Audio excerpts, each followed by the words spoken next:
time, I'm going to try and start. We actually don't have the third speaker, which is a little bit worrying, but I'm sure they'll turn up at some point. Or we'll just get to hear more from these lovely people. Welcome to day 2 of CKC. One piece of, it's not really housekeeping, but just an awareness that our website is down today, so if anyone would like to access it, you're not going to be able to. But we do still, if you go on Twitter and find DCRC, then you can find the programme there.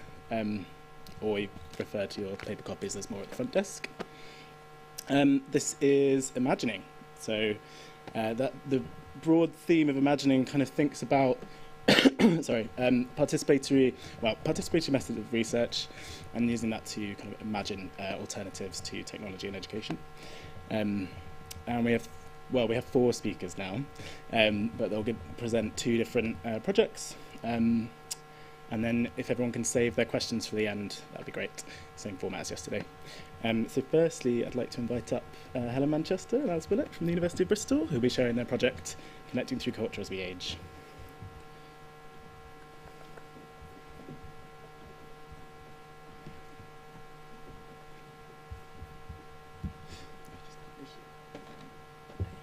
The arrows, yeah. Good morning, everyone, and it's great to be here. We're going to talk today about our research project that is called Connecting Through Culture as We Age, Everyday Creative Citizenship and Digital Innovation through the Lens of Minoritised Older Adults. A really nice long title. I wanted to start by asking you just to consider what kinds of images you'd expect to find if you search for people plus creativity, culture, digital innovation. We have actually done that, and what you find is that often the images that come up foreground young, able-bodied, fast-talking, mobile, cosmopolitan imaginaries and people. And what we have discovered very much on this project that is working on digital innovation and co-design with minoritised older adults is that older adults who are disabled socioeconomically or racially minoritised do not see themselves in these images. And also, digital innovation and ageing is a particular field that has a big sort of economic premise around it as well. And the sense with the silver economy is often that technologies and digital innovation might be able to solve the so-called problem of ageing in society. What happens in this kind of innovation is that often there's a focus on instrumental and on functional needs of older people. So design, products and services tend to be related to their physical and health needs rather than their passions and desires. So this is less, we think, about focusing on bringing about change and different kinds of ageing futures, and much more about perpetuating what we already have, the sense of an older person as a burden on society. We also find that often design processes, still often led by white men in labs, tend to define a problem really narrowly in relation to older adults as frail and as in need of care of some kind. Sometimes these products are tested with end users. Sometimes that's not even the case. As a result, a lot of the promise of technology in supporting older adults and their desires and needs are just not being met. I'm going to pass to Alice. Thanks, Helen. So I want to introduce a project that we've been working on over the past just over 2 years now, called Connecting Through Culture as We Age. And really it takes as a starting point a sort of desire to disrupt the field of practice of digital innovation and ageing. So in order to sort of move away from the deficit models of ageing that Helen has just spoken about, we really aim to ground the design of digital technologies in the situated everyday lives of older adults, and also ensure that their voices, experiences and interests are at the heart of a design process.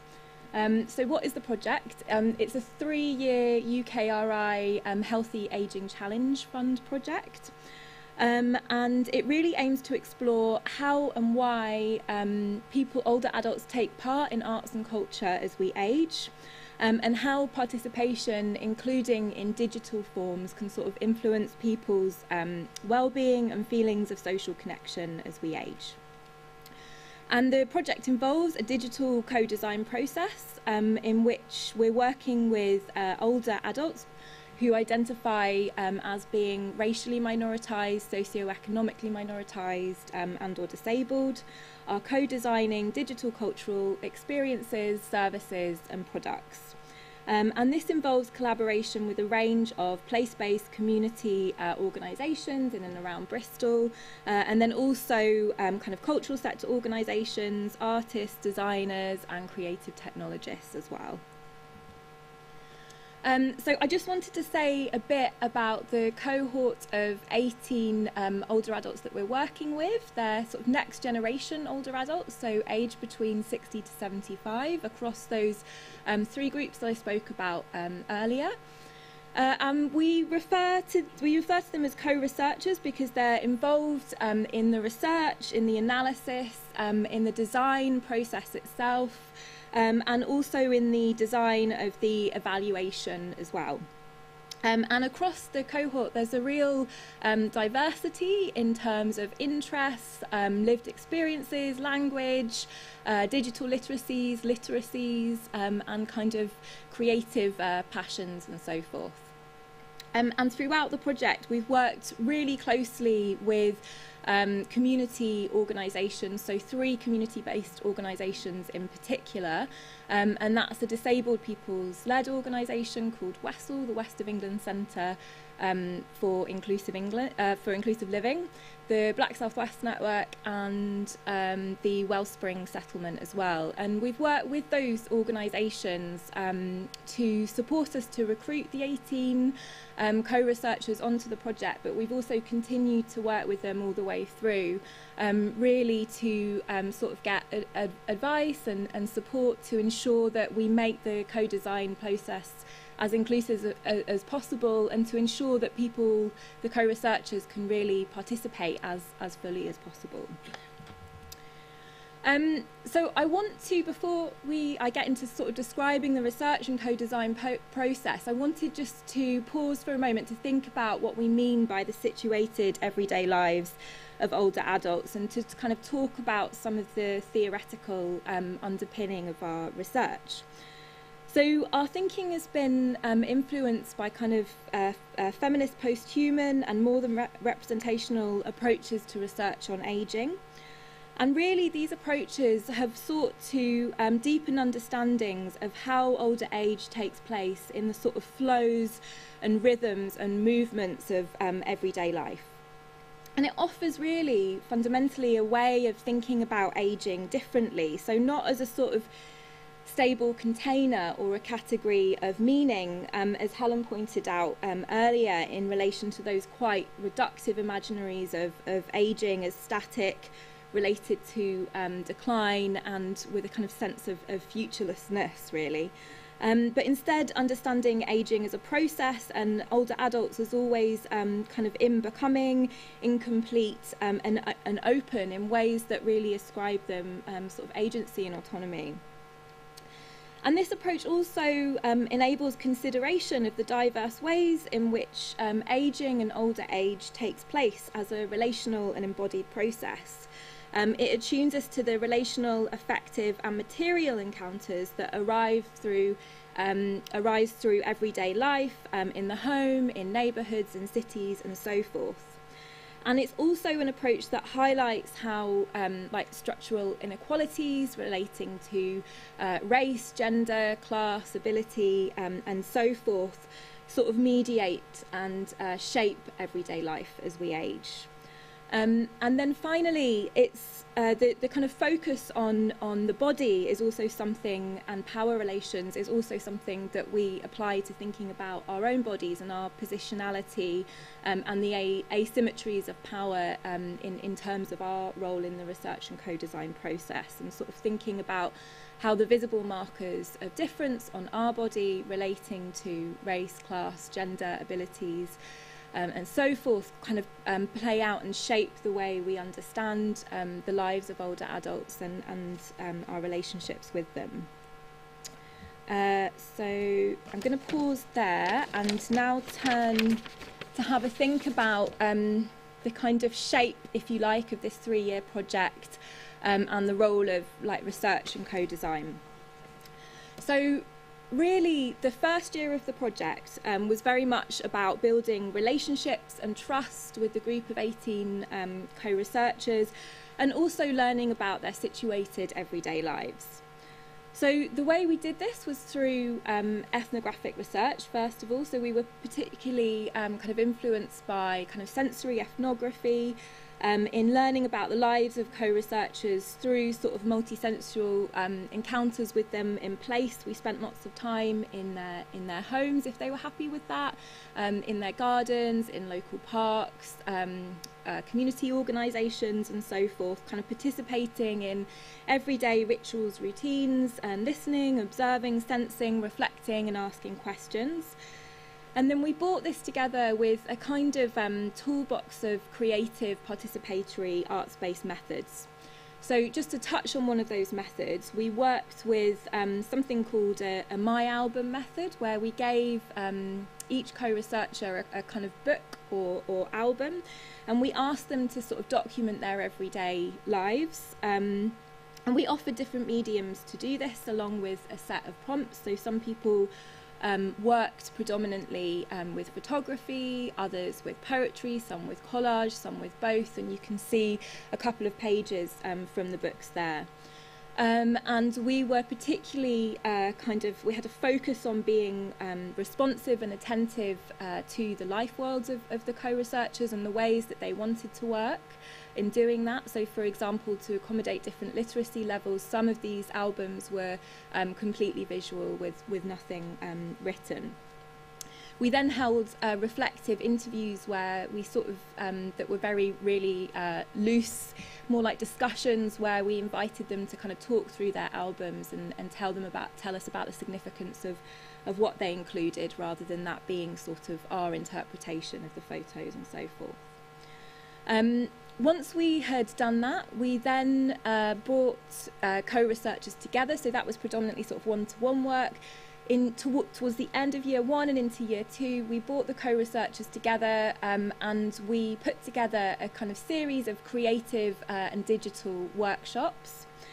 So these followed the interests of lots of the co-researchers, and some of those workshops were kind of designed and facilitated by them based on their interests. So there's a picture of co-researcher Fanny here on the VR headset, and she ran a workshop on fabric collage. Another co-researcher, Jeannie, ran a workshop on poetry, and then we had lots of other workshops relating to photography, animation, small-scale journaling and so forth. Then once we did that, we then collaborated with the Knoll West Media Centre, based in the south of Bristol, who are a community technology and arts kind of organisation. And they ran another series of workshops that were hybrid, so some of our co-researchers joined from their homes. So I should say that some co-researchers have chronic health conditions or disabilities that mean that they have been engaged in the project completely virtually throughout. And these workshops run by the Knoll West Media Centre sort of introduce co-researchers to design in quite a playful way, introduce them to prototyping, and they also got to try out a range of digital cultural experiences, and you can kind of see that on some of those slides. So we then, from across these kind of year 1 and into year 2, from working with these different methods and approaches, we were doing kind of ongoing analysis to get a sense of kind of some of the findings relating to the significance of everyday creativity, culture, connectivity, digital and their intersections, and how sort of creative, cultural and digital participation is shaped by structural inequalities in their lives.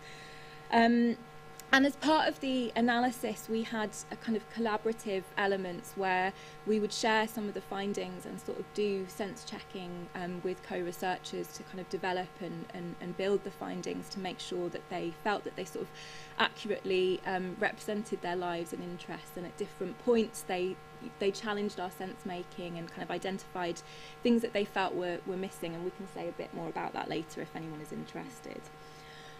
So then what we did towards the end of year 2 and into year 3 is we worked in collaboration with our partners here at Pervasive Media Studio, and they produced, kind of drawing on some of those research findings, a series of co-design workshops in which co-researchers, the 18 co-researchers, collaborated with designers, artists and creative technologists and community partner organisations to generate ideas for digital cultural experiences.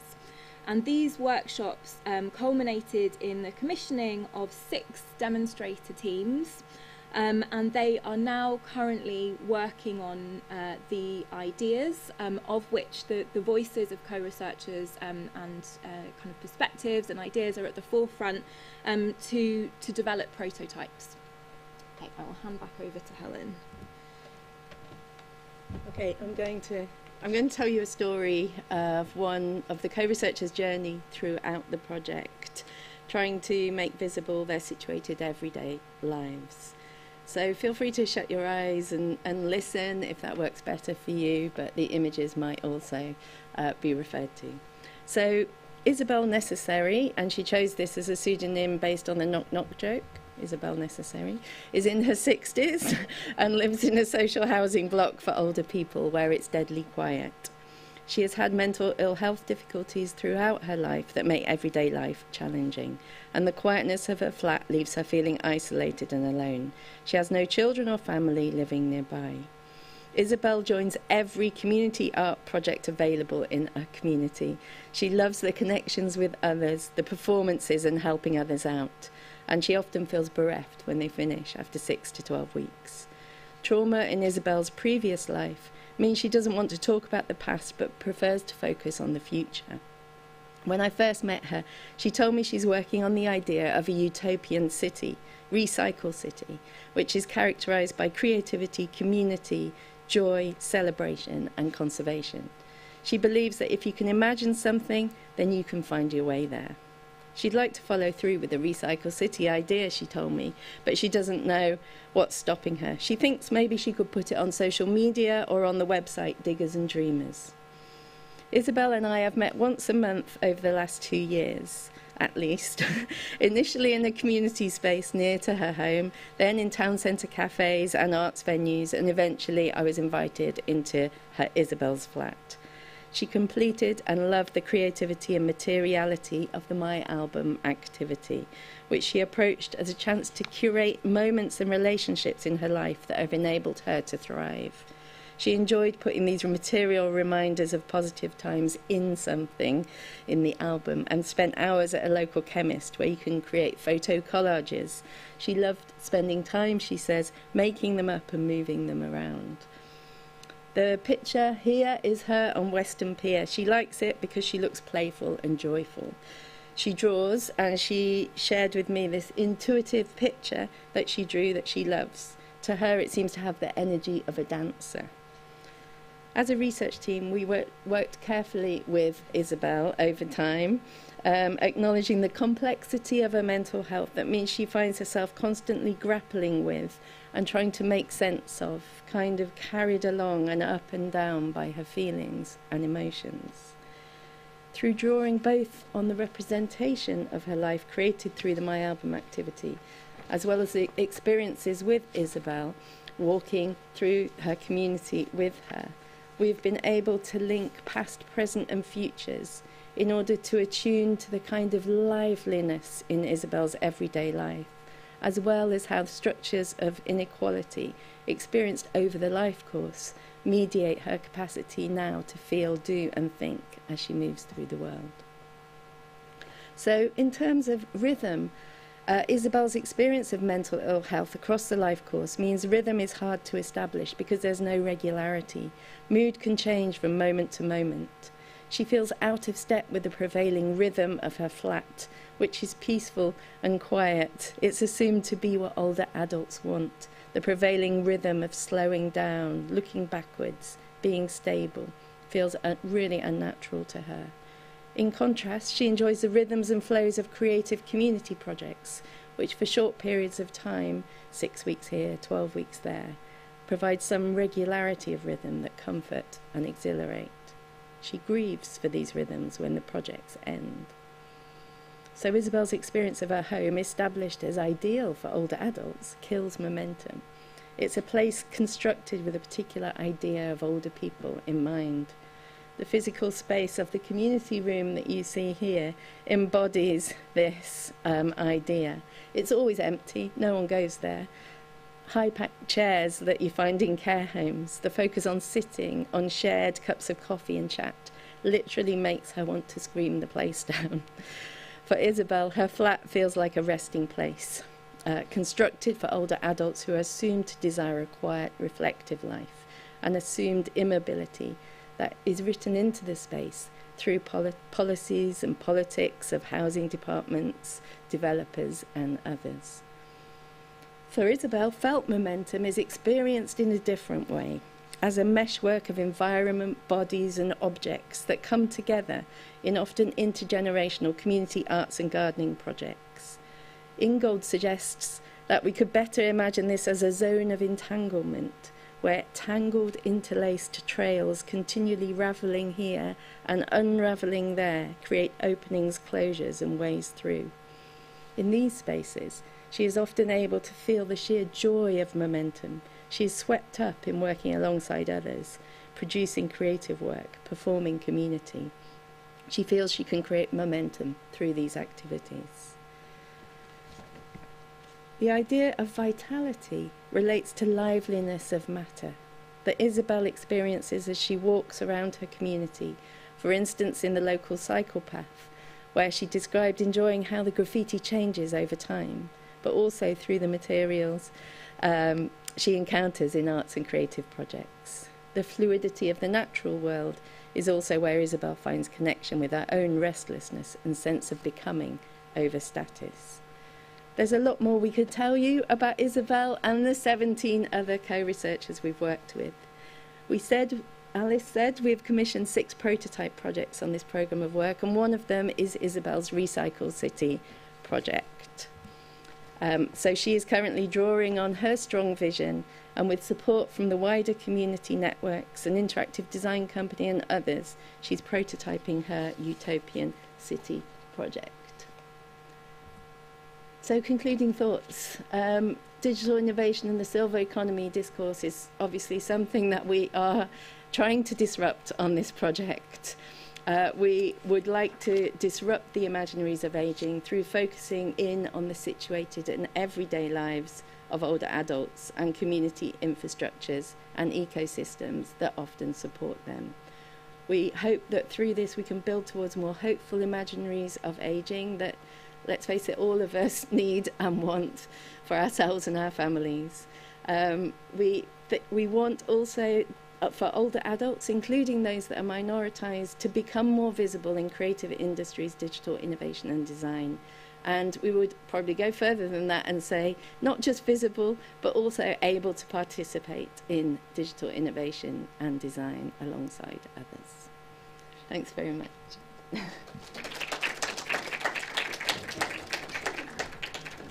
Thank you both. And 2 bits of good news. The website's back up, so I'm sure you're all waiting with bated breath about that. And I've just clocked our 3rd speaker, so we will have a full programme. Next up is Chris Nunn and Lee-Jane Benyon-Nixon, who will be talking about the project which explores alternatives to education of filmmaking through a post-capitalist lens.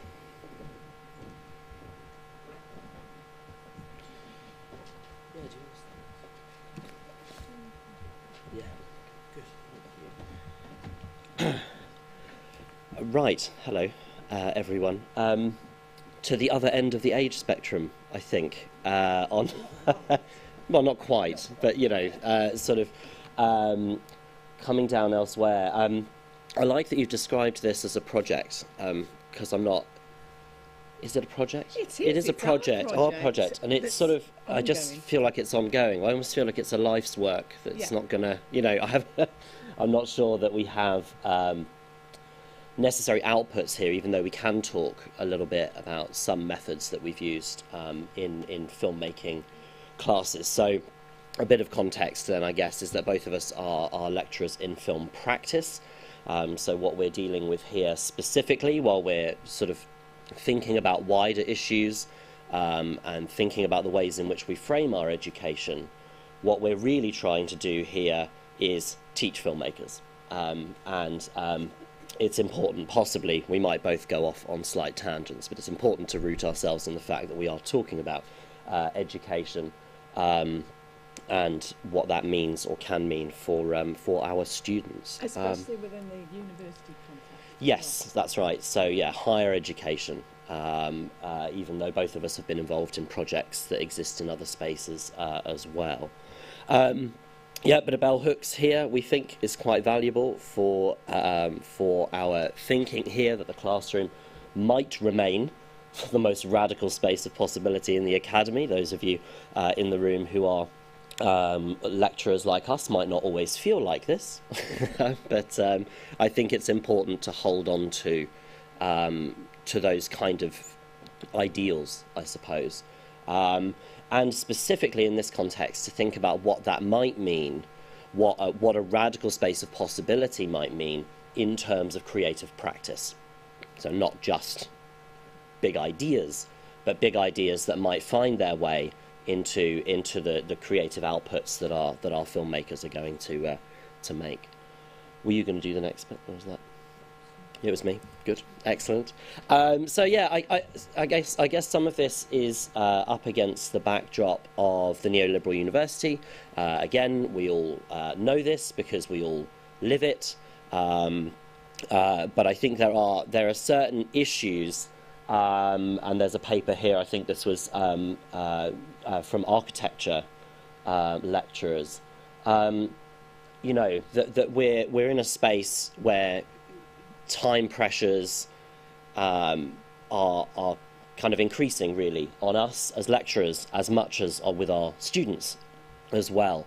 And really, one of the big issues, particularly in filmmaking and other creative disciplines, is the sort of employability agenda and what that means for our students, as much as what that also means for us as lecturers as well. So we have a sort of, and I've used a shiny building here, just to give us a sense of I suppose, what we might think of as the neoliberal university. It's shiny. And often I find that the shinier the building, it's more likely to have been made for art and design practice. Anyone else notice that? They like a shiny, we need shiny buildings. And sometimes you go, no, actually, I could do with a couple more lecturers, though. So I think that's one of the issues that we're facing. And again, in terms of thinking about how you might develop a group consciousness, which is one of the themes that we're looking at here, it's important to think of us as lecturers as being stuck in these spaces as well. It's not just the students. The students are feeling that pressure, and we have to be very wary of that. The students are no longer that sort of ideal of going to university and having sort of 3 years where you have a gap and you get to immerse yourself in your chosen field and your chosen study, in this case your chosen creative practice, doesn't really exist. I don't think it didn't exist for me. I started studying in 2006, and I'm quite sure I spent all my undergraduate and my master's and my PhD working part-time, if not full-time, in various restaurants and doing tutoring, doing those other sorts of jobs to keep us going. So that is, I think, an absolute concrete reality for many of our students as well.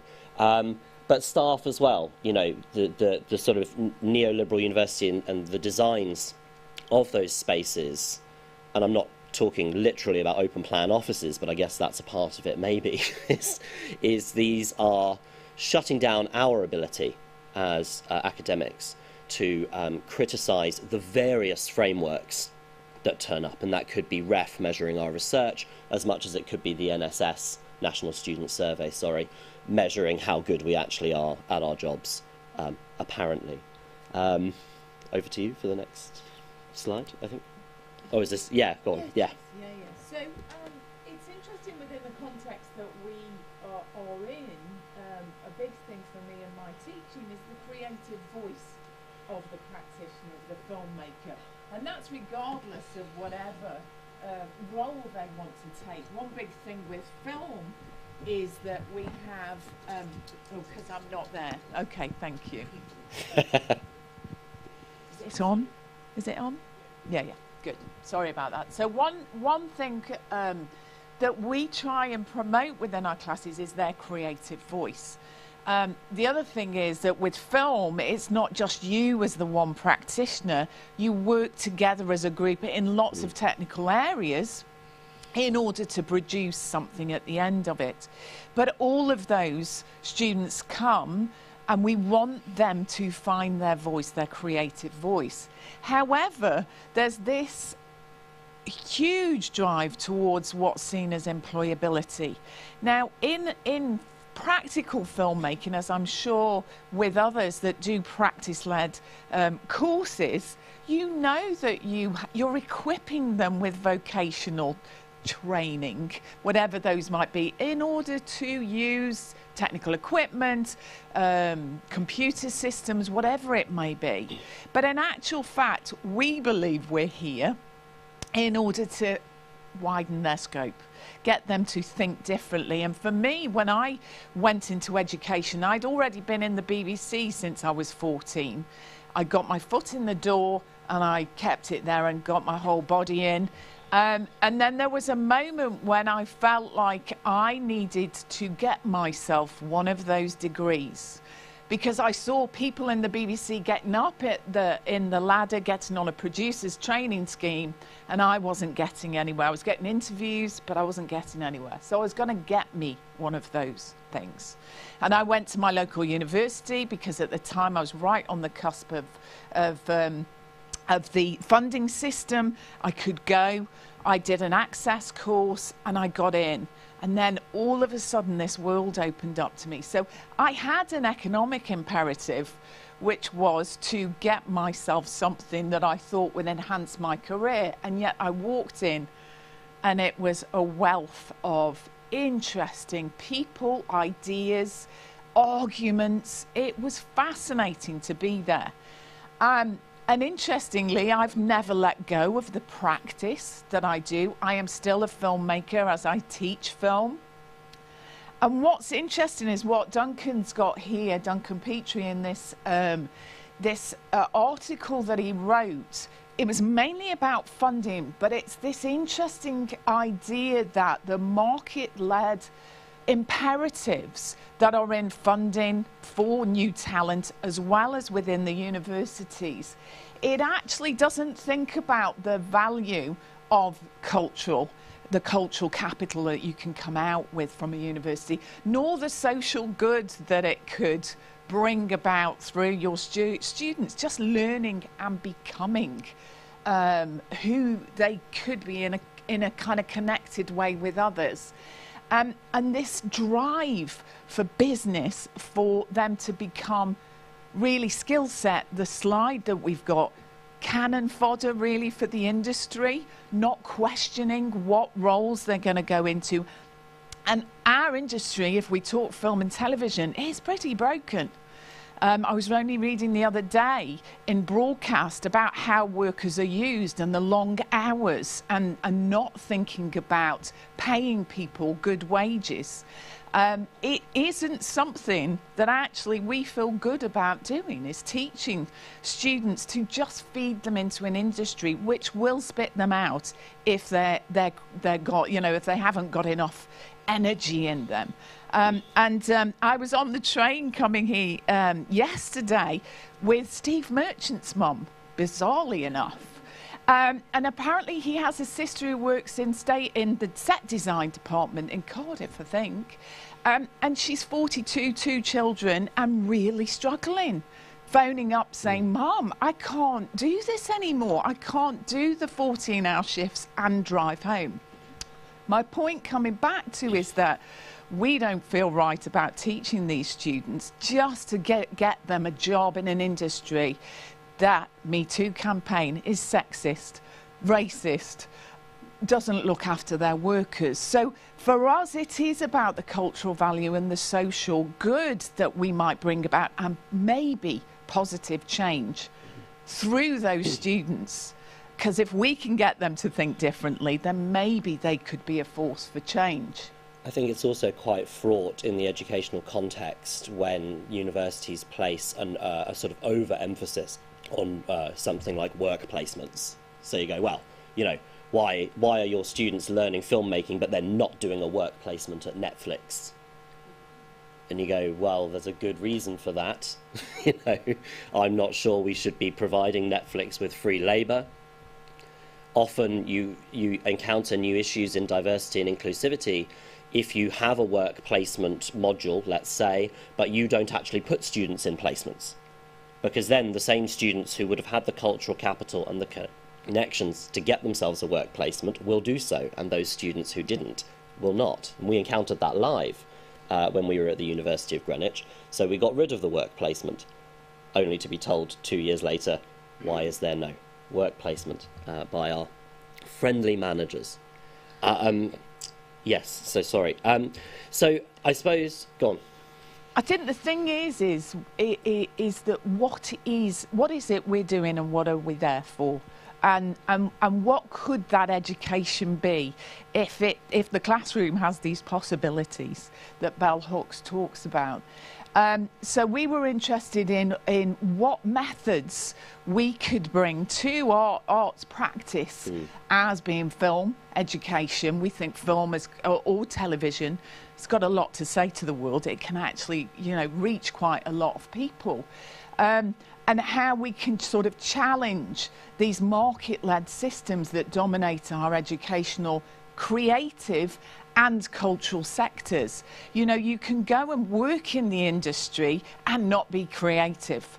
I know so many people who are, you know, their hearts are aching because they're a cog in a machine. And actually it's very few at the top that get to be creative, and then the rest fall in line. And so we had some ideas. None of them are kind of perfect. They're work in practice. That means that we feel as if we're fulfilling that agenda of what we think university education should be. Actually bringing students alongside with us and figuring out what their creative voice might be, how they might be the change makers of the future. I'm very big on different story ideas, finding out different ways in which we could tell stories. The same old stories are being told because the same old types of people are the ones that are writing them and making them. I remember reading David Graeber's Bullshit Jobs. I'm not sure how many of you have had that pleasure, but I remember reading it with the sort of confidence of, oh yeah, well, obviously creative stuff's not going to be in here, right? And then getting to various pages and going, oh shit, you know, like, this is horrible, actually. What we're putting some people through in post-production was one of them, actually. Yes. Which is where your partner works. Yes. So. My household income, you know, is mostly through post-production visual effects, and what a terrible, terrible industry. At the bottom end of the production scale, and who gets squeezed the most, it's those, you know, those workers down the bottom end of the line, not the top end workers. I'm skipping ahead about 3 slides just because I can see that you've got them, and we're talking too much, which is exactly what we thought was going to happen. So we've kind of titled this Post-Capitalism because we think that's a lens through which we might be able to think about these things, that liberates us, or might liberate us. It probably won't, but it might liberate us from the thinking that drives a kind of market-led creative and cultural sector, and indeed a market-led education sector. I think it's more of a lens for educators to think about, as opposed to saying to students, come on our post-capitalist film degree.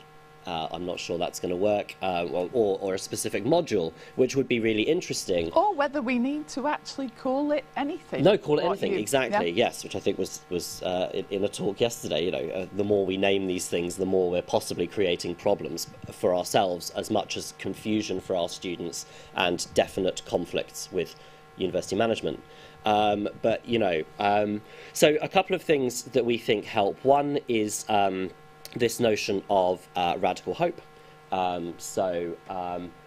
think we think it's really important for our young people to have hope for something. I don't think it's possible to get them engaged in creative practice that means something to them, that can then mean something to their potential audiences. That's not going to be possible if they don't feel like it's worthwhile. I also think this is extraordinarily difficult to achieve in the current climate, in contemporary contexts. And again, these were named really well yesterday in various talks, I think. And that's not to say, again, that all creative work needs to be sunny and optimistic and positive. But I think in order for a classroom full of young students to think about making something, and it's ostensibly making something together, because film is a collaborative form, they need to have some hope about something. And it's about worth, isn't it? They need to feel. And I think one thing that we feel this notion of radical hope is for educators is to think about that actually students are not coming into the classroom, even to do filmmaking, with a positive, I can do this, I have something to offer to the world. And I think we need to stop and make sure that we are either giving them space, which is where the group consciousness comes in, time, which is another one, to allow them to feel optimistic about anything that they create, because there is an anxiety, and COVID unfortunately has really not helped. It was there before in them feeling like that they could have hope, that the world could be a better place. Absolutely. So yeah, you have Gannon's book. I highly recommend. Radical Hope: A Teaching Manifesto is a really good primer for that, and sort of, I suppose, a reminder to us that as educators, our thinking has to be grounded in this sort of radical hope. There's not, that's our responsibility, and hopefully something that we can then impart and frame with our students. And I'll skip ahead again slightly because of time. This idea of developing a group consciousness, which came a little bit out of Mark Fisher's Post-Capitalist Desire, which was his final lecture series published. But there's a whole lecture in there on this idea of group consciousness. And for us, I mean, Fisher, I'll skip to the next slide, really. Fisher makes it sound awfully simple, like we just need to get the members of that group into the room and we can start discussing these issues, right? And we've tried this. We've tried this, we have. And would you describe it as maybe not a total failure, but a... teeth pulling. Yes. So this sounds awfully simple. And part of the reason this is more complex, I suppose, is this notion, as we described at the beginning, that we are, all of us, lecturers included, mired in the immediacy of what is happening right now. It is very difficult to project into the future. For us, it can even be difficult to project into, for example, the next academic year, let alone our students, who we're asking to project sort of right into the future, right? What does this look like for you? You're making a film with us now, but what will that mean to you further down the road? And they're maybe not thinking of that either, because they're thinking, well, shit, I've got to finish this class and go to work. And we're thinking, well, I'd love to teach this module next year, but I've got 100 emails. And so we focus, I think, often on the immediate, sometimes because that's solvable. Everything we've talked about here is long term. Everything, 1 minute left. Yeah. Good. Where can I end this? Yeah. I think that, what I'd like to just quickly interject in there, which was, we don't need to go back to the slide, was Lindsay Gall talks about in her book, I think it's in the Radical Happiness book, but is that there's this uber individualism that has been brought about by the way that we're living now, that these we find our students are living in, and then this immediacy, and then how do we bring about a group connectedness and an accountability because of the way the world is at the moment. They can punch into the classroom, literally some of them with a card, and get out. And can I get my degree, tick that box, get myself into a good job, then I might be able to breathe and pay my debts off. What a terrible treadwheel. You know, what a place. And I don't I've gone goosebumpy. I don't kind of want to be part of time's up, I know. But we want to try and see a better future, and we don't have all the answers. I'm sure you don't feel like you do either. But they could, and together I certainly feel like they could. Absolutely, yeah. We'll leave you with a lengthy bell hooks again. But yes, and Captain Kirk saying there must be another possibility. But yes, thanks everyone. Thank you.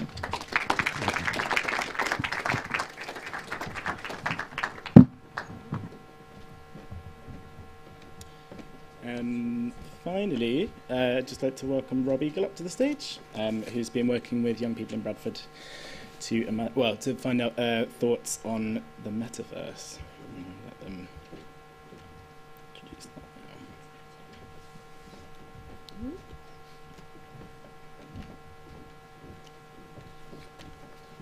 Yeah, in a really interesting way. I feel like I'm sort of both building on, but also, you know, kind of very much, learning a lot from these last two presentations. I really wish that I'd been taught by you, because I kind of went through a bit of that meat grinder within the TV industry and, left very quickly. So my name is Rob Eagle. I'm a research fellow between the BFI, the British Film Institute, and XR Stories at the University of York. For the past year, I've been looking at how Gen Z, defined as those born between 1997 and 2012, engage with screen-based entertainment in their daily lives. Now, I've been looking at trends across Britain, and so the first part of this is kind of looking at sort of nationwide trends, and then zeroing very specifically on my work with a fabulous group in Bradford.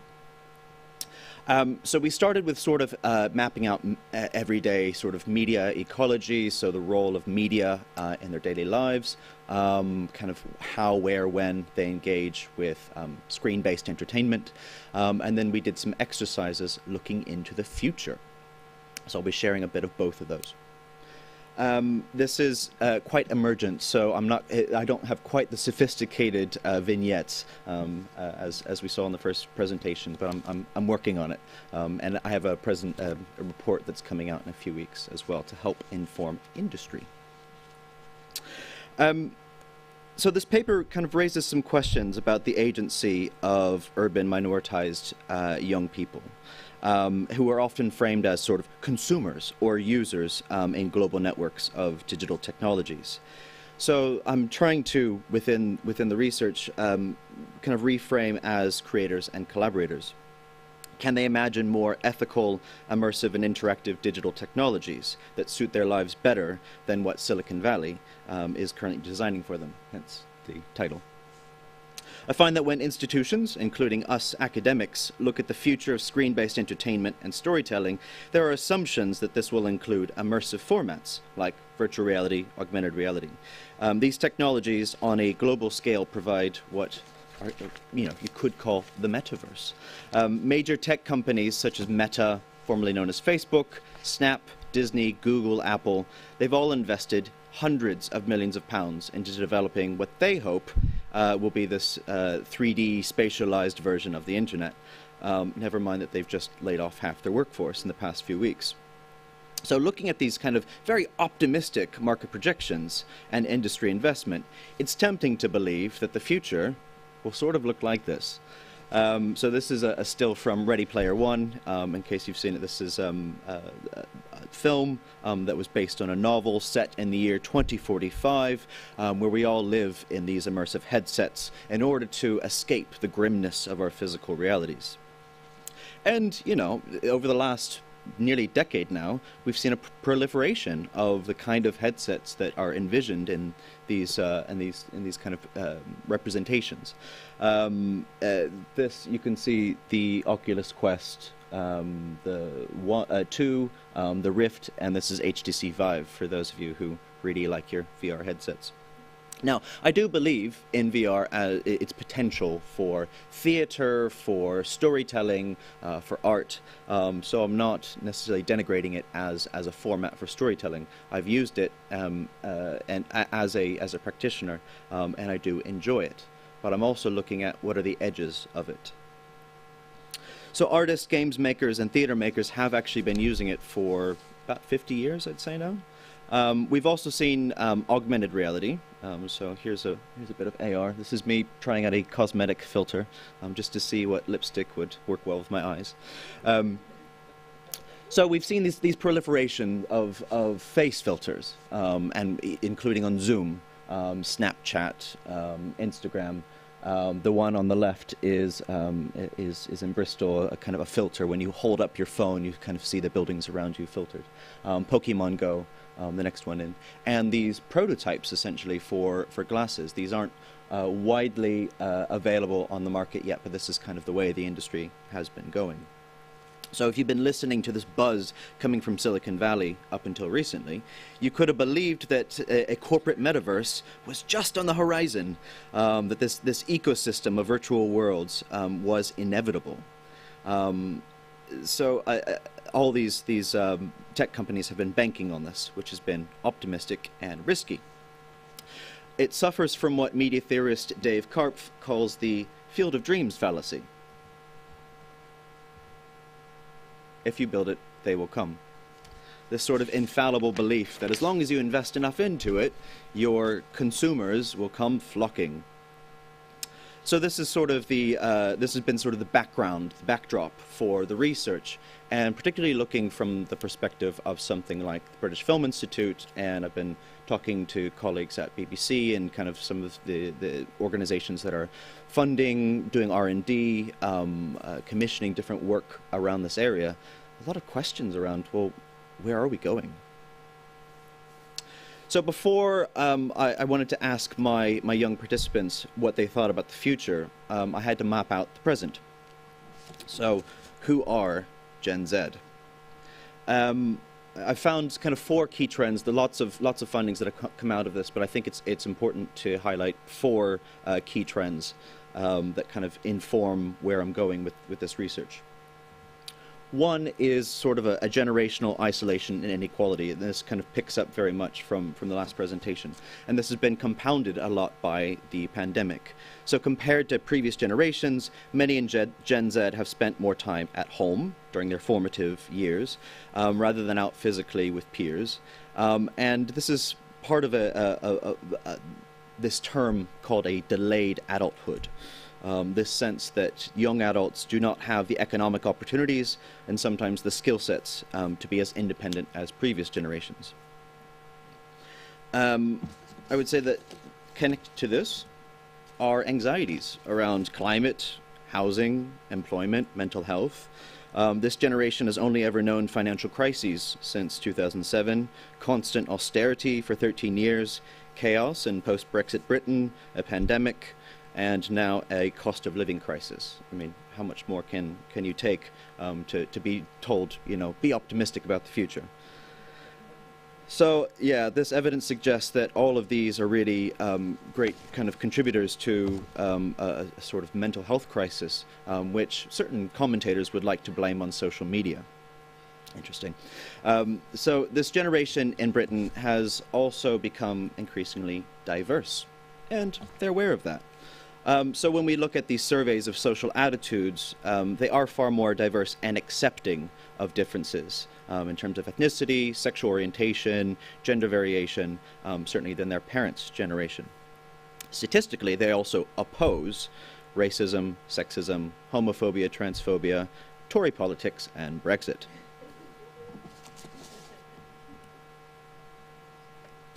We're also looking at the most networked and media-connected generation in history. But connected to this, of course, is also how siloed some of these ecosystems are. And there's something actually quite nice I found in this, is that for every supposedly niche interest, there's also a brilliant, big international community online that helps you to feel that you're not so alone.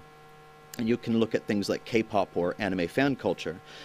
These are fan groups that get very, very little look-in from mainstream British media, and yet we're talking about massive fan cultures. And this came up a lot, particularly with my young people in Bradford. So how does this all affect the way that Gen Z media audiences engage with media at the moment? When it comes to cinemas, numbers aren't great, which is sort of giving the BFI a bit of an existential crisis. There's the occasional blockbuster, like a Marvel film or Avatar, that might bring in some young audiences, but by and large, they really are preferring streaming services.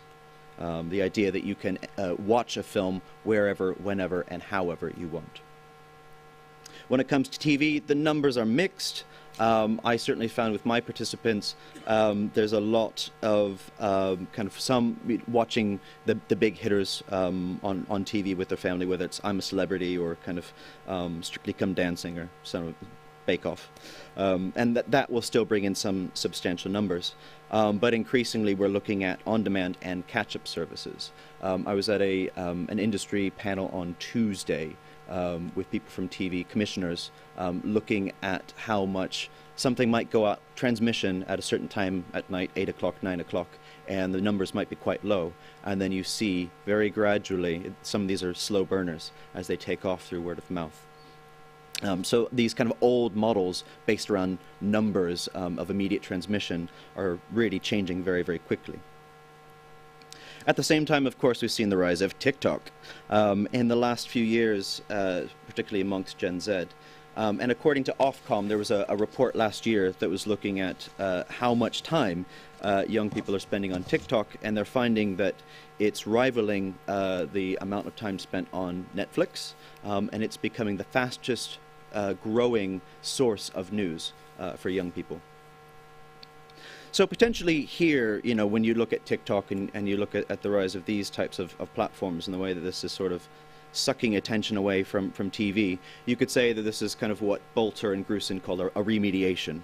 It's when a new medium or format comes along, and it may exist alongside or even influence a pre-existing media format.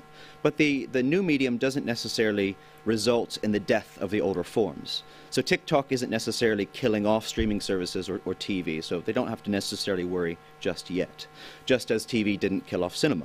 But certainly how, when, and where young audiences engage with media is changing. So that's a bit of the overall trends in terms of what we think of an audience.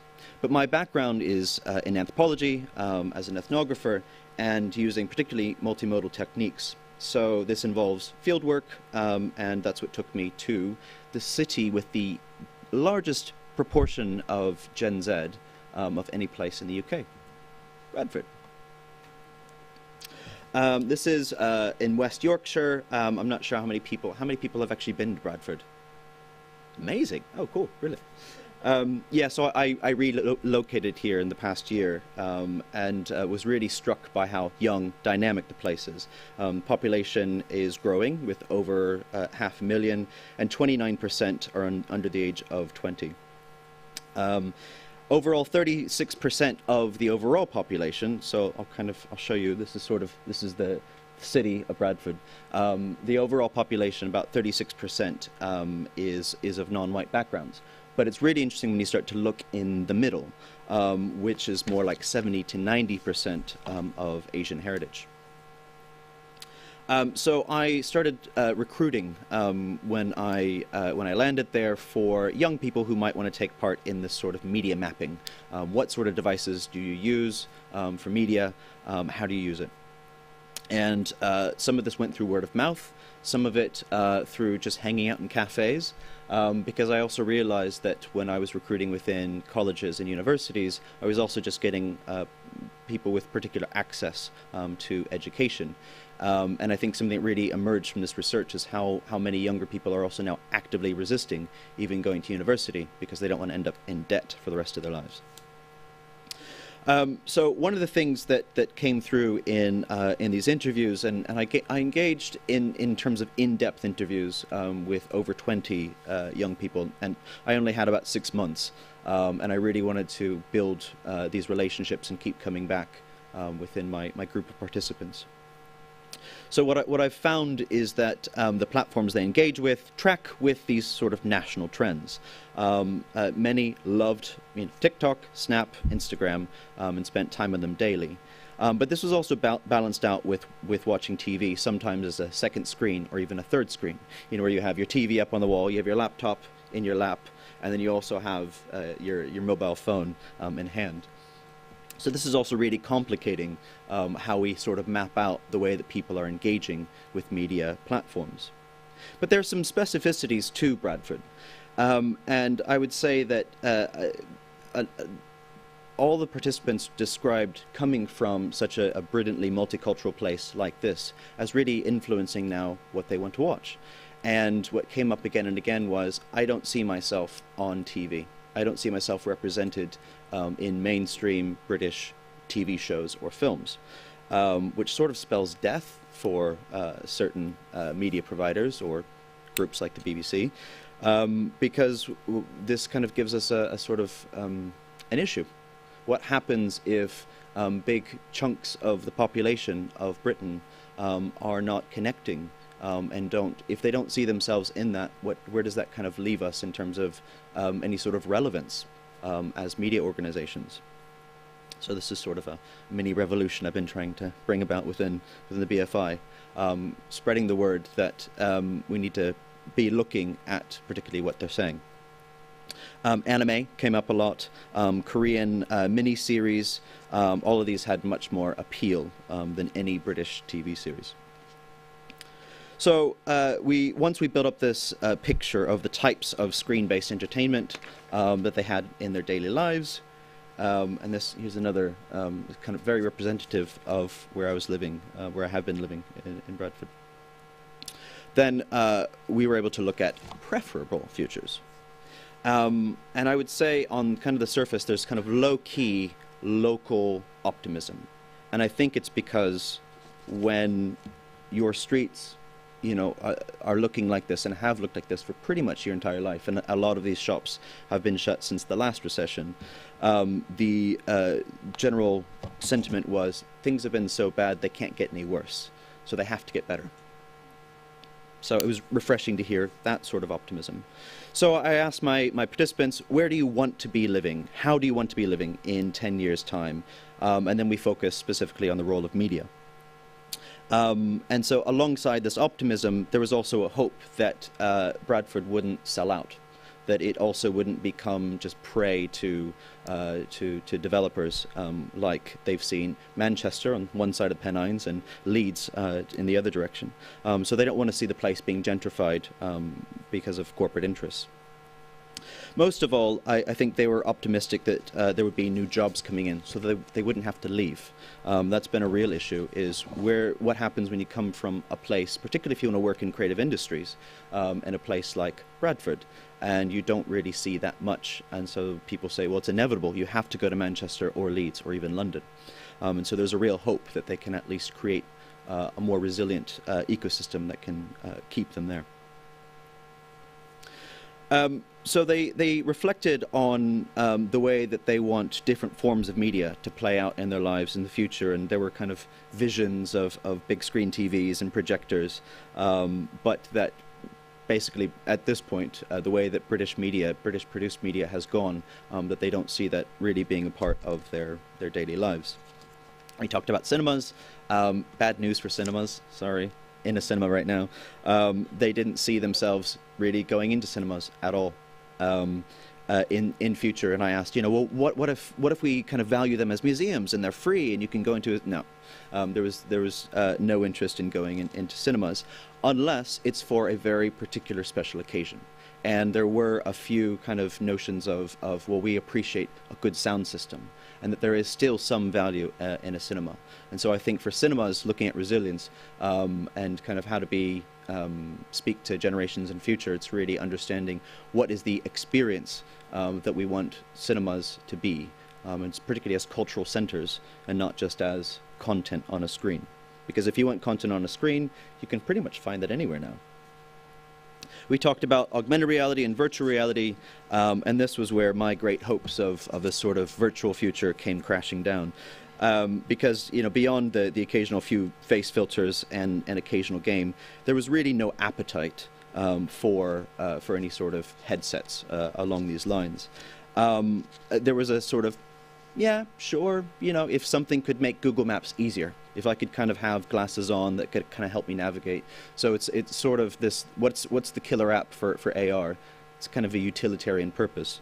And then I think, so that kind of leaves storytellers like me just kind of scratching my head, trying to figure out how do I use AR and VR. And at this point, location-based experiences are actually useful. So that's really something that's come out of this, is that I want to watch a film whenever, wherever, however, but at the same time, there's real value in a location-based experience. And going to, particularly an immersive art exhibition, there's something still very special about that. So it's not all bad news for those of you who are working with experiential media in particular. We then we then had a, so that was my kind of green futures hope. We then held a hackathon. So this sort of picks up what Sarah Pink has kind of proposed or has challenged ethnographers to do, which is, one, a sort of interventional anthropology. And that involves being actively engaged with our communities. And the second is a focus on imagination in everyday lives. So we held a hackathon in the National Science and Media Museum. And there were a couple games, young game students and some animation students who came along and imagined what the future of a location-based experience would be. So this is me in a headset playing their game. And they very cleverly said, well, why are we holding these handsets? It feels like a very kind of old school way of gaming. Let's move them to our feet. And so they created this dancing game with the controllers on my feet there. They were also actually hopeful about AI. I mean, if you've been looking at the headlines this week, there's a lot of pessimism amongst the media about AI, that it's taking over, and it's the usual kind of cycles of hype, hope, and kind of despair. And I think where they were looking at AI was, can we not use this to make generative environments, generative characters within that? So there was actually a lot of hope of using it as a creative tool, not as replacing them as creators within the industries, but really as a tool to work alongside or to enhance a gaming experience, so that every time you do it, it's different and it's tailored for you. So that's some of the sort of top line findings. In terms of next steps, lost that slide, sorry. The next steps are essentially, now I have a pot for some micro commissions, and kind of looking at how do we encourage this cohort that I've assembled to also work collaboratively. So I'd like to talk to you more about some tips on that. So we'll be commissioning some works to stay within the Bradford economy for working creatively on media projects, digital media projects. There's a report coming out in a few weeks. I'm working on it at the moment, still typing away. So if you'd like to know more, this is my contact info.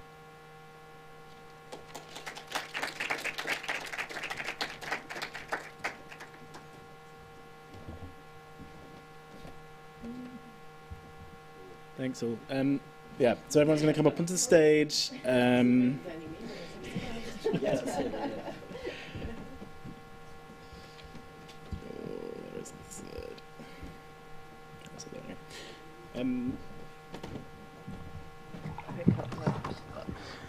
sure there are many questions which I'll let you distill for a second, but one of the questions I had for you is, as academics, you're all affiliated with academic institutions. You might have your own standpoint and your own opinion of what this imagined alternative is. That's an assumption I'm making, but I'm sure the reason you're getting into this work is for that reason. And you're all working with people who aren't necessarily of that same social location or of that opinion. So how much was your ideal of an alternative challenged within these projects, and sort of where was the richness in that?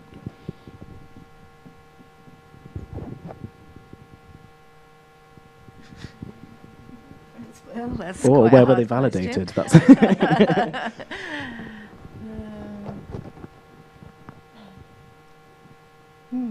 I think that's a really hard question. Sorry. I'm sure that, yeah. I think,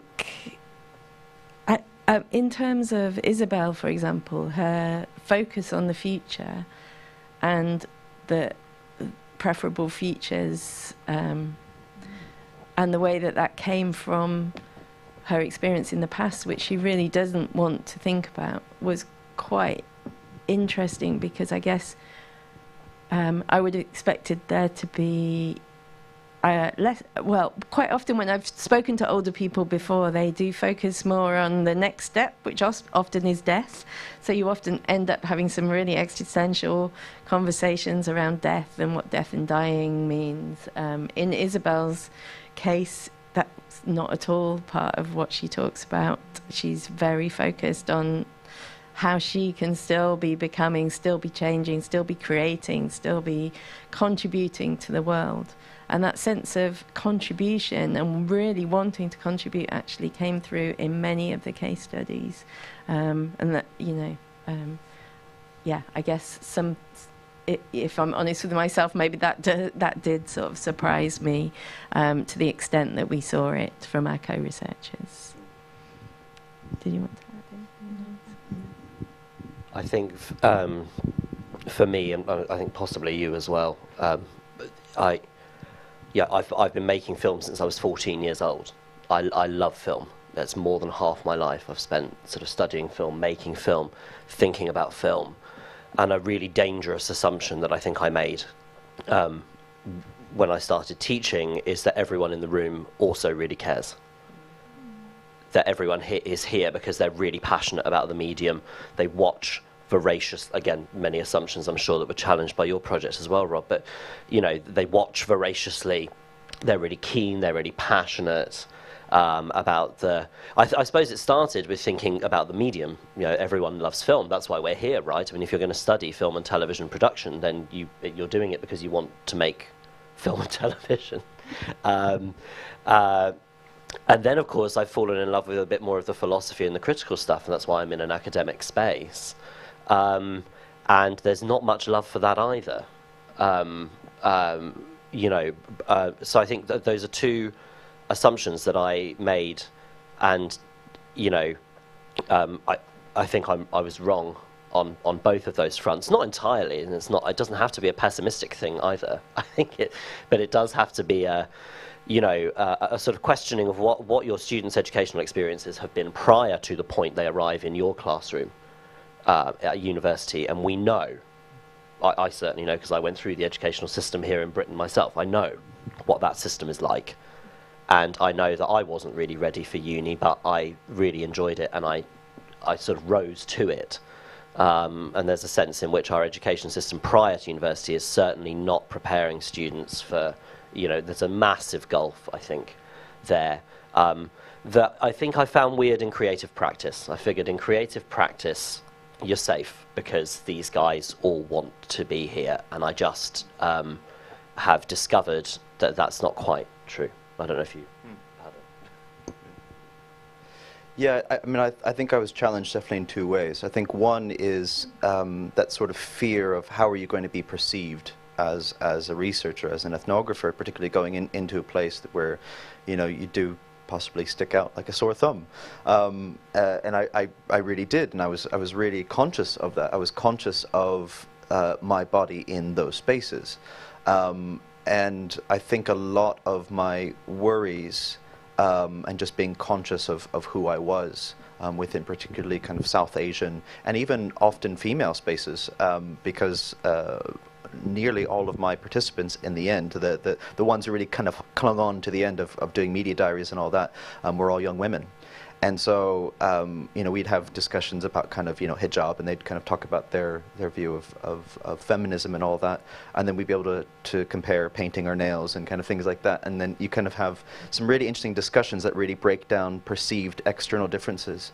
And the connections were actually much deeper. But I was really afraid about those surface things about how I might be read, or my own implicit biases as a researcher coming into a place which was very different for me. So yeah, I think that was the first thing that I really had to kind of negotiate with my participants. I think the second was also in terms of what spaces we chose, because doing this work in a place with quite questionable weather, having to go inside where is safe, where it doesn't have alcohol, so finding cafes. Sometimes, so we ran the hackathon in the National Science and Media Museum, which was our partner with the HRC on this. Problem with that is that that museum isn't always the most inviting for people of this age group. So I felt often like I was even making unfair demands by saying, you have to come to me, you have to come into the museum.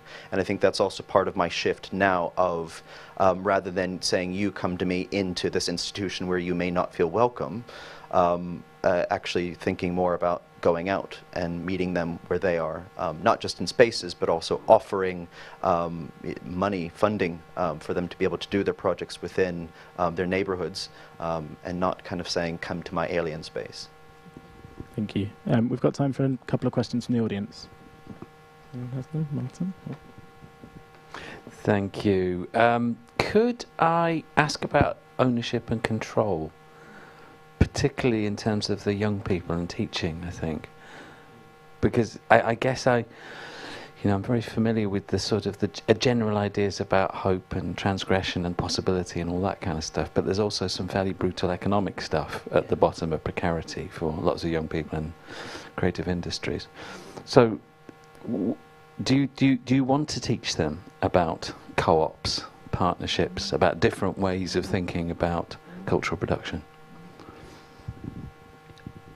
In a word, yes. I think they do need to be learning about those sort of alternatives. I know that some when we were at the University of Greenwich together, we not brought online. We co-opted a film studies module that was called Independent Filmmaking Practices, and it felt like, well, that. Because it's even got practices in the title, but it was entirely theory, and we sort of said, didn't we? Well, why don't we take that and we put a production in it, so that there's a bit of kind of they get to make something, and that module you had the space which you didn't really have on the rest of the program as it was designed, which was very get into industry folk, get into a group, make a film, get into a group, make a film, take a head of department specialism. The whole 3 years was sort of geared around a very industrial model. So on that module, I felt able to bring in things like manifestos and kind of art practice in that sense, and also look at the history of things like the kind of workshops, the film workshops of the 60s, 70s and 80s, which were co-ops of their own kind, and a specific historical example that kind of supported artist practitioners, again in a different time. So I'm not sure that's the most appropriate thing, but it felt, I don't know. So what I introduced them to was the notion of authorship, and especially I used Sally Potter's Orlando and her way of working, where she was in a co-op and then does an about turn, and then she gets a massive art house hit. But bring that and bring that to them to show them that this is how it, this is how some people have worked, this is how it's problematic. Not that it's a solution necessarily, but it could be if we could find ways, and then talk about other ways in which women, specifically for feminist workshops, had worked in different regions as well, Sheffield and other places, so that, and I think it is a thing of ours, is we'd love to actually run an independent filmmaking, if we couldn't call it post-capitalist, but if we could do an independent filmmaking practice degree, we might be able, the whole degree could be, where the spaces are slightly opened up, and we could discuss the co-op and ownership and all of these ideas that are so ingrained in the industry side that just as iterations of the same thing again and again. I suppose there is one degree in the country that is called independent filmmaking or independent film. I know that because I'm their external examiner. So, and that's at FutureWorks in Manchester. But that works really well because they have a tiny cohort, maximum 20 a year. And they have this warehouse in Media City in Salford that is around the corner from all the sort of shiny TV buildings. And it's this sort of slightly dilapidated space, but they can do what they like in there. And I suppose for us, the industrial model and pointing education in that direction does young practitioners a huge disservice because there are so many ways to make a film. And this idea that the only way to be in the film and television industries or creative industries is to work in those industries in a very formal way that can also be quite abusive and problematic, I think is kind of crazy, actually. That is what you... I do appreciate the need to bring in... But then there is the financial need, which I think you're also speaking to help them think about ways in which it's not about saying, don't worry, you can come and get into debt and study and then just earn no money. I don't think that's the message. I think it's the message that there have been practitioners historically, and there are still practitioners today who do more patchy things, and they every now and then there's the breakout hit, and they make a bit of money that way. I could ramble about this for ages. Yeah, I'm just going to stop you there just because we're a little bit over time. If there's any more questions in the audience, Erin, we're up the back. Oh, I'll come see you.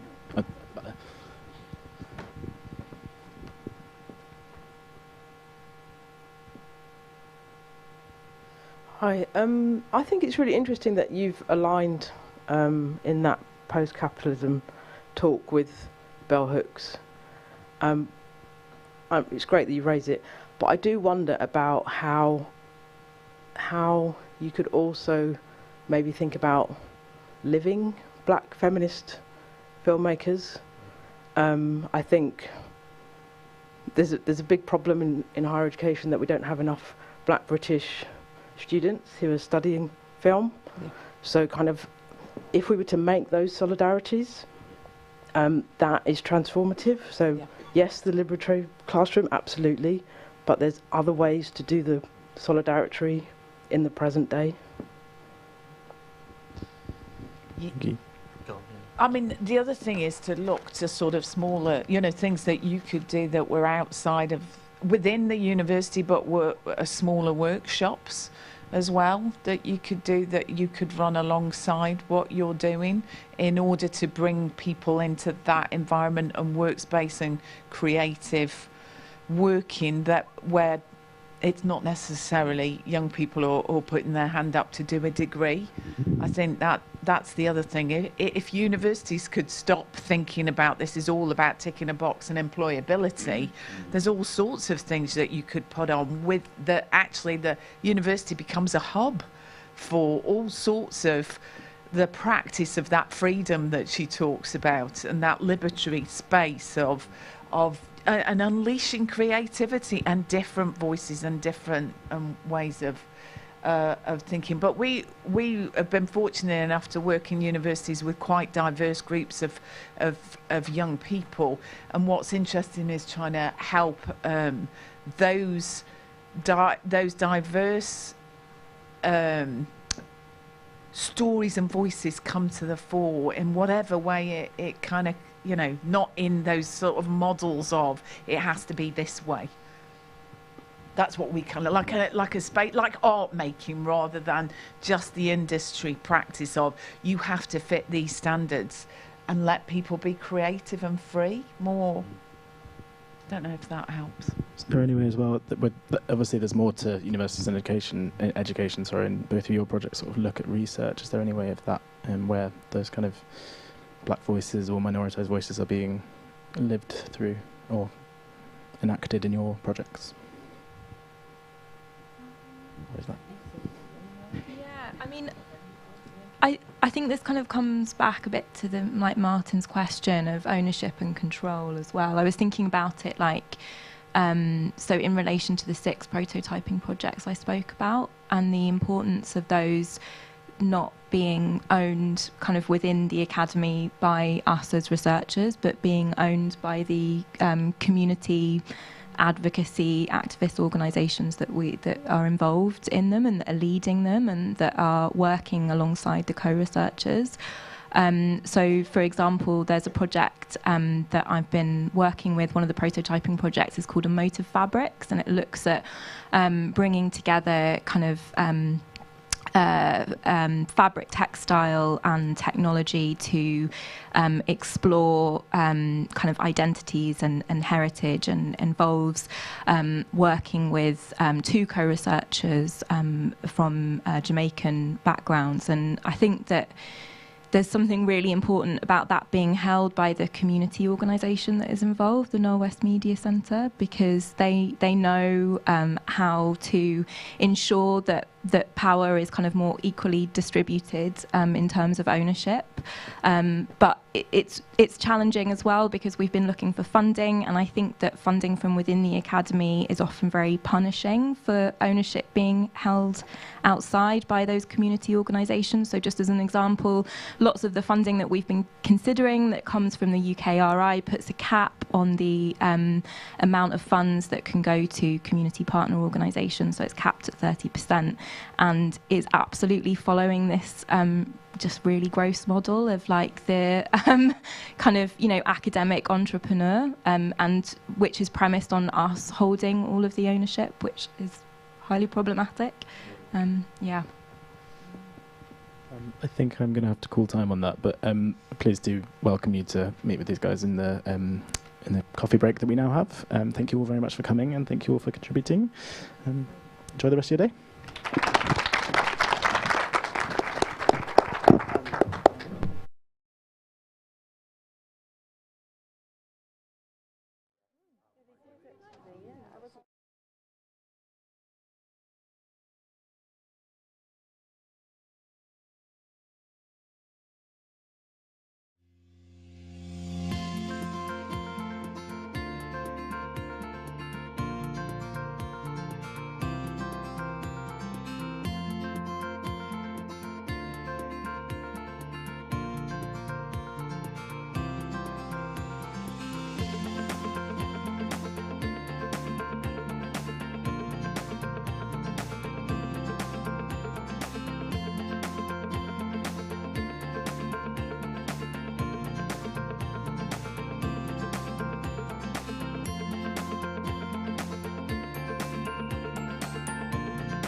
we ready to start?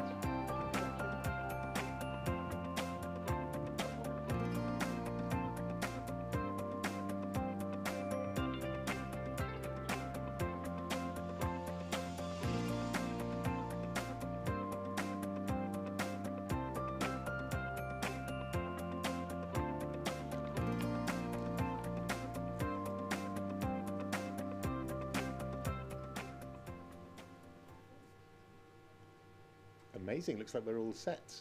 Hello, everybody. Thank you for coming back to day 2 of CKC 2023. Still feels weird saying such big numbers and dates, but there we are. Welcome to Placing 2. This is the second session, thinking about different ways in which we can think about the role of place and space in thinking about new forms and new futures for the creative industry. We've got 3 great talks and a short film to show you in this session, so I am going to get out of the way and hand over to our first speaker, who is Luke Dickens. So over to you.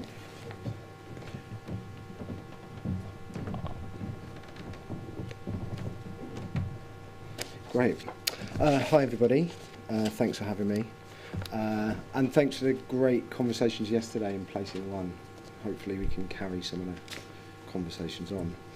There's a slight title change here to reflect the journal article that this is becoming, so you can see that. So apologies for blurry images, but this is in effect a team that have been working together on this project. It was initiated by Dr. Rhiann Scott's postdoctoral ESRC project in the geography department with Phil and I. And it was really focused on affordable artist studios as an important yet diminishing form of cultural infrastructure. And it built on doctoral work that really was concerned with, quite specifically, fine art and artists.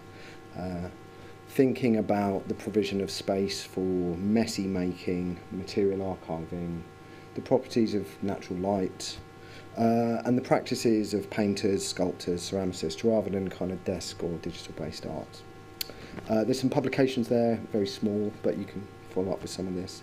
And I should also nod to a wider collaboration across King's with colleagues outside of geography, some of whom you may recognise there. So today, the structure, I'm roughly going to get to Creative Land Trust, but I'll do that with a kind of conceptual framing around what we see as the kind of crisis of the cultural commons. I'll introduce an outline of 3 very brief international case studies, which are signalled there, and then for conclusions I'll try to kind of re-emphasise some of the connections with conference themes and ideas of placing.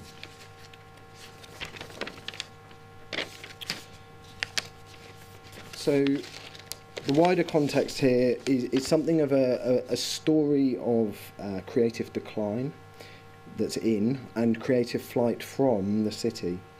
A meta-crisis to the extent that for many artists these crisis conditions have reached a kind of tipping point of ecological collapse, a form of kind of meta-precarity. And as a result of such anxieties, there's an increasingly discernible, across urban cultural policy making at least, signs of a turn, or maybe a return to alternative visions for the future of creativity in and for the city. And so, and this is somewhat unfortunate really, we're arguing in our paper that the impacts of these crisis conditions appear to be rendering key features of this cultural commons more visible within current academic, policy and indeed practitioner debates. And it's this visibility rather than the kind of demise that it signals that offers some hope. What we're seeing is languages, for example, of creative ecologies gaining lots of traction. These are spatial imaginaries of the creative city beyond self-selecting creative clusters, sort of loosely defined cultural milieu, and so on. And there's a growing awareness of delicate, intricate, relational ecological fabrics built up over many decades, if not actually much longer, and yet are being tipped into ecocidal conditions very, very rapidly. There's still much to critique with this kind of language, and not least its kind of colonial Darwinian inflections of this cultural imaginary. We're also seeing languages around infrastructure and cultural infrastructures. These crisis conditions are making clear that culture doesn't just happen, that there's a kind of reduced faith in the idea that attracting Richard Florida's creative consumer class is, you know, with more coffee and less crime, is all that's kind of required. And instead there's recognition that any kind of market-led growth of the creative city really does depend on an infrastructural base that is very often underwritten by the local state as well as local communities. And this is what Alahi Karimnia, yes, I don't know if she's here, signalled very helpfully, hello, in thinking about the backstages of creative production. And that's really a very kind of productive idea. And there's also, and I think less prevalent actually, but equally important, are notions of cultural capability. And this is a kind of reformulated politics and ethics of cultural participation. There's growing acknowledgement, really, that creative capacities, cultural capabilities are very often very narrowly defined and actively policed under neoliberal market conditions of the creative city. And I feel this is why notions of being a creative or creative subjectivities are quite often quite problematic social categories. And of course there are struggles over cultural recognition and resources that are inscribed with much wider forms of class, gendered and racialised exclusions among others. So these are ideas gaining traction. Given the above, our research is driven by two key questions. The first is what forms of politics or political power are needed to try and recover cultural infrastructures, capacities and wider creative ecologies of the city. And it seems to us there's at least some signs of a growing shift away from dominant forms of entrepreneurial governance. These are kind of characteristic of neoliberal imperatives to kind of lure fast-flowing, highly mobile global capital from which many creative cities' agendas derive, and towards what we might describe as a re-municipalisation, where urban authorities are increasingly exploring more interventionist policy and cultural provision that works against the grain of some of these market imperatives and tries to kind of roll back their functions that have long been devolved to private interests and their extractive tendencies. Crucially, answering this question depends on understanding whether this is a kind of pragmatic or a political shift, and that remains to be established. And thus our second question is what possibilities are there for reimagining, if not rematerialising and replacing urban culture and creativity within post-capitalist terrains? And here we're drawn to work by geographers such as Paul Chatterton and Andrew Pusey, who've sought to revive notions of the commons as a post-capitalist socio-spatial formation. And they do that in two key ways that are very important for our thinking, I think. One is to think of the commons as a site for resisting enclosure and cultural enclosure, but also as a space to experiment with alternatives.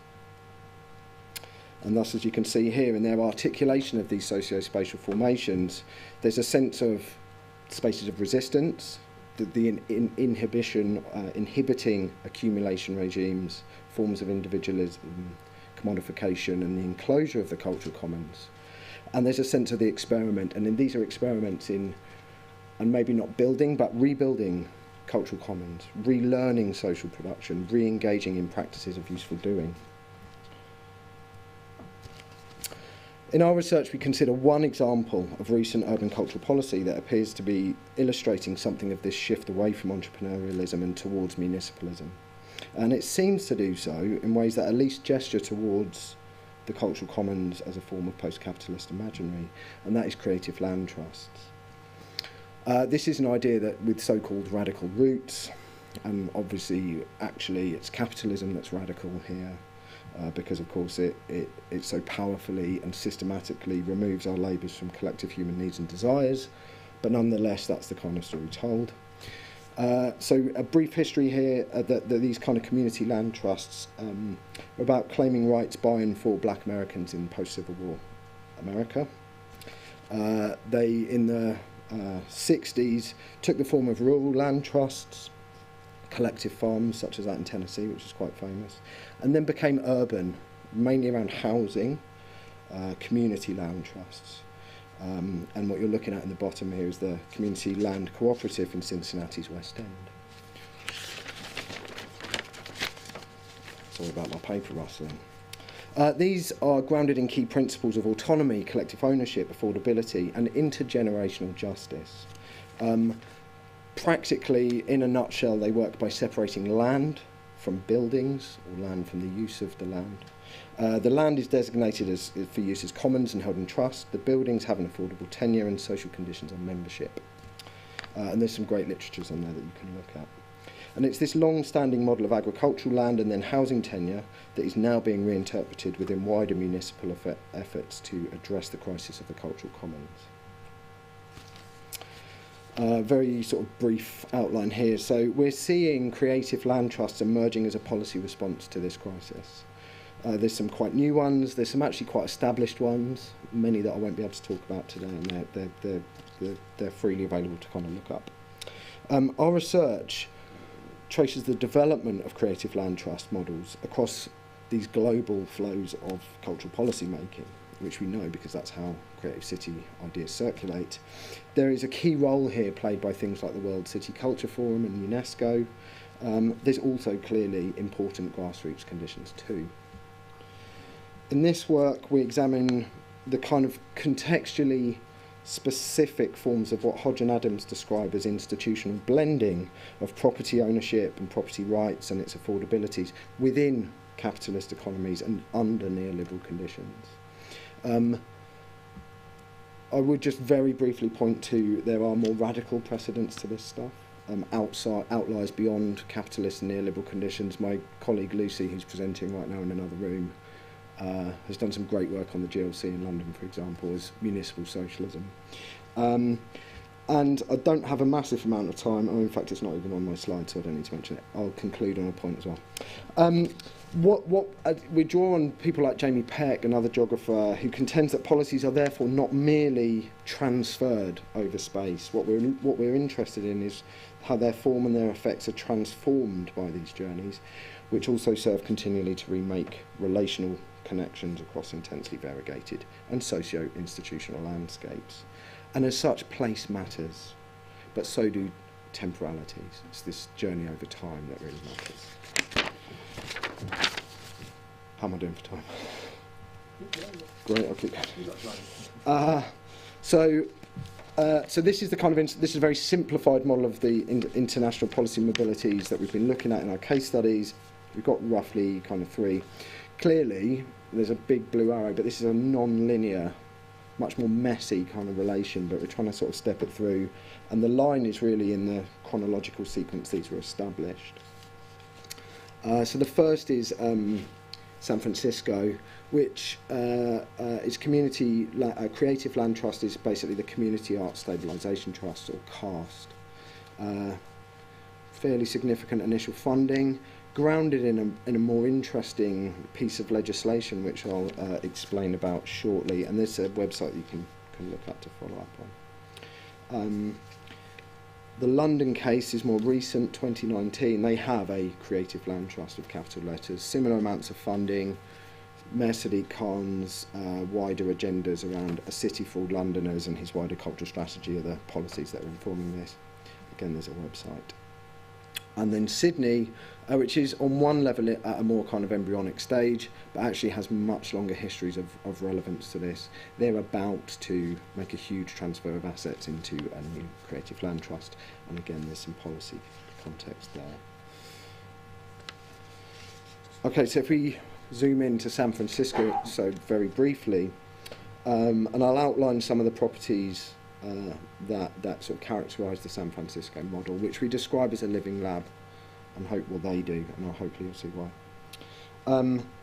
The first thing to say in this context is the tax system matters. We're thinking structurally and financially here. The US system of city and statewide tax regimes gives a relatively high degree of financial control to San Francisco and indeed other municipal authorities in the states, certainly when compared to UK cities. We have far less control.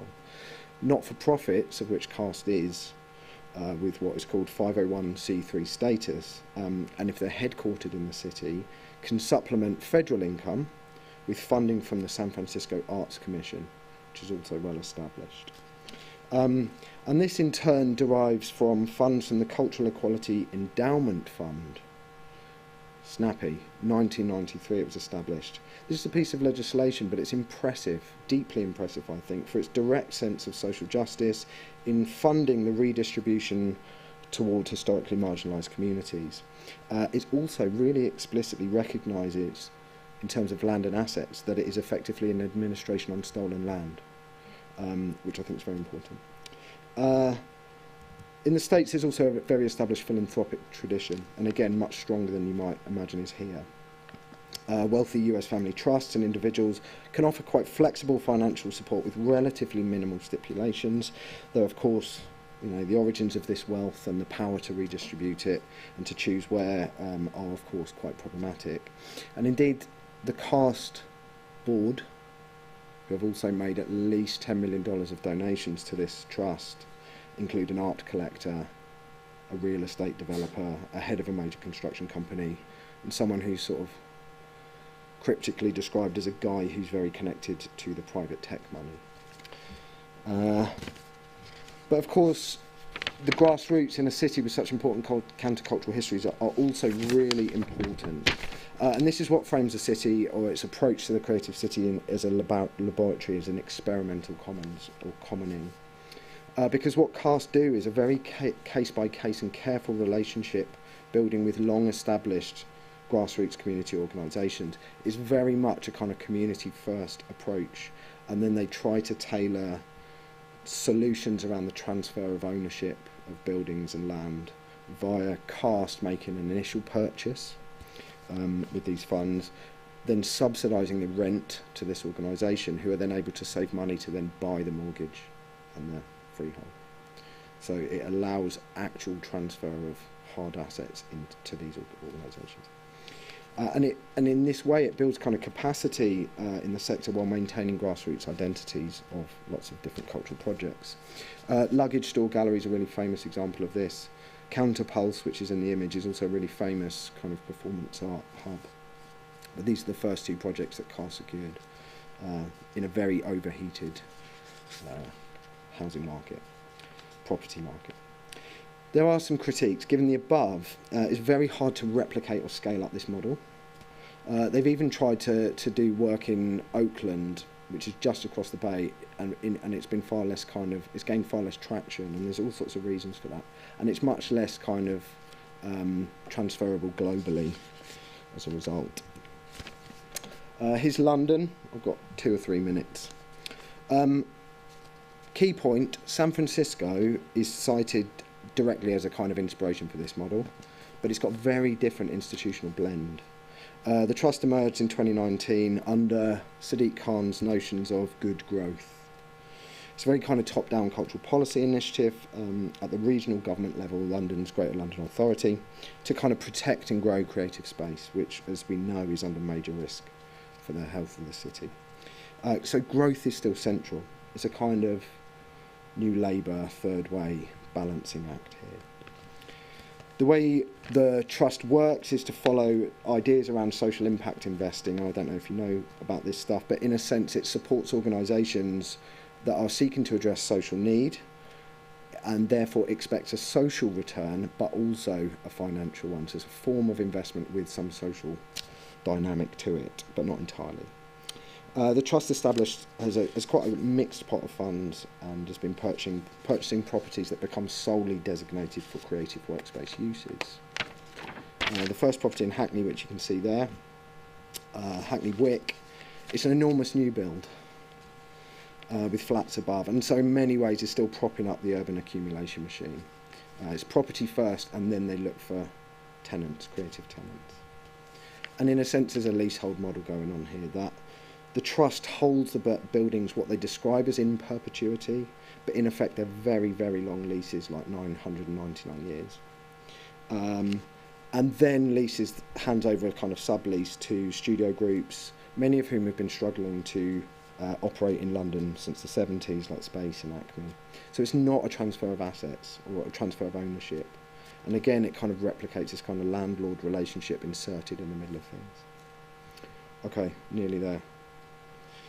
Sydney, very briefly. So Sydney's at a really interesting stage, and at quite an early stage, as I said. They're in direct dialogue both with San Francisco and with London, and with other World City cultural making professionals in the World City Culture Forum, in developing their own kind of Sydney model of Creative Land Trust. So it's a really interesting kind of local institutional blend, but very interesting global policy adaptations going on here as well. Like San Francisco, but not London, this is about property and asset transfer.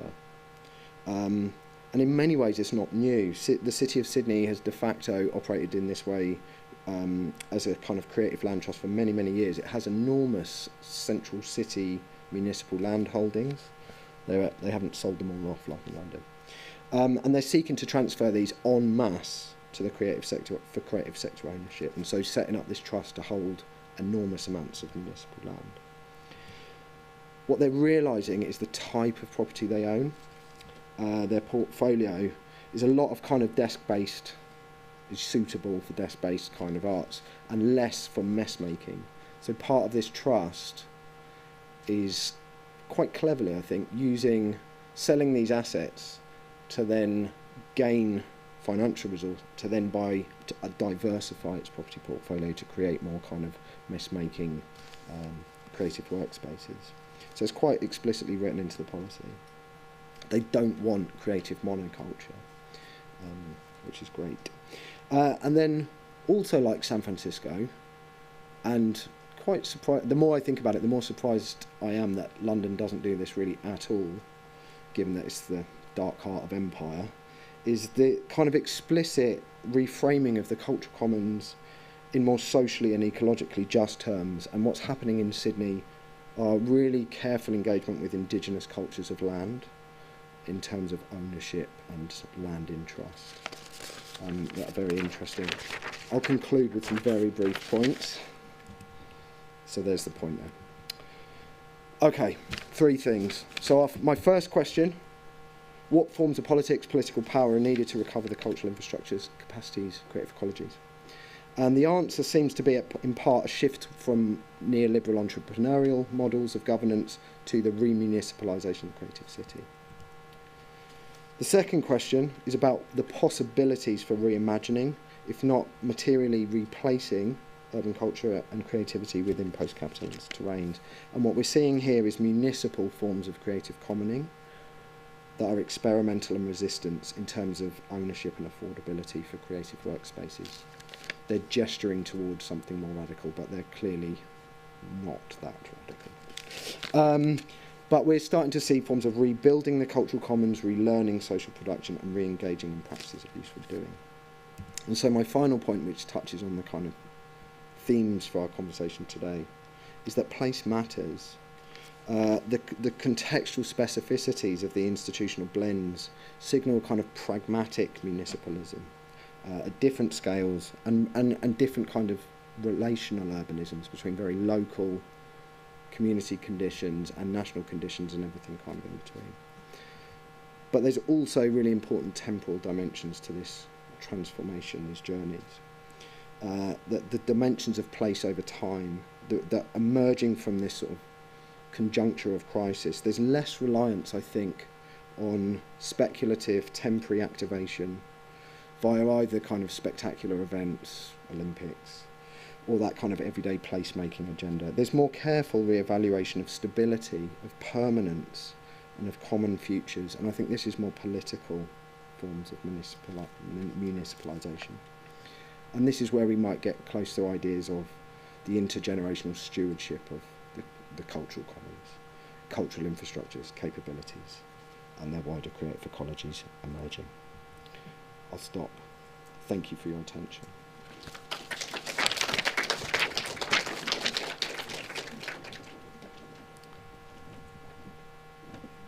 I should say Rhiannon's not here, but she's very happy to hear from you. So thank you very much, Luke. That was really interesting. It kind of, as you know, kind of kicked in some of my earlier research as well, and it was really nice to see this and see how this kind of stuff develops. I'm looking forward to questions. which, as a reminder, we'll be doing questions at the end of the session rather than individually.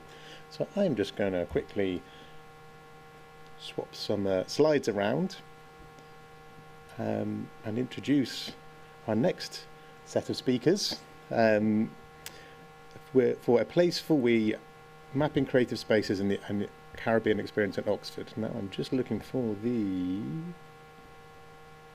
there we go. So I'm going to hand over to whoever's speaking first. Eugene Daly, and then there'll be a number of speakers coming up, so I'm really excited to see this presentation. So over to you.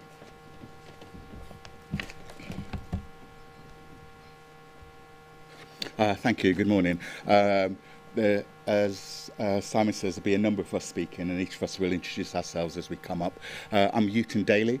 I'm a theatre maker, producer, writer, and performance poet. And most of my work centres around working with and within communities, and especially with young people.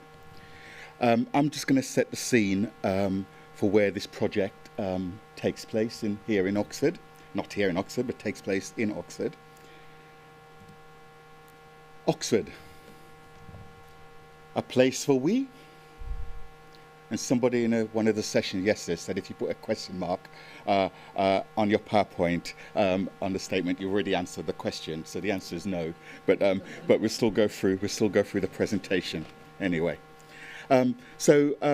Oxford is a small market town that became a city. It's infamously known as the City of Dreaming Spires. Oxford, made up of 38 different colleges within Oxford University, each independent with their own community spaces, that's dining halls, bars, common rooms, libraries, lecture theatres. In fact, the university and its colleges is a city within a city.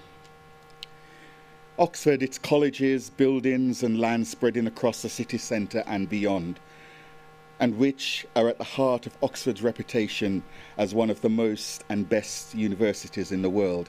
And don't shoot me, I'm only the messenger. Its iconic buildings, gargoyles and well-manicured lawns, suitably walled and further protected by porters and signs of closed and not open to visitors signs. Oxford is world renowned for its academia and political influence, in that most of its recent prime ministers and most world leaders at some stage were educated there in Oxford. Oxford, a world-class city with its rich alumni of award-winning literary giants from Carroll, Wilde, Tolkien, Lewis, Pullman, Haddon, to name a few, along with Nobel Prize winners in science and medicine. Oxford, with the Ashmolean, British first public museum and the world's first university museum, if of course your history tells you to discount anything such as Timbuktu in Mali, then that's the case. Oxford, the envy of the world. This is the picture that is painted and the stories that are told. Yet, outside of this picturesque picture, this tourist guide, there is another Oxford. What if those stories could emerge, could be told, those voices heard? We might see a city that is divided, segregated, with extremely high property and house prices. A city that contains the most independent fee-paying schools in the country, while its state schools are underachieving and below the national average. A city that is high in crime and drugs, poverty and homelessness, all the things you would find in an inner city, not a world-class city. What about the wealth of this city built on the wealth derived from the transatlantic slave trade and the apartheid regime? Who tells those stories of those people, their histories, their impact on this world-class city? We can't be who we can't see. Until the lion, and this is an African proverb which some of you may be familiar with, Until the lion tells his or her side of the story, Tales of the Hunt will always glorify the hunter. Until we, the ordinary people, tell our own stories, those stories will not be told. And stories are important, whether told through art, architecture, plays, music, songs, books, the images that we're surrounded with, the people, the words, the concepts within them, all carry meaning and all make a difference to how we are seen and how we can be seen. How do we see ourselves as part of the community, part of the world we live in? We are changed by what we see, just as we are changed when we are seen. Not for want of trying, we as a community have no permanent spaces, nowhere to call home. This is our city too. In this letter from James Forbes, who was one of the person we were hoping to work with on the first stage of our mapping of the project, was unfortunately couldn't attend, but wrote a very detailed letter to us, in form of his involvement and long involvement in the Dominoes Club, which is part of the cultural provision of the African Caribbean community in Oxford. He picked up on the notion of space and the lack of space. And towards the end of his letter, he says, "It's been a roller coaster ride, as there is nothing worse than not having your own centre, base or space," which is something that we're exploring in this project. I'm going to hand over to Anna, who's going to take through the next part of the presentation. Thank you so much for the start to our presentation, Eugene. My name is Hannah Clean-Thomas. I'm a research fellow at Oxford Brookes University in creative industries.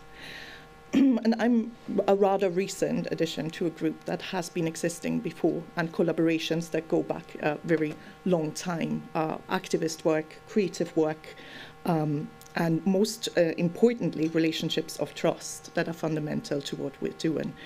So we received a small research fund of a grant from Oxford University, from a network that is focusing on equality, diversion and inclusion. And I think what we're doing goes way beyond that. As always, there are limitations to the funding schemes.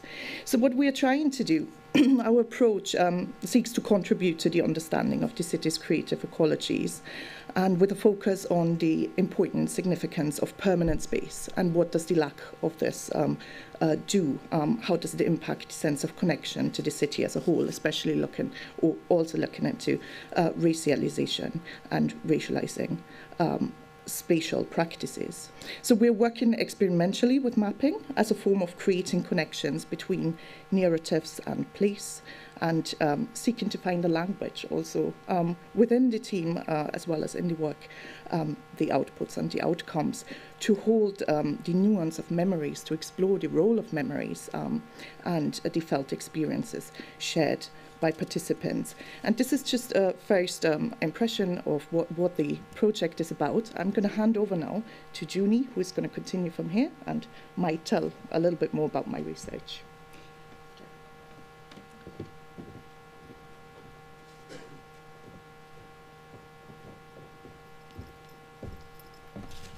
Good morning, everyone. Thanks for coming, and thanks also for the invitation and the opportunity.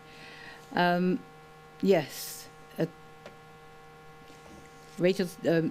Hannah said I will talk about the project. I'm talking about Oxford, or the Oxford I know.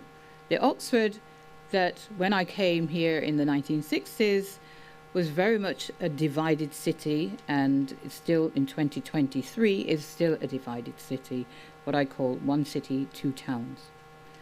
And East Oxford, the area that we're going to focus on, and the area of the research, is an area where, because of the low-cost housing, lots of Caribbeans who came here as a result of the invitation by Britain to come and help it reshape and rebuild Britain after the war, found themselves the only place they could afford to live. And obviously the experiences of the hostile environment meant houses in more salubrious areas of Oxford were inaccessible to them. So Cowley became the place that they could go. There were lots of issues with Cowley and East Oxford because of the local authority and government policy, which was to build a bypass through the whole of East Oxford, which effectively would have displaced thousands of people. Because of the campaign in that area, it didn't happen. So houses were cheap, one of the cheapest places in Oxford to buy a house. Lots of West Indians, or Caribbeans as they were called at the time, were able to come there and buy houses and live in that area. Oxford today is still the most diverse part of the city, and East Oxford is the focal point where you get all the diversity in that area. And something we have done in the past is to create, through Carnival, which Hannah will talk about later, and Eat the World on Cowley Road, because you can literally eat so many different varieties of cuisine on the Cowley Road. And there in Oxford is where we lived. But in terms of James's lack of space, identity, belonging, it really is East Oxford is where we started. The Caribbean Sunrise Club was there as a temporary space for the community, but they lost that when the redevelopment of the area came about, and have since 1978 received nothing permanent for as a community to have a centre.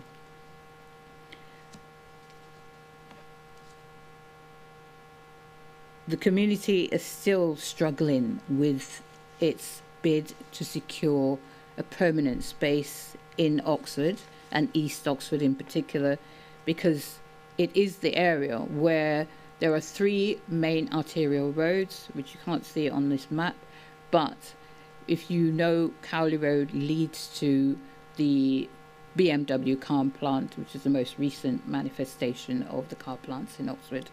And it's a central part because all the other arterial roads feed into Cowley Road. So it's the most accessible point for the community to have a space.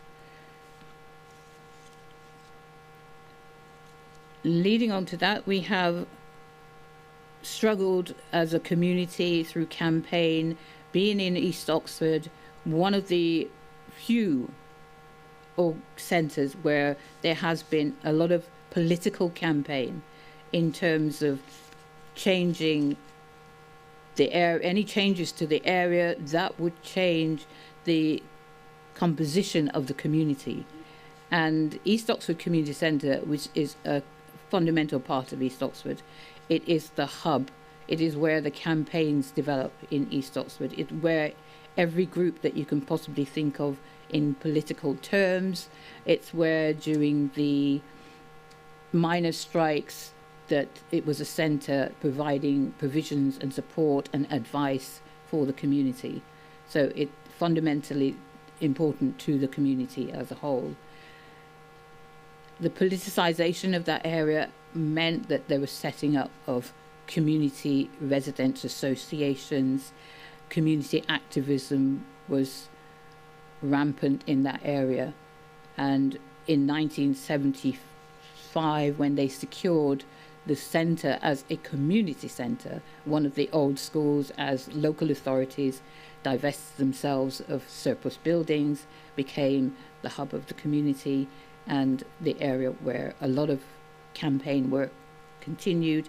A lot of community facilities were entrenched in that area. Arts, fusion arts, which gave arts to the community and community arts to Oxford. The Caribbean community had its grounding in East Oxford Community Centre. Not only was it a community centre, it was one of the few community centres where the Caribbean community felt welcomed and a sense of belonging in there. It welcomed everyone, regardless of your ethnicity. Everyone could use the space. And in the 80s, we were placed in there, having a space in there which the community could identify with, a separate part of the site we could identify with. So we became rooted in East Oxford. Consequently, that continued for a number of years until a few years ago when we were given notice, we had to leave the space. So the centre is now being redeveloped. During the 90s, there was the regeneration funding, which gentrified East Oxford. So it's now a very expensive place to live in. It's also a place where the local authority now feels they need to invest more money, and taking control of the local community centre means they are able to redevelop the site in a way that will no longer make it a centre where community activism can take place, because they're commercialising that centre. We move back now to the development of Caribbean cultural activities in the area, and naturally, as I mentioned, the Windrush generation before. I'm trying to find the wrong direction. Caribbean Living Room, 2018, the 70th anniversary of the Windrush arrival in London. And we decided to do something about it to make the whole issue of Windrush known to the community. So this exhibition was developed in conjunction with a lot of the groups in here and the Museum of Oxford itself. So in that sense, we have now something that reflects our presence here, our sense of involvement in the community, and something that the community can be proud of. I'm not sure. And as I said, East Oxford. This is East Oxford. As you can see, there is a building, it's an or former school, notice board, and what it is now in terms of it's been boarded up, fenced up, and no longer accessible to the community. And so we are homeless, rootless, and a sense of unbelonging reinforced by the actions of local authority. Thank you for listening, and I'll hand back to Hannah.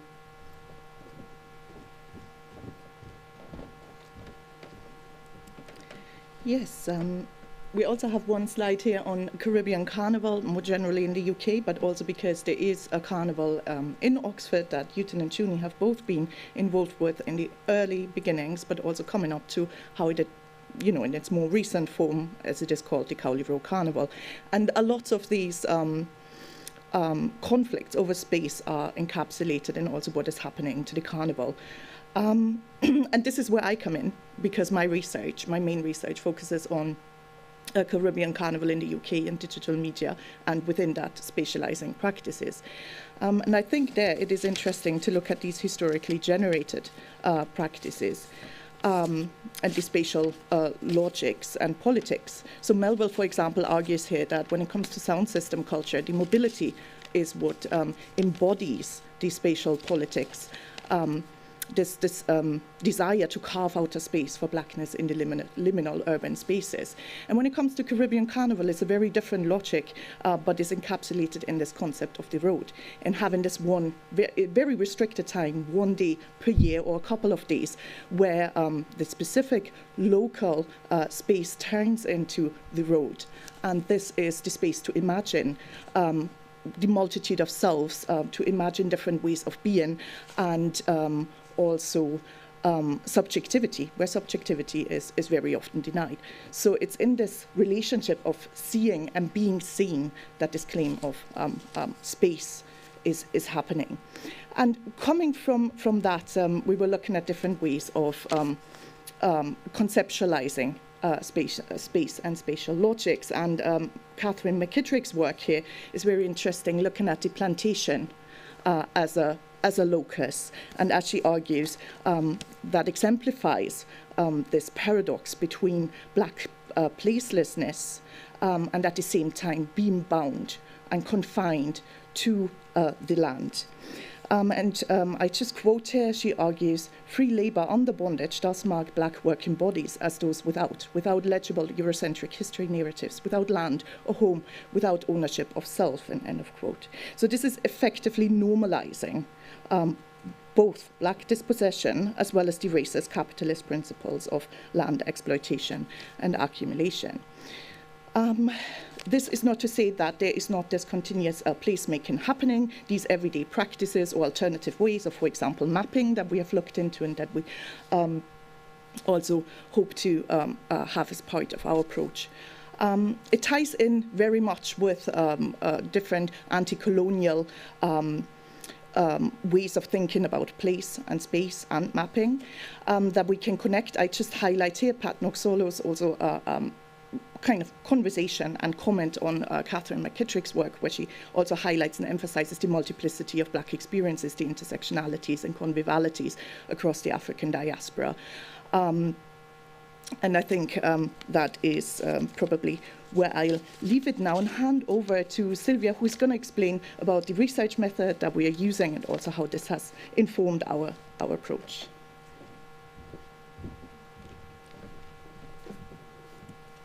So hello, I'm Sylvia. I'm an artist and researcher. So that's why I'm going to talk to you about methodology. I have joined the project recently as well. I'll be helping with the walk-in interviews, and I would like to talk to you about how the importance of walk-in interviews rather than oral history, because with the walk-in interviews, it can stimulate the senses, the memories, because as we are in the outdoor spaces, we have the smells, the visual, the sounds. So with that, we are encouraging the connection with the participants we are inviting to be interviewed with the spaces, exploring their experiences with the spaces, basically. Yeah, so Rich. Okay, I'm Rachel Barbaresi, and I'm an artist and lecturer at Brooks. I've worked with Jeannie and Newton over a number of years around narratives of the Windrush generation, and I often respond to memory in my work and to living memory. So going back to the way we've kind of explored and developed this project, we had an initial workshop a year ago to gather kind of direction from community, and there was a strong message from community creatives that the search for space should become much more visible in Oxford. Much energy had already been exerted on finding space, and our collective work needs to make an impact. We agreed that by widening the conversation to include students of both universities, members of the public and cultural organisations across the city, we could try and bring some new momentum to this project. And so, as a result, we have 2 live projects in Brooks which relate to the research. Last year, urban planning students looked at the Cowley Road through the lens of empathy and diversity. And currently, architecture students are designing a cultural centre for the African Caribbean community. These projects are engaging students in thinking about diverse cultural space and are generating rich starting points for wider discussions. We're also collaborating with arts organisations in Oxford, including Modern Art Oxford, the Old Fire Station and ArcT, to create a platform for conversations and hopefully sharing some of the students' work and involving members of the public, students, cultural organisations and the City Council. So in my practice, I work with living memory and will be working with the outcomes of the autoethnographic walks.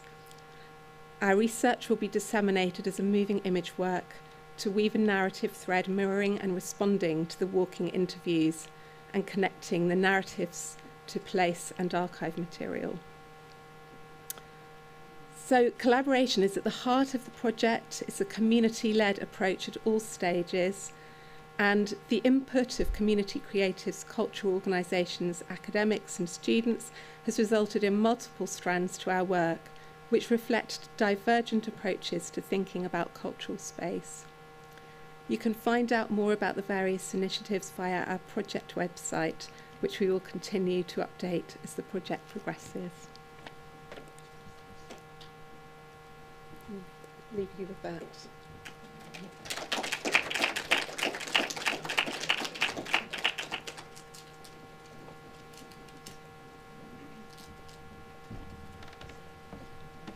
Thank you so much for that. That was really fascinating. It's not a city that I know well, but I've been spending a bit of time there recently because I was poking around in the history of the Ashmolean, of all things. And yeah, and those senses you get in those cities, Oxbridge particularly, that kind of walledness in all those different ways. And hearing about, your work is really fascinating. So I'm looking forward to the questions again as well. I should say we are running late with this session. We started a little bit late. So we will be kind of running into lunch a little bit, but please do stay if you can, because I think there's lots of great things to discuss. So our final speaker today is Julia Postecanero, who's just here. There we go. Who's going to show a short film and also show some slides as well. So I'm just going to bring those slides up and then get out of your way. Yeah. Meanwhile, I can. Yeah, I'll hand over to you. Thank you. So hello, my name is Julia. Thank you for having me. I actually responded to the call with the intention to use this format as a kind of workshop session. So where I share with you my practice and get feedback, which is very important for me, as you are one of my communities of practice. So I'm really here to discuss a very bold question, which is the role of social scientific research in the creation of culture political experiments. But I'm doing so in a modest way, I would say, through not giving you all the responses, but inviting you to engage with my suggestions. So I've got a background in critical pedagogy and research on social and political conflicts. And within the last 10 years, I tried to approach research by applying aesthetic practices to engage with the communities I work with. So today I'm here to make visible how I approach social scientific research in my work, and I'm referring to experiences in Augsburg and bridge to my current position as research lead for the new Norwest Media Center in Bristol. So the film that I'm going to share with you is referring to my practice in Augsburg, where I worked with a culture and community hub called Grand Hotel Cosmopolis, which is situated in the heart of the city center. Augsburg is a city probably half of the size of Bristol in South Germany.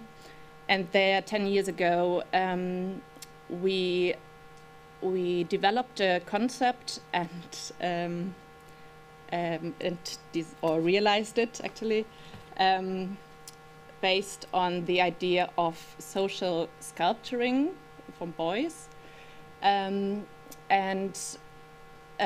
placed in a former elderly home, which was unused, and we applied for to reuse it temporarily, in a very interesting collaboration with the Protestant church and the regional government, who wanted to place refugees there. So we co-created a hotel for people with and without asylum, and and developed this culture and community hub throughout the last years.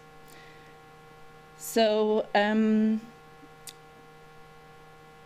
yes, and actually the film is then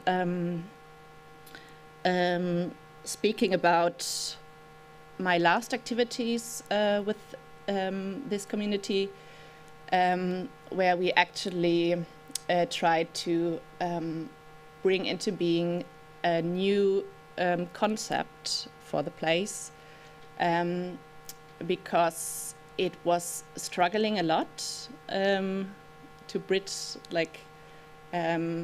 these utopian aspirations within living and depending on a capitalist system. So we engaged in a collective learning process that was enabled actually by the pandemic, because people had to stop their production. And we had time to reflect and to imagine collectively about preferred futures for this place. So I was co-leading this process, and the film is showing or is speaking from my perspective together, or like in strong dialogue, obviously, with the other co-designers of this collective action. And yes, and I really want to get your feedback, because it's a work in progress. It's not finished yet. It was done at the point of the research project that when we just finished the last of 3 interventions. So I was approaching, or I was guiding this collective learning process by applied methods of action research, and was later then altering the understanding of this research practice in my MA final dissertation. So yes, so actually the point where this film starts is just like in between, in the middle of the whole research process. So it is very emotional, fragmentaric, and telling the story from my perspective, from inside this social organism. And and it's an assemblage of 3 of the 3 interventions that took place and that were developed through tactical learning with the participants. Yes. So yeah, I'm really excited to your feedback, and you can play the film now. Thanks.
Looking at this social organism from a perspective that lies in the future, like 30 years from now, I see the Grand Hotel in a crucial moment.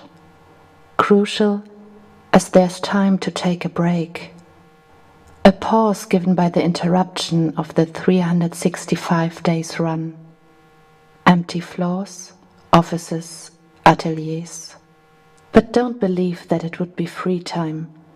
People feel under pressure to survive as cultural institution under pandemic circumstances. People feel hope that this historical moment is an opportunity for a radical different continuation. There's time to look inside, time taken by some. We experiment for giving new relevance to the culture of arts production, deconstructing, decolonizing, degrowing, sculpturing for a good life for all. In common spaces of possibilities, we experience the education of desire. In between spaces, there is time to listen to your inner voice. What is it that matters for co-designed transformations? We need to really work together, going beyond the fight against the system's containers, and find accomplices in politics, municipalities, and civic society. Careful networking for radical change. In between the institutions, there's freedom for deep exchange and tactical learning. Starting with collaborative actions, get to know each other. Art is method for critical, co-productive urban development. Mutual support of self-organized groups in collective thinking through future-led questions. Questions that we relate to in different worlds. For what are we doing it? With whom and how? Aesthetic practices to widen the horizons of possible responses. Encouraging gestures to those who are apart from public deliberations. Scientific research to communicate existing limits and to explore what is feasible in this specific situation. New cultural formats as applied dialogical practices to engage in public discourses. We, in every position of power for co-creating a preferable future, I want to get to know us, from Augsburg, beyond constructed limits. How can we interact as co-creative citizens? Owning the power to create is a democratic condition, but it's not given to everyone. In response to fights on power of interpretation, the power to create has been taken, very potent by social movements, often with the unintended effect of reproducing the dominant in their own structures. Source of discrimination and self-exploitation. We suffered from that tyranny of structurelessness. In the Grande Cosmopolis transformation process, we started to consciously share power and responsibilities, defining positions based on qualities that are needed in the situation. Understanding moderation as a continuous structuring of an ongoing design process. To expand accesses for newcomers. To facilitate organizational learning. To bring light on power relations. We continue being a place where people experience and cultivate their ability to co-create a common good. Leave no one behind. Who is the we? I don't want you talking about us as we. We are not consistent. We look for dissent in collective actions for change. The we is existent. Partial, floating, in between, improvised. How can we form a we without enclosure and simplification? Appreciating multiple perspectives and their attempts to contribute. Find the smallest common ground and frame it with movable margins to provide security for the beginning of a new planar growing in between spaces, getting secure in between insecurities. Dare trust as fear narrows your inner space.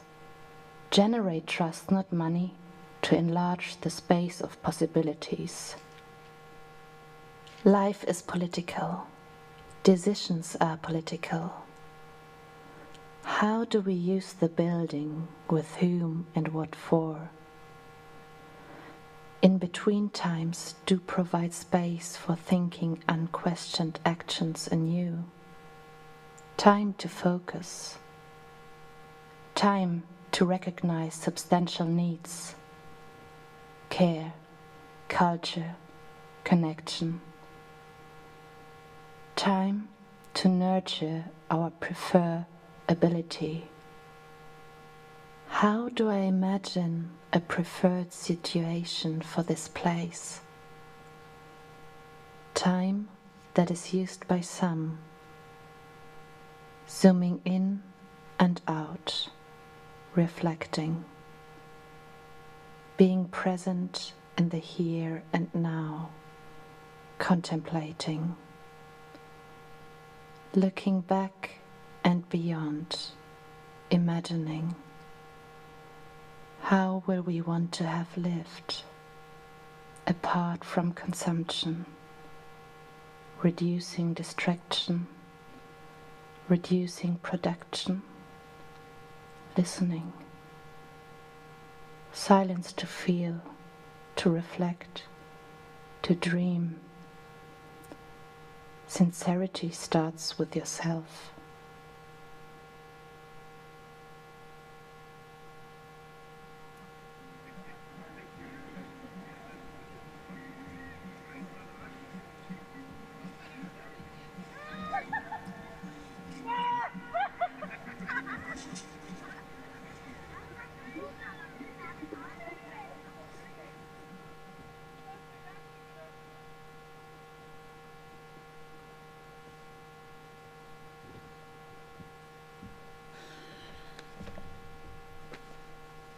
Yes, thank you for your attention. So, just to give you a bit of a context, we think, like, Juan, who is the co-director of this film, is in Germany right now, and we met in the intersection between degrowth, arts, and research. So we would like to bring in more solid knowledge in this film, and obviously this will probably go along with a whole new text. But I'm interested to hear about your thinking on that. So for me, the role of research, or the power of research in the co-creation of culture political experiments is to rework relationships between science and society, between researchers and participants. And yes, and I think for that it's crucial to do research in an ethics of care. So I won't go into detail here because we are already running late. But I think the potential of social scientific research is really to build situated understandings of collective action, and then to evaluate these understandings in kind of iterative processes, and then to connect these understandings with missions of communities, to see how we can support their missions through knowledge co-production. And I just want to highlight that reflexivity is key here. And I found out in my role that it is really important to make space for that, to generate materials that facilitate collective learning. And yeah, so we had this already in the previous talks a lot, that we are building on, or the quality of and the quality of the attention and the relationships with the communities matter for meaningful knowledge co-production. And so I want to not go over the time. I really want to ask you to engage with some of No West Media Center's tools to facilitate reflexivity. So every one of you should have like one of these concept cards that are, that give insights and inspirations of different forms of intelligence. So I invite you to take a moment and read this card, read your card, and reflect on the question of how you practice responsibility in your everyday work.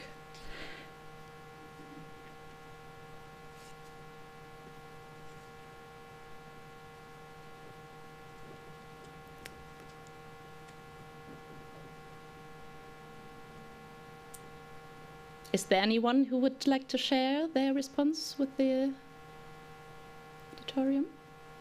No. And then I would like to invite you to give feedback to this presentation, because I'm like in between academia and social innovation action, I would say. So yeah, and it's really important to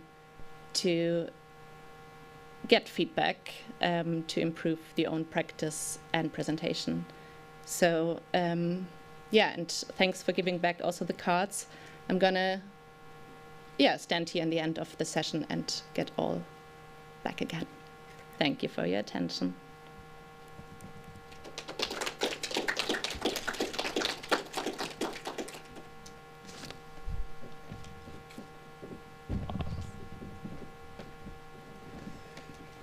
Thank you so much, and thank you so much to all of our speakers. It's been a great and fascinating session. I really do want to make sure there's some time for conversation.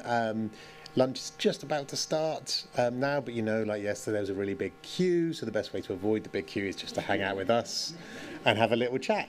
So could I invite all the speakers up onto stage, and we'll see what the audience has to ask. We'll also be taking questions from online as well. Can I ask that that the speakers, when they respond to any questions, they use the microphones on the table, as that will make sure the audio goes into our online stream, and I will also be running around with a microphone as well.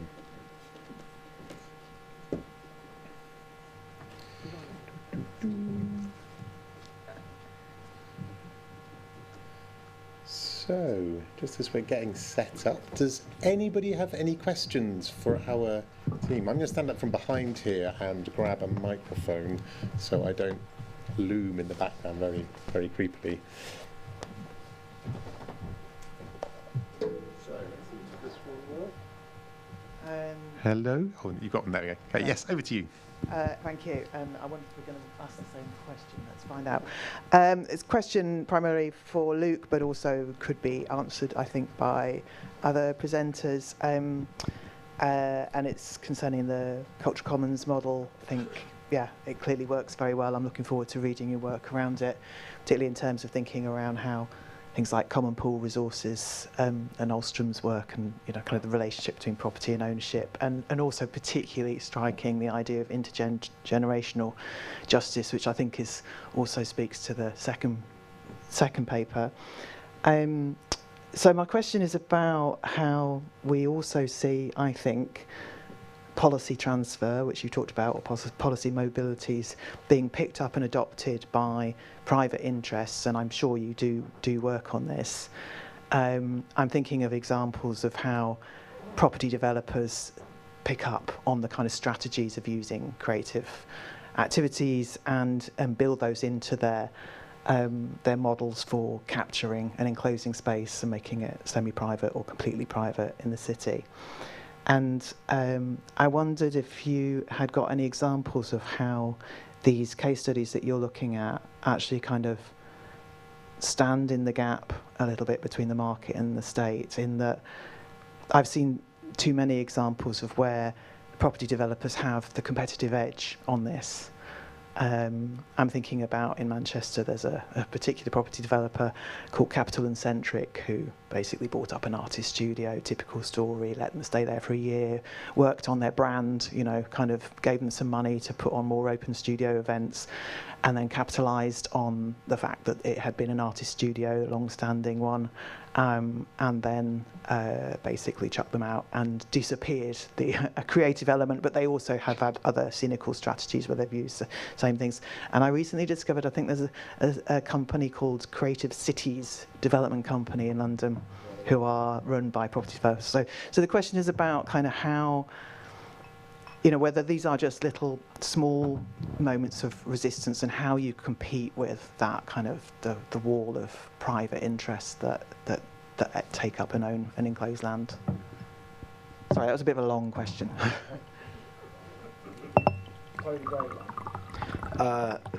Quick answer is there are, especially in London, the early model for this is that exactly as you articulated. And I think it's Persimmon Home, like huge developers are doing this kind of social investment type model, and they know that the arts and culture kind of activate ground floor usage. It's completely built into their model.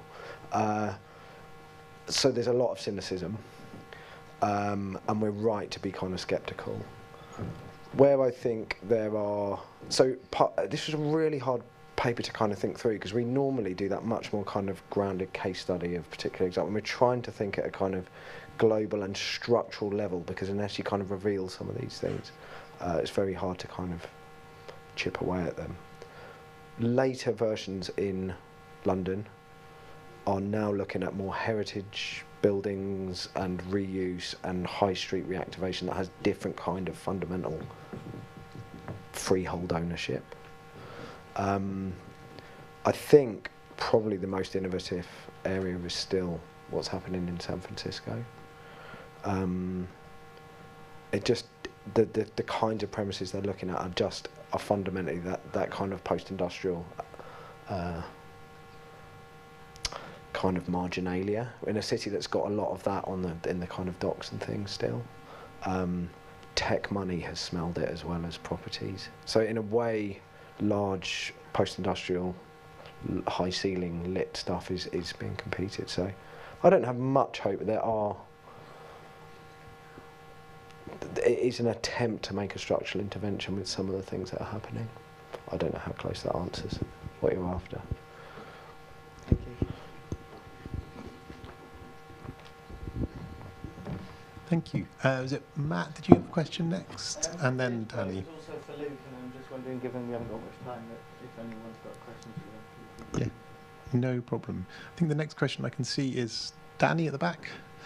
Just if you could just wait for the microphone, that'd be really great. Thank you, just so that the online audience can hear your question.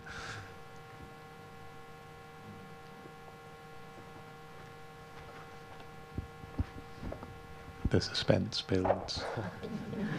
Thank you.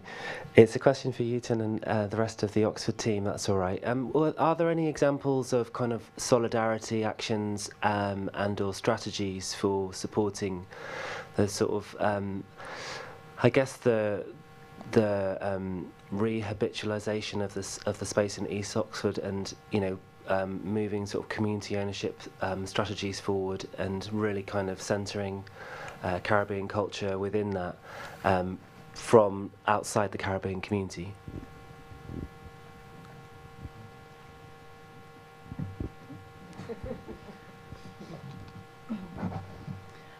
Yeah, I'll just give you an impression of, as I said, having come to the project rather recently, and also not being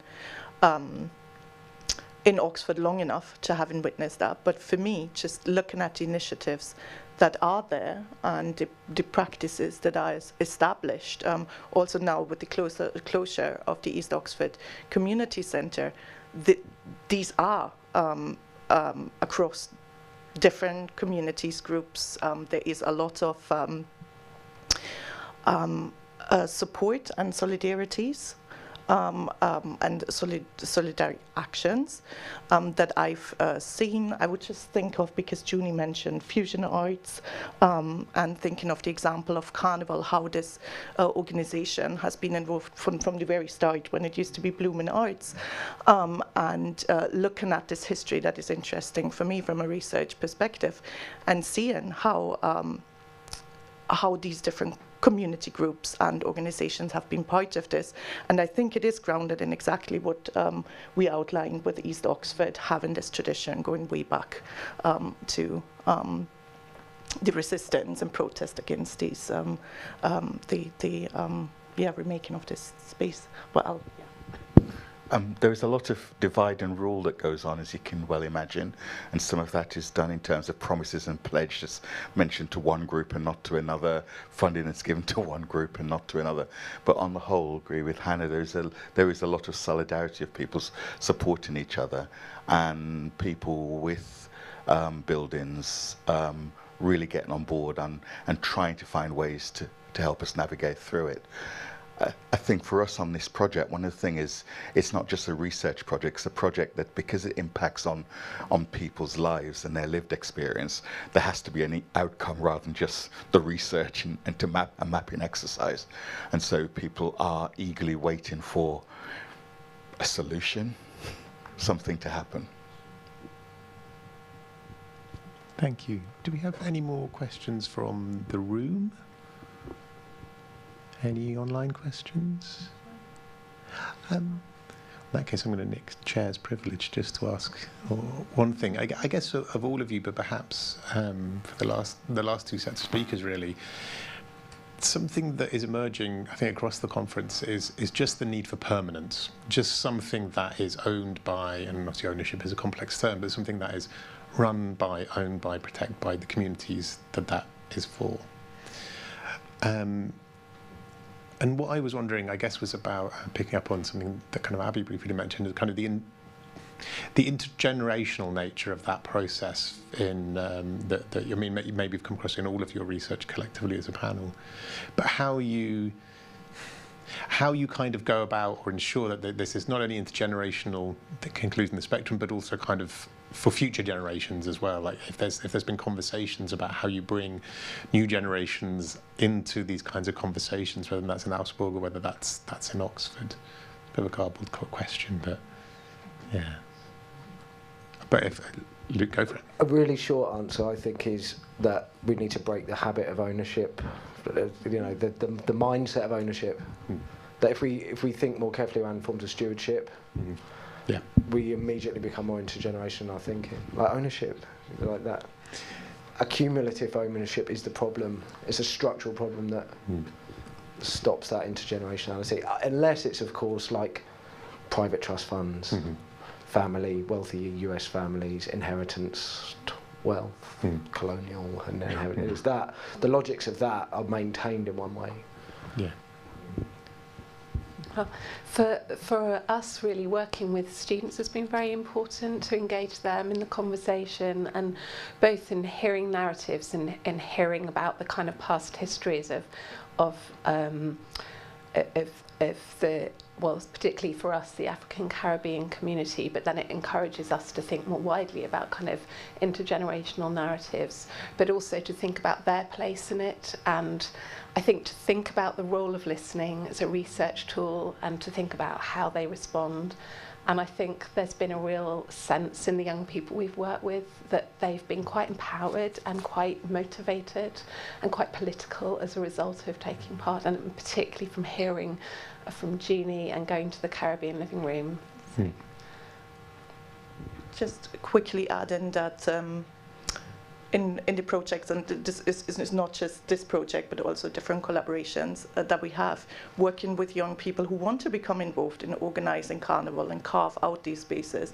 And just for me personally to be part of this process and seeing all the obstacles that have come up, how difficult that intergenerational exchange also is. It just makes it very evident how the project legacies, how we can work on this to make archival efforts that we do accessible to who actually then should be the users of that, and that is young people within the community, but also who have come to this through Carnival, because relating to that other question, it started as a Caribbean parade, but it's one of the few events in Oxford where everyone says it's including all communities and inviting everyone in. So, and that is kind of what I took from it, but also, yeah, the importance of making these archives accessible, and yeah, the project legacy. I would also respond to that, saying that I think practicing commoning is key here, and to really understand knowledge production as a form of commoning.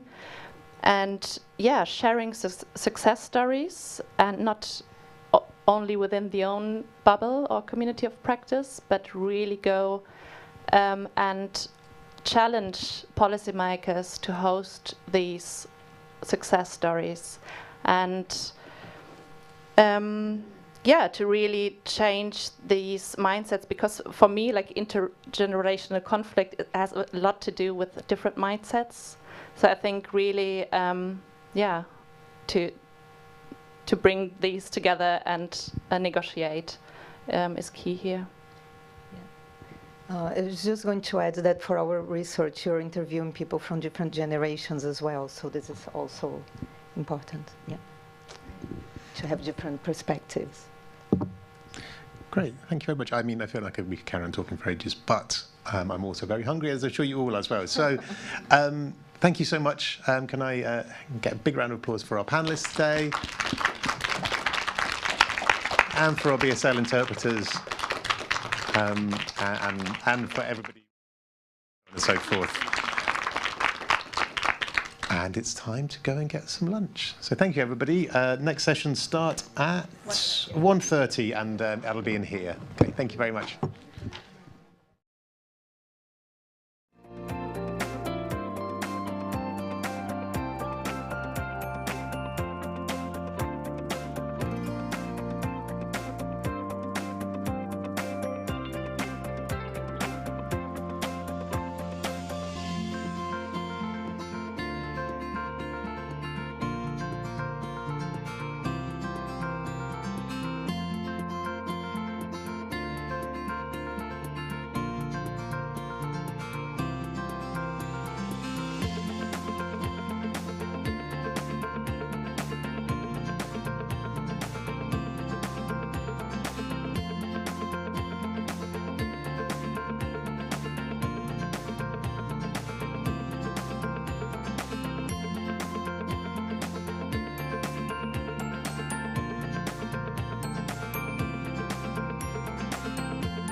just like pretending that there is.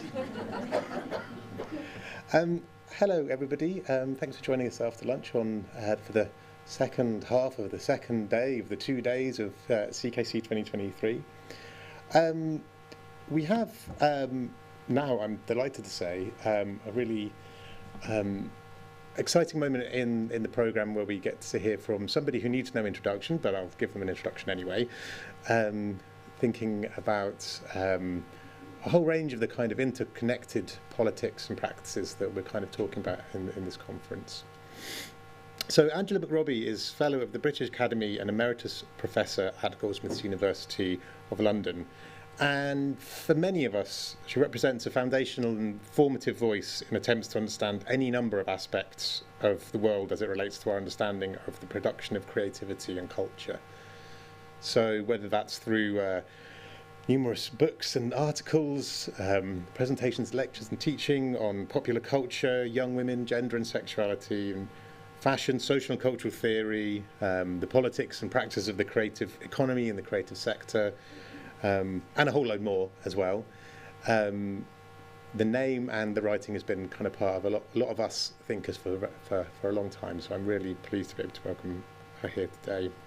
Her most recent books are The Aftermath of Feminism, 2008, Be Creative, Making a Living in the New Culture Industries, 2016, Feminism and the Politics of Resilience in 2020, and Fashion as Creative Economy in 2020 with Dan Strutt and Carolina Bandinelli. I think some of that work will kind of find its way into today's talk as well.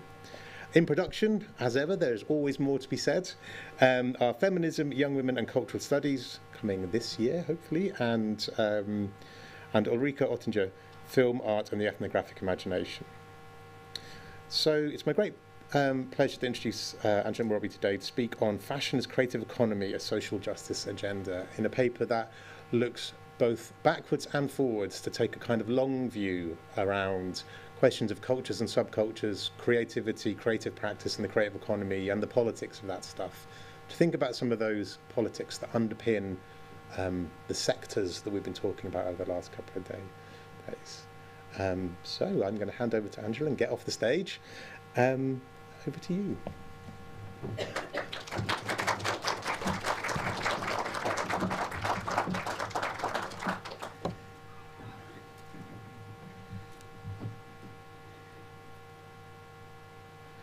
So, thank you, Simon, for introducing me and also for inviting me. And I must say, I am so sorry I haven't been able to be here for the full 2 days. As one or two people know, I have just recently exited from the dreaded long COVID, so I'm still in a phase of kind of pacing, and that really kind of shapes my day-to-day life. But as long as I do it, then I can participate again in academic and everyday life. And actually what I'm going to do today is offer something of the long view of charting really how I became somebody in the last decade that has been writing about creative economy and creative industries. And I've done that by actually, I hope you'll forgive this, by going back to the late 1970s and the early 1980s. So this lecture or talk is in 5 points, and the first point really comes out of the work that Stuart Hall developed in Birmingham in the mid to late 70s on youth subcultures. And what I'm really explaining, and I hope justifying, and is this kind of a cultural history of a certain kind of set of connections that have always been of key interest to me. And one of the ways that they're of key interest to me is that I've also become, in recent years, something of a critical fashion studies scholar. And it's just struck me recently that in terms of fashion and the fashion industry, I've never been interested in the big brands, in the Gucci or in the, you know, the major high fashion, luxury fashion has been of no interest to me at all. But I have always been interested in independence, in the small scale, little local fashion production units. And this is really kind of is what links me right back to those early days of youth subcultures. And with this, I'm also, I think, as you'll see from what I talk about, I'm interested in how can the left have a really viable politics of self-employment, and do we need to continually be paying attention to what that might mean? So there are the 2 points, the kind of indie scenes and the politics of self-employment in relation to the changing world of work and employment.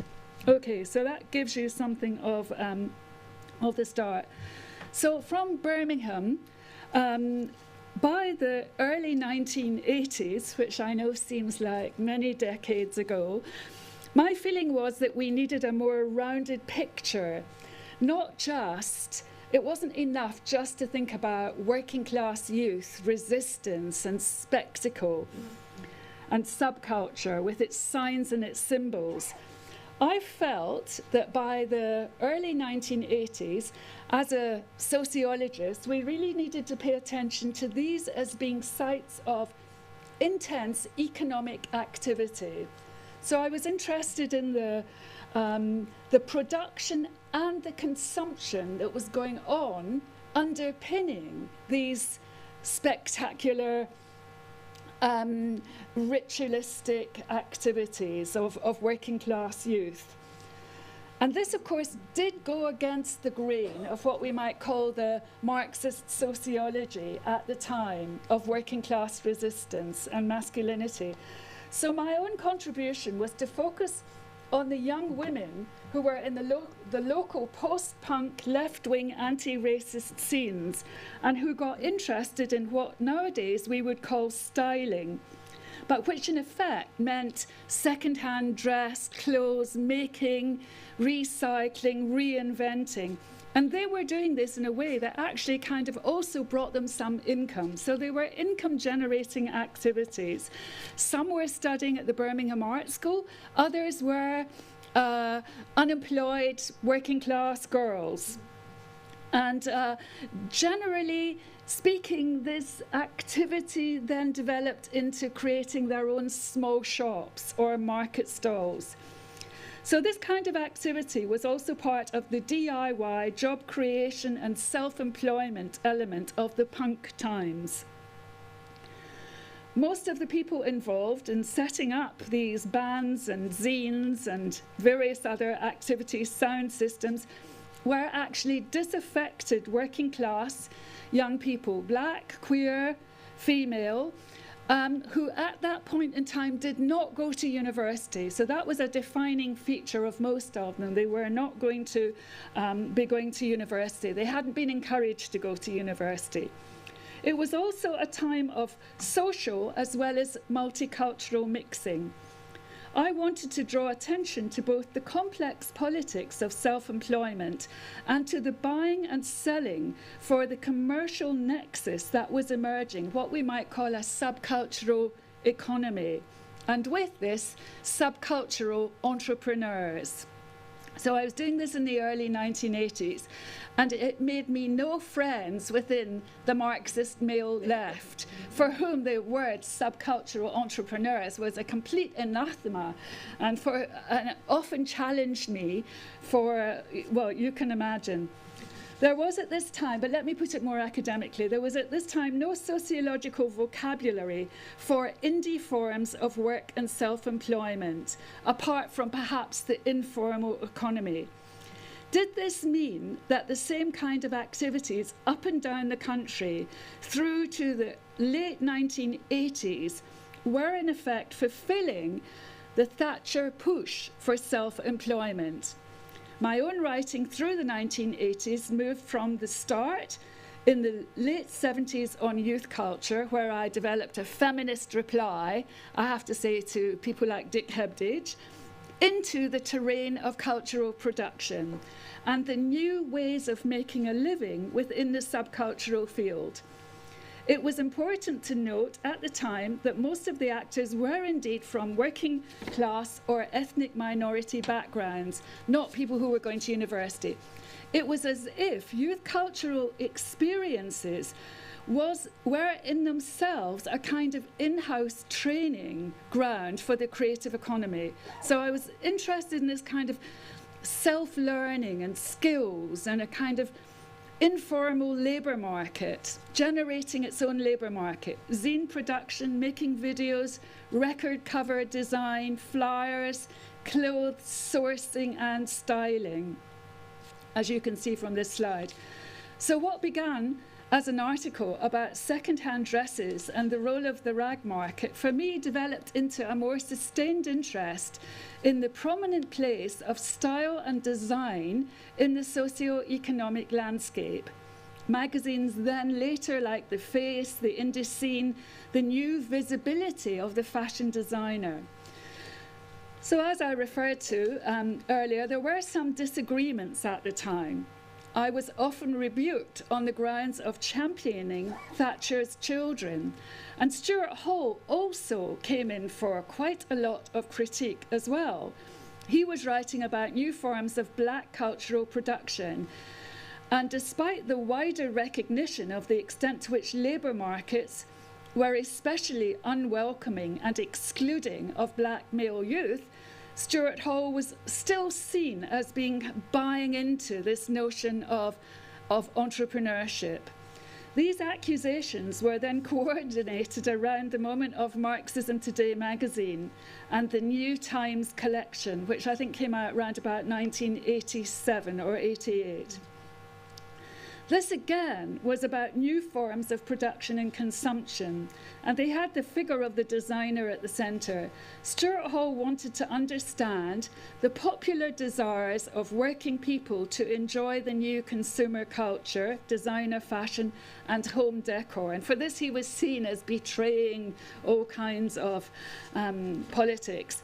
But Stuart Hall argued that the left could only win by paying attention to these desires, which also reflected the various different constituencies which now had to be addressed. It was no longer a matter of the single working class. It was the black working class. It was the Asian British working class.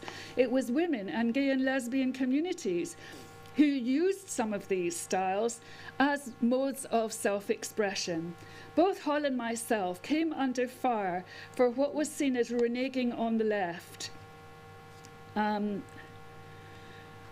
we were also, however, this is the West Midlands scene. And what I was interested in was, where did they get the clothes? And actually, in a recent documentary about Selector, the people that were interviewed were saying, oh, I remember getting my hats from a second-hand shop in Birmingham, Broad Street. So I thought, oh, good, I got it right. Yeah, and this slide too, likewise, it's so interesting. This particular style is now, very much on the catwalks, but you can see the indie original of it. So Hall and myself were also influenced, and a few others, by the likes of Robin Murray, a left-wing Labour economist during and after the Thatcher years, who was also writing for Marxism Today. And they were looking for new models of economic life, and they were also reflecting on the consequences of post-Fordism and how a left-wing government might support new forms of work and production. Here too, the designer and the creative economy had a role to play. In fact, many of the ideas in the New Times book emerged out of debates about what was called the Third Italy, local forms of production, industrial districts, and also using new technology. these models, supported by the Italian Communist Party at the time, were of key interest to UK sociologists and economists like myself, because they were also devised in terms of local democracy, job creation, and a certain kind of growth model that was separate from mega growth. Really about higher skill level, upskilling, new technology, and the spread of micro businesses. So it was really within this kind of debate that we could see something of a new politics of self-employment emerge. And it was summed up in an article which I only recently rediscovered by Robin Murray, titled Benetton Britain. And you can see there from the slides. So many years later, fast forwarding to 2013, 2014, with our AHRC CREATE programme of research, and when we were looking at Italy and Milan, I was suddenly reminded of this connection. These arguments at the time were also useful for a feminist approach to work and employment. At the time, there had been some feminist attention to new forms of work and employment. There was, of course, Arlie Hochschild talking about emotional labour and the new service economy, but nobody really was talking about style and design and young women. And so this Italian model really captured my attention and my imagination. How does a sociology of small independent fashion businesses connect with an updated politics of work and employment? Okay, fast forward then from the late 1980s to 1997. 1997, obviously the year of the Blair government. And the connection there is that various people in the Blair government also contributed to Marxism Today. So there was a direct connection between Marxism Today, New Times, right into office. And this is, again, and in fact, one of the arguments in the most recent book that we'll come to at the end, looking back at the Blair period, I would say, and about the creative economy and the boost for the creative economy, in many ways, it mirrors, which I vaguely remember myself, Harold Wilson's white heat of technology in the 60s, which was, again, meritocracy and technocracy, and in this case, plus creativity. So I think that we really need to recognise the significance of this initiative in the early 2000s. So there was a shared vocabulary with several people who contributed to Marxism Today, going on to take up key posts as senior advisors. Once in office, however, instead of the Italian-influenced social economy, what we found was the talent-led economy. So instead of this kind of much more regional social economy from Italy, that seemed to be pushed aside in favour of the so-called talent-led economy, and the idea of risk-taking individuals who, as Charlie Ledbetter put it, would be living on thin air. But within this, so that was the title of his book, within this circle of New Labour, what is also really interesting is that the creative economy was absolutely promoted, but the idea of labour was really shunted off the agenda. The idea of labour, work, especially the word unemployment, completely disappeared from the Blair speak of the time. It was almost considered too unpleasant to actually have to think about organised labour or unemployment. So it was pushed into, and with it, of course, the attendant vocabularies of solidarity and organisation. So what the Blair government was proposing for the culture and creative industries provided a frame for much of my critical writing, for better or worse, from 2000 onwards, and likewise Stuart Hall. It was, as we suggest in the new book, Fashion as Creative Economy, this equivalent of the white heat of technology. The creative economy, white papers and reports, invented a pathway for neoliberalism through the back door and softened and made more emollient and seemingly more inclusive through the idea that everyone is creative. So this was the gesture towards social inclusion. But everyone is creative. That was the title of one of the white papers, as you probably know. And from this, so much flowed. BAs, MAs, cultural leadership programs, expansion in and across media and performing arts, the key role of the DCMS, the provision of an administrative apparatus, a mode of governance that went well beyond the old Arts Council roles. It was a kind of professionalisation process for the arts and the cultural economy, predicated on growth, job creation, intense and expansive governmentality. And in the book that I published in 2016, what I argue, and you know, it could be refuted, but my argument was that the impact of what I called a creativity dispositif in the kind of Foucauldian sense was that this series of interventions was actually a way of undertaking quite pervasive labour reform.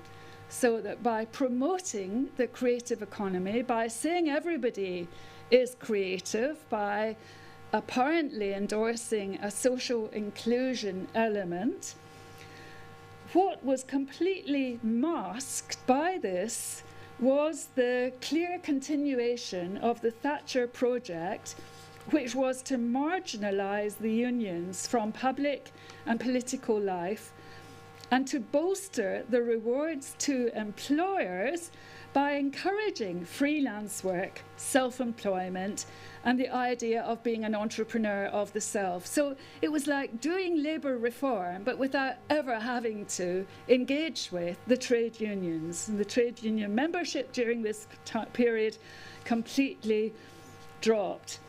The more people became self-employed, the lower the burden to employers of welfare and employment costs, since these would now be shouldered by the freelance creatives themselves. This was de facto a form of labour reform. During these years, little was seen of the union bosses that we now see back on the TV screens today.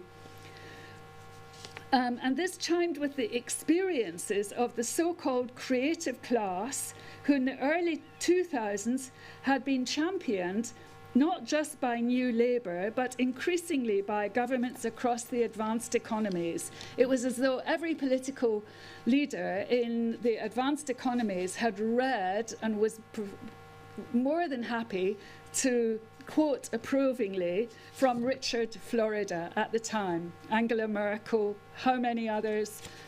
It did not take long, however, and this then becomes a turning point. It did not take long, however, for neo-Marxists like Jamie Peck to voice their objections and demolish these arguments about the boosterism and hipsterism of Florida and his 3 T's, technology, tolerance, and talent. Jamie Peck obviously wrote about this in 2005, and actually in 2001 I did this rather more informal paper, which was also a kind of killjoy critique of the euphoria of the creative economy. And this came out directly from my own experience at Goldsmiths, where Goldsmiths was at the time signing up to something called the Cultural Entrepreneurs Club. And we all had to go along, and I thought it was going to be a seminar, and it turned out it was a vodka drinking session because it had been sponsored by Smirnoff, Channel 4 and Goldsmiths. So, and it was all about how to get a job informally. It was about, you know, this new network, sociality, which is what Andreas Whittle called it. It was about, you don't have to go for interviews. You don't have to spend time applying for jobs.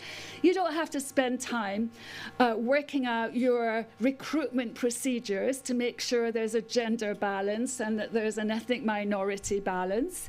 You just go to Soho House. And, you know, you hang out.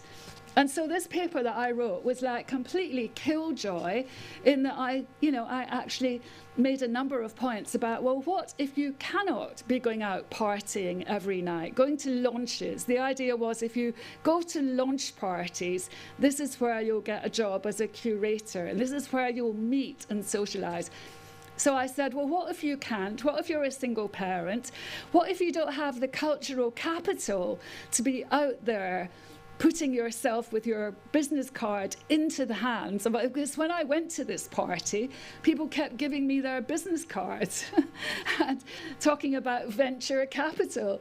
So this was a real killjoy piece. But then what I also, at the end of it, said, and this was what I also noticed at Goldsmiths at the time, was this intense individualization and protecting your own IP and not having any idea of groups, never mind collectivity or solidarity. There was like this absolute intense individualization. And what I said was like, you know, this is not good for anybody's health to be running around from one project to the next with periods of no income, but no such word as the job centre or unemployment benefit ever existed at that time. It was so interesting. It was almost as though during the Blair years that the job centres didn't exist, as though they had kind of disappeared into some areas of town that people never went to. So thankfully, there was a turning point round about 2010, 2014. And this was the point at which a whole bunch of social scientists, of whom I'm sure many of you here yourself, who began to kind of really weigh into this new scene. So there were people like Ros Gill, my colleague at City, who argued that seemingly cool jobs actually disguised embedded sexual inequalities. In Germany, my colleague Isabel Laurie argued that precarization was a strategy, a direct strategy of neoliberal governmentality. And then Dave O'Brien obviously has been doing this really fantastic work on the way in which, far from being inclusive, the representation of disadvantaged groups right across the creative sector has decreased. The representation has been reduced of working class, of black, of working class women, and so on, has been going down. And this is his evidence, and his big data bears out this. And on top of that, of course, the vectors of class polarization with reductions in the participation of working class background people, despite all the rhetoric of expansion, inclusion and growth. So there was a pushback amidst this pull forward of the creativity machine. Let me end this section here because it provides a nice bridge into the second section of the discussion. I think we've already seen the rise of Jamie Peck. Yeah, I'll just have a... So from 2010 onwards, research is increasingly looking at underrepresentation, inequalities, and actually exclusion. Another study here by Reimer, who talked about the design sector, graphic design. And then Dave O'Brien, job agencies told me there was no way in hell I was getting a job without a paid internship. And then the work of Christina Scharf on women in classical music from 2017, which is a marvelous interview-based study as well. And I chose this image as showing the way in which classical women musicians are still expected to be lying on the floor with their violin in a way that is not required of their male counterparts. I have yet to see a man lying on the floor with his violin on a poster in the London Underground. Okay, so I'm going to move on to finish up with looking at this independent fashion designers. So let me see how we are for time. Okay, so I'm going to move on to our AHRC Create research on working lives of independent fashion designers in London, Berlin and Milan 2014 to 2019. And there were, apart from the various paradigms that I've already referred to in creative industry, we actually adopted 2 additional paradigms more recently that came to our attention and that proved enormously useful. And one of them is from what we might call art theory. And really art theory is a kind of new, radical political economy of art worlds in relationship to finance capital. So the names of the theorists here, I'm sure, will be familiar to you. Marina Wischmidt, my colleague at Goldsmiths, Maurizio Lazzarato, Paolo Virno, and Louis Marino, all of whom developed a new political economy of space, art, and culture. And what was particularly helpful about this work is that it was concerned with buildings and urban space and with the skyline, with the idea of monopoly rent, which they took, of course, from David Harvey, and also accumulation through dispossession, which I'm sure you've been talking about already today, but also the notion of debt, an indebted man from Lazzarato, and speculative capital from Marina Wischmidt. And we kind of married that then with the earlier idea from the earlier 2000s of Saskia Sassen, urban glamour zones.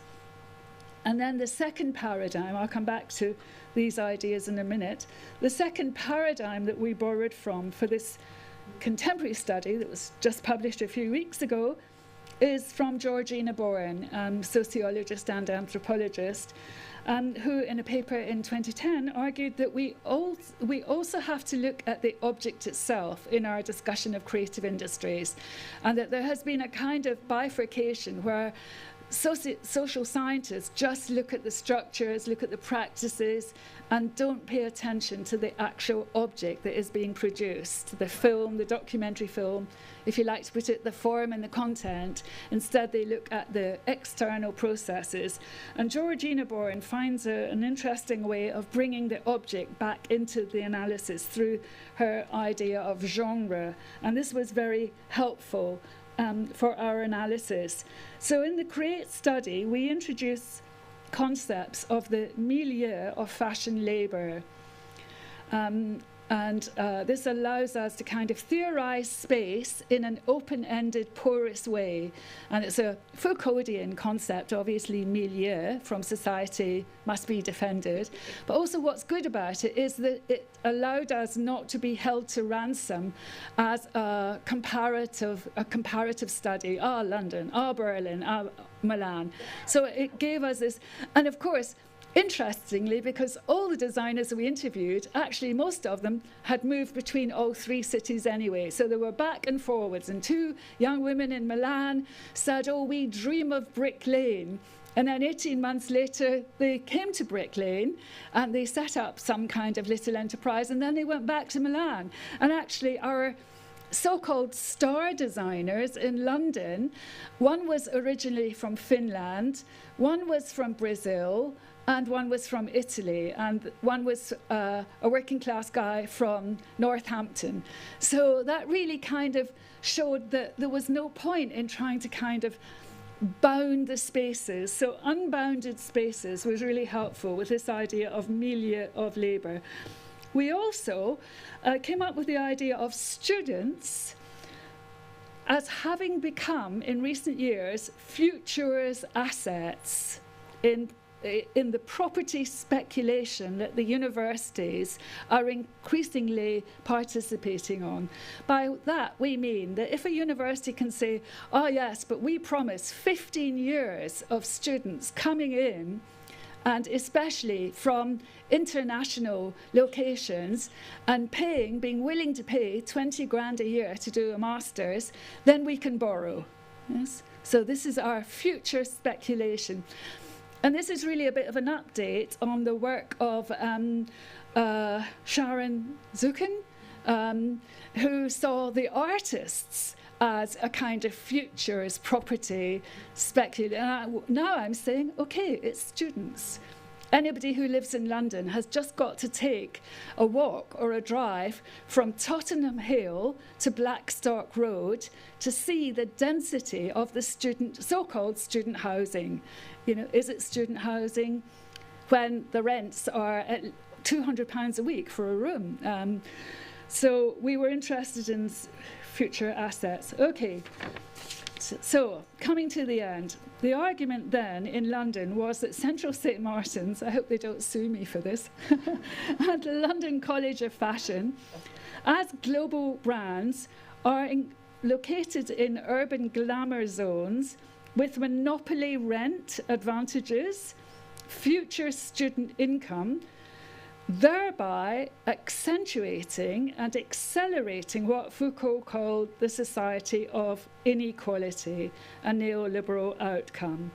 Our research participants for this project were by necessity older rather than younger, because only the older generation were able to afford to remain and to stay in London and to have their own home, never mind some kind of studio space. So the younger generation had virtually disappeared or had private incomes. Our research participants, mid-30s on, some late 30s. Younger graduates no longer can afford. This is also the new Olympic Park development for the London College of Fashion, which will move into this new glamour zone at Stratford. And what also, of course, just to emphasize the point, is that the university then is the milieu of labour. It's the governing apparatus, because the university then attracts, and the speculators can see that there is a young population of middle class, attractive young people, and this then means that the developers are building all round, completely massive overtaking of parts of London. And when you look at property prices, in Hackney Wick, which is the most recent area, so one-bedroom starter homes at 450,000 and 650,000 in King's Cross. So really, in many ways, instead of being able to really talk about fashion design and micro-enterprises, we ended up thinking about property. Our star designers, Teja Basso and Brooke and Carlo Volpe, they had all won prizes. They had all, had all kinds of success. But this gives rise to what we call the precarity of success, based on prizes, publicity, and support. But this only lasts for a certain kind of maybe 5-year period. And then it hits a brick wall, because the funders and the people giving out the prizes, of course, are looking for the next new thing. And this led us to see the way in which, again, in this individualized society, all of the star designers had to look for what Ulrich Beck would call biographical solutions to structural contradictions. Their small independent studio practices were forced into all kinds of changes just in the last 3 years. Moving, for example, to Devon or Cornwall, moving to Lisbon for a while, or moving into the relative security of a 0.3 job in a teaching institution. So we were interested then in these longer term evolving career pathways. The milieu of fashion labour, the fashion schools and the pedagogy, shapes the narratives and the pipeline, knowledge, power and critique. And this, I think, gives rise to, and I think what our study anticipates, is a kind of new sociology of fashion, and one that would decentralise fashion to redistribute and sustain creative labour. And these slides are from our trip during this project to the Glasgow School of Art. And the two designers in the back are Basso and Brooke. And this is work by Teja Elola, who was a key participant. And it's quite interesting that the people who really participated in our project also really benefited then, they have told me, from creative industry vocabularies and forging new connections, for example, like here in Bristol or in Falmouth and Cornwall.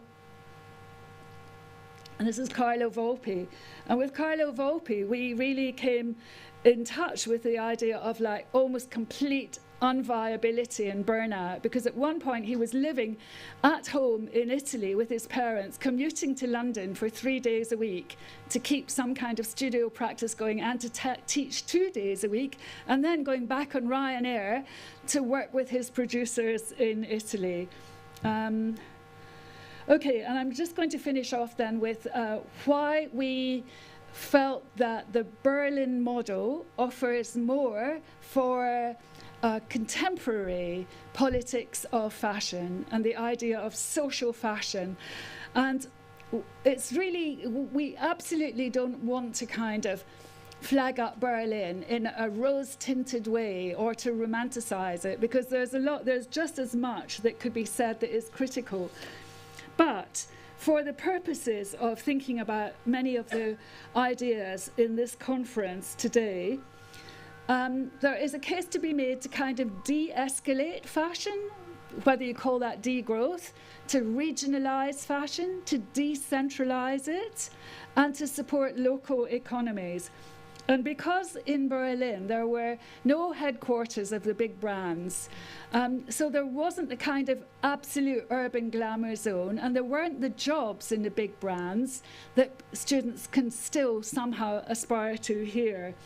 And this means that fashion designers work much more closely alongside artists, alongside people that run bookstores, and alongside people that are working in startups, but all within the structure of local governance. So the milieu of fashion labour was really for the management of space and for the enabling of production was really the Senat, the local government. Without headquarters for major brands, there is a reliance on local and regional infrastructures.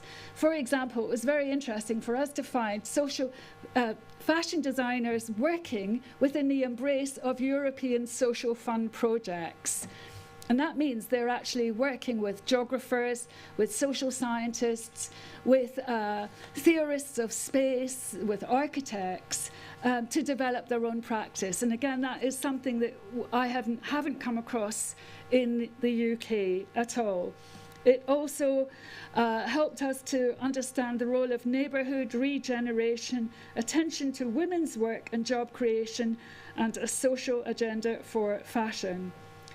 And this is underpinned by what David Harvey, yet again, calls the social wage. That is to say, a kind of basic welfare apparatus. So even though rents are rising in Berlin, people are complaining and protesting and demonstrating about rising rents and about capitalisation of property, nevertheless, there is still some kind of infrastructure. We didn't meet anybody who was really being forced to consider eviction in the way that happens now, almost like from one week to the next in the UK. So the social wage provides free education, free nurseries for children. It provides some stability and protection. What it means is that designers don't have to constantly be upping their income level. They can actually think, well, if I keep on earning this for the next 5 or 10 years, actually I can carry on being a designer. Key role for green agenda. Overall seen led by social enterprise ethos. Requirements, so in order to gain access to subsidised space in a very nice location with a shop at the front, a atelier, studio at the back, and a production room upstairs, the designers are required to connect with the local community, disadvantaged groups, unemployed, local people, teenage girls truanting from school, and they have to provide training and support. And one of the very interesting, again, coming back to, this is one of the social entrepreneurs, Rita in Palma. You can look up her webpage, working with local migrant women and with Turkish German women. But one of the things that struck me as important here was that fashion designers can get accreditation from the local job centre by providing this kind of support. That is to say, they are training up disadvantaged, unemployed people, and then they can have accreditation from the local Arbeitsamt, which again, I cannot imagine our collaborations with excuse me, my voice is genre of fashion with urban architecture. So this is not to say that fashion is all just the social. It's also about performance art, collaborations with orchestras. In the case of Esther Parabant, who is here in the middle and who came with us up to Glasgow for 3 days. I'm not going to have time to talk about Milan, but let me move to the conclusion. So I want to point you in the direction of Dave O'Brien's recent work with Heather Carey and Joe Giles, Job Quality in the Creative Industries, which you can download. And I want to finish up with some questions. Can freelance creative work be underwritten by protections and entitlements? What would that look like? And how can it be realised? What role can creative industry academic research play in the policy world? And what kind of funded roles are needed to foster a social enterprise agenda for regionalised fashion as difference and diversity? Thank you, just as my voice is about to disappear.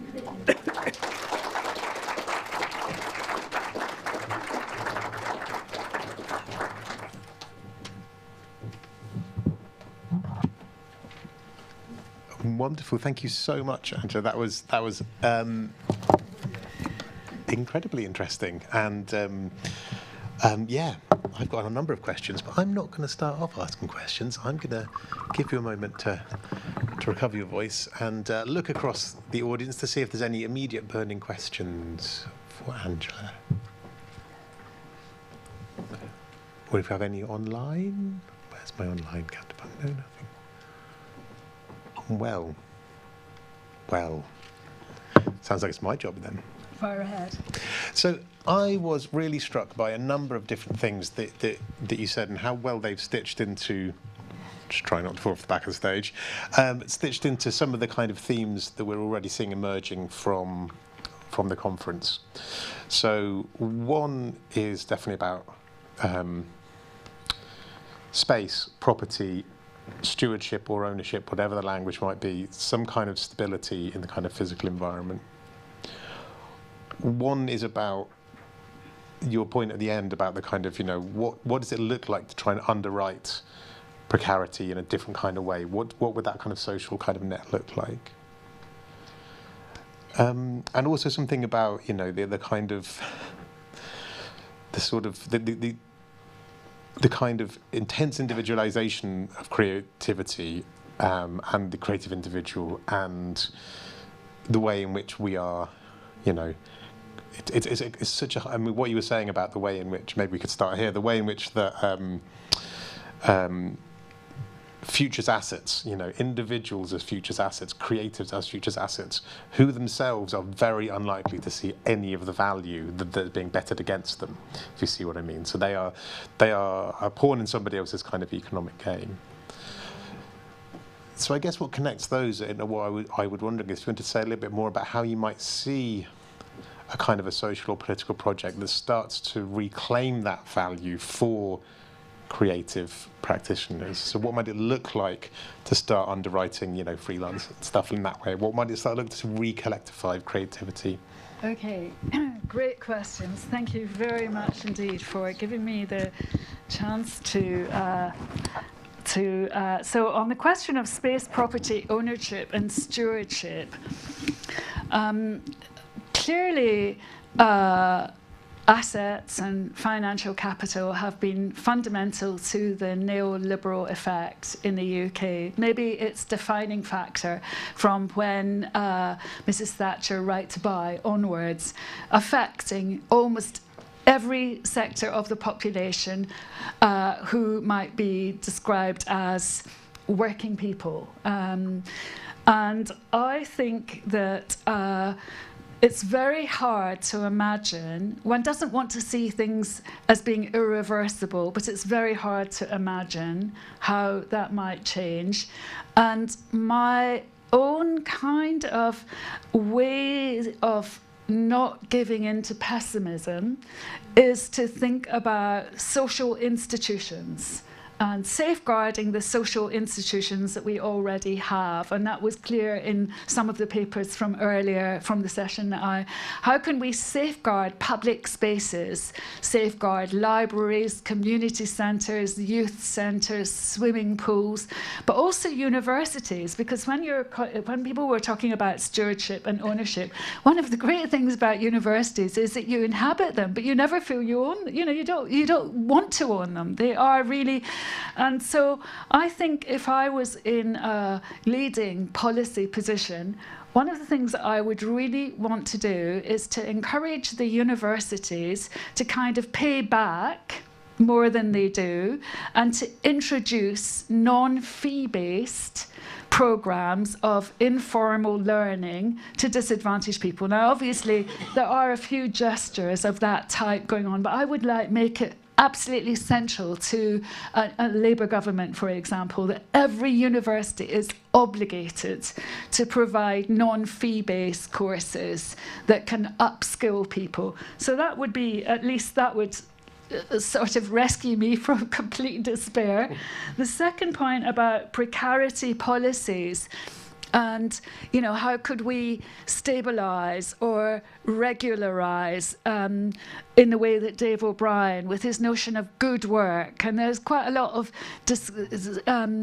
concepts in the air from the Royal Society of the Arts, good work, and the work of Mark Banks as well. And again, my feeling is that it's so difficult to imagine a kind of new welfare apparatus for the freelance sector. And we have to keep arguing for it, absolutely, and for maternity and for... but I also think, and this is really in many ways the same answer to all three of your questions about the role of pedagogy and the role of the universities, that if the universities are training up young people to be aware of these kind of issues when they're aged 18 or 19 or 20. And that was really where I started in this, because when I was teaching at Goldsmiths, 19-year-olds who were all going to be documentary filmmakers, and they were absolutely fueled by that new Labour depolitical moment that nothing could stop them. And of course I didn't want to be the killjoy, but it was just noticeable that the idea of collectivity or trade associations or who is your representative body, and that nowhere is this more clear than in the fashion industry, the idea of having a trade association. Of course there are a few in textiles, but this is what I mean by associations and institutions.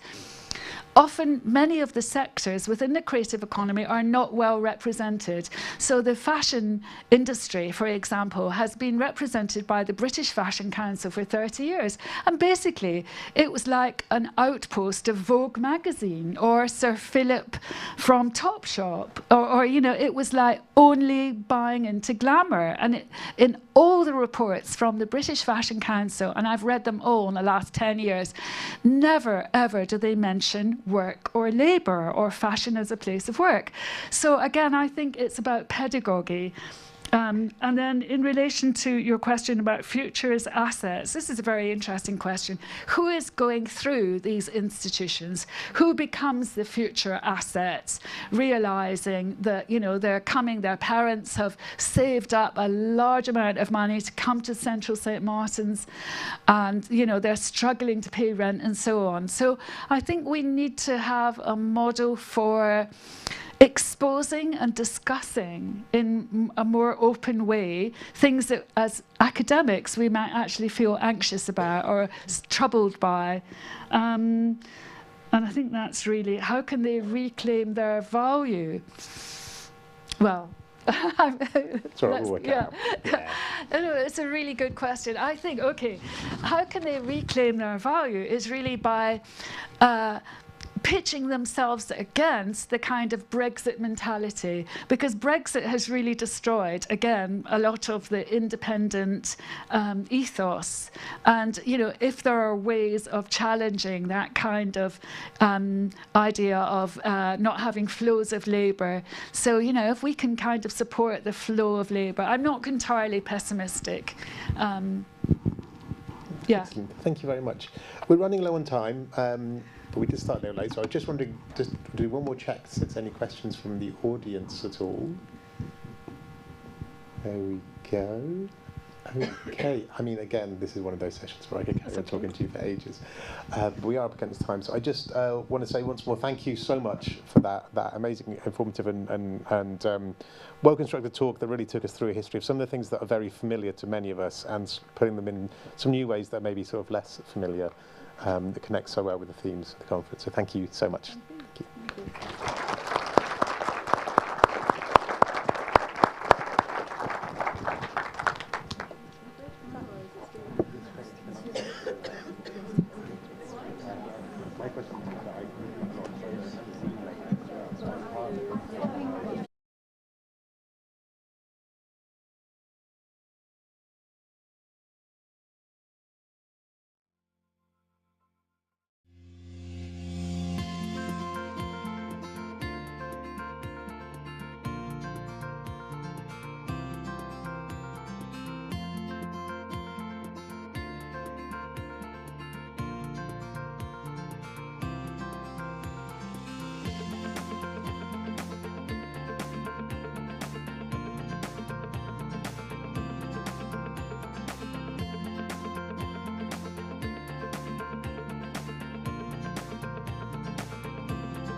Oh, that's so big. Okay, thanks. Yeah, so the title of this paper is Workers' Housing for the Gig Economy Generation. But before I talk about that, I'm just going to introduce myself a little bit. So I'm Rachel, and I'm an artist with interests in cities, housing, economics, power, and sort of utopian ideas. I've lived in Bristol for just over a decade. And in that time, I've made or made happen, amongst other things, a drag king punk musical about 20th century architecture, a temporary city built by children, a podcast about private renting, and a shop and festival venue for talking about the economy. And I got a billboard. I am modestly successful, which I appreciate is not a very modest thing to say. But by that I mean that I've often received funding and I am occasionally commissioned by sort of medium-sized art institutions, and my work was once featured in The Guardian. But I don't receive money from the university or from developers or from creative tech pots. I'm 32 years old, queer, Scottish, a Gemini, currently a boat dweller, a cyclist, a member of Acorn Tenants Union, and a resident of a shared studio space above St Nick's Market. I have been homeless, but not recently. I grew up in a low-income household, but with artist parents, which makes me even better equipped for this job than people with family wealth, I'd say. And last financial year, I earned £11,151 after business expenses. I've never been to a conference before, and I'm being paid £150 to be here. I'm not telling you all this to make you feel sorry for me or anything. My life is really great. But I'm telling you this because this paper comes from where I am, which is here. And it would be different if it came from someone else or somewhere else. So today I will be talking specifically about what workers' housing might look like for precarious cultural workers like myself here in Bristol. I'm not an academic, so whilst I do think that this idea is both reasonable and transferable, I'm not going to try to prove it to you. But I would really welcome a conversation with anyone who might like to help me prove it moving forwards. And also just a note that I'm going to use the terms cultural worker and artist like quite interchangeably here, but generally I mean people that are kind of low income, most precarious workers in the arts when I'm talking about that. A 2019 Premier Inn survey found Bristol to be the most artistic place in the UK. In 2017, the Sunday Times named it the best place to live in the UK. In 2019, Time Out declared Easton the 35th best place to live in the world. So clearly, Bristol is the best city in the UK, which is of course why we're here. But this narrative that's playing out in our media is having a direct result on rents, house prices, and gentrification. Bristol is trading heavily on its cultural capital. People come here because it is cool. There is a lot going on. They can see music, art, go out dancing, go to the theatre, take a street art tour. How did Bristol become so cool? Of course, there's lots of answers to this, but I would suggest that part of it is that for years, creatives in Bristol had time. I moved to Bristol because it was cheap and nice and felt like the sort of place that if you wanted to make something happen, you could do it. You didn't need to work full-time to pay your rent, and there were lots of shared studios and collectives. This was a hangover from the huge squatting movement here, and a generally permissive attitude towards space within the city council, including the capacity meanwhile use scheme run by Ruth Essex until 2014. And so cultural workers have put untold amounts of energy into making this city arty and cool. But, and I'm taking this from a very scientific sample of my friends, they're now leaving because they can't afford to be here. Cultural workers in this city don't make enough money to survive in the gentrifying cultural hotspot that their labour has created. People might still move to Bristol because it is nice, but I can confidently tell you that they are not moving here because the rents are cheap. Bristol has a housing crisis. Around 30% of Bristol's population are private renters, which is much higher than the national average. In the last 10 years, rents in Bristol have risen 52% and are still rising rapidly, faster than anywhere else in the country. Wages, on the other hand, have risen by only 24%. The standard length of tenancy in this country is 6 months, which is shorter than almost anywhere in the world.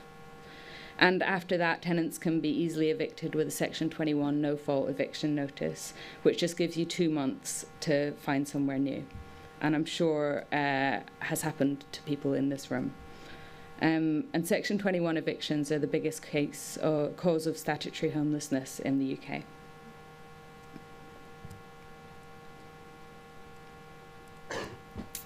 So this is a screenshot from a great report that came out just last week, I think, that I would really encourage anyone who works with artists in any way to read. It's called Structurally Fucked, and it's by the group Industria and AM, the Artist Network. And it's a report from a thing called Artist Leaks, which was gathering testimonies from freelance artists who'd been working with publicly funded institutions. And near the beginning of it, it says, artists operate in a disjointed and ill-defined art world, often working on multiple projects simultaneously and juggling a portfolio of low-paid, precarious roles in order to make up the shortfall in income from their art practice. As such, they can collectively be described as a precariat, or part of what Kubra Serdar has termed the projectariat. And part of what this report identified was that the median hourly pay of the artists who responded to the survey from their work in publicly funded institutions was £2.60 an hour. So it's clear that we need to see huge changes in the way that we fund art and recognise the labour of artists and other low-paid cultural workers. But I think we also need to think about how else we can recognise the way that value of different kinds are moving around a city like Bristol. How much tangible wealth are independent cultural workers creating within the industry that they're not seeing in their bank balances? And crucially, who is seeing that money? Lola Olufemi writes in this same report, it's really good, I'd really recommend spending some time with it. Understanding art as a form of labour requires us to be strategic, to understand our position as workers who produce profit and to demand transparency, to refuse to feed the ideological myth that the artist works in isolation and then in competition with their contemporaries. The arts is an industry with huge disparities in income and security, and these are so often drawn along lines of privilege, with white, middle and upper class workers disproportionately doing the best out of it. Well-paid or even just consistently paid roles in the arts are centred on curation, programming and arts administration. Art making itself is not a lucrative career. And because of the way it disrupts dominant narratives about the relationship between labour and value, it won't become one within a late capitalist system. And so again, the people who are able to survive are those with family wealth or other privileges that allow them to cling on. Despite many schemes to encourage the participation of minoritised workers in the arts, our sector is becoming less diverse. A lot of this is to do with the impossibly low pay, exponentially growing rents, and exhausting housing insecurity. And we're not going to solve it with a line that says we particularly encourage applications from people who have experienced barriers to working in the arts. We need to be looking back at the actual material conditions experienced by workers. Didn't think I was going to go there, did you?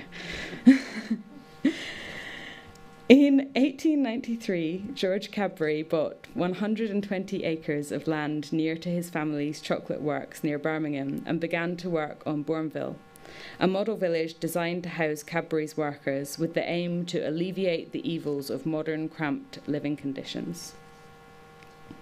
This was part of a wave of Victorian philanthropic paternalist workers' housing projects, where large employers built new housing stock for those who worked for them, including Bourneville, Saltaire in Yorkshire, and for the workers at Salts Mill and Howbridge Pit Village near Manchester, and many, many more. I'm quite interested in this moment in history because it feels like it's really in conflict with how I understand that era, that kind of rise of capitalism and industry. And I also really want to say that this wasn't like actually an opposite to this. Often employers use this as kind of an opportunity to pay their workers less, and a lot of it was really tied up with religion and imposing kind of homogenous moral belief systems on a community. So in the case of Cadbury, who was like a big supporter of the temperance movement, there was no alcohol. And there's still no pub in Bourneville. So I wouldn't want to live there. But ultimately, there was like this idea that you could get more out of your workers if you put some energy into keeping them alive. So it's not totally altruistic. But I am interested in it because it's also an idea that people with power in a certain industry might have power to change things, starting from where they are. And whilst I think we need to be working for governmental and legislative change, I'm also kind of always interested in the ways that we can make our own change using the tools that we already have. So I've been thinking about how we could look back and take some of the good bits of this Victorian idea of workers' housing and apply it to our disjointed and precarious workforce here in the cultural sector in Bristol. And I appreciate it's quite dramatic to compare cultural workers to Victorian labourers, but just bear with. So I wonder what would happen if we imagined a broad sector in a particular location as though it was a large mill or factory. Because whilst I can't say that I work for any one organisation in this city, I do think I could say that I work at this kind of broad Bristol art factory.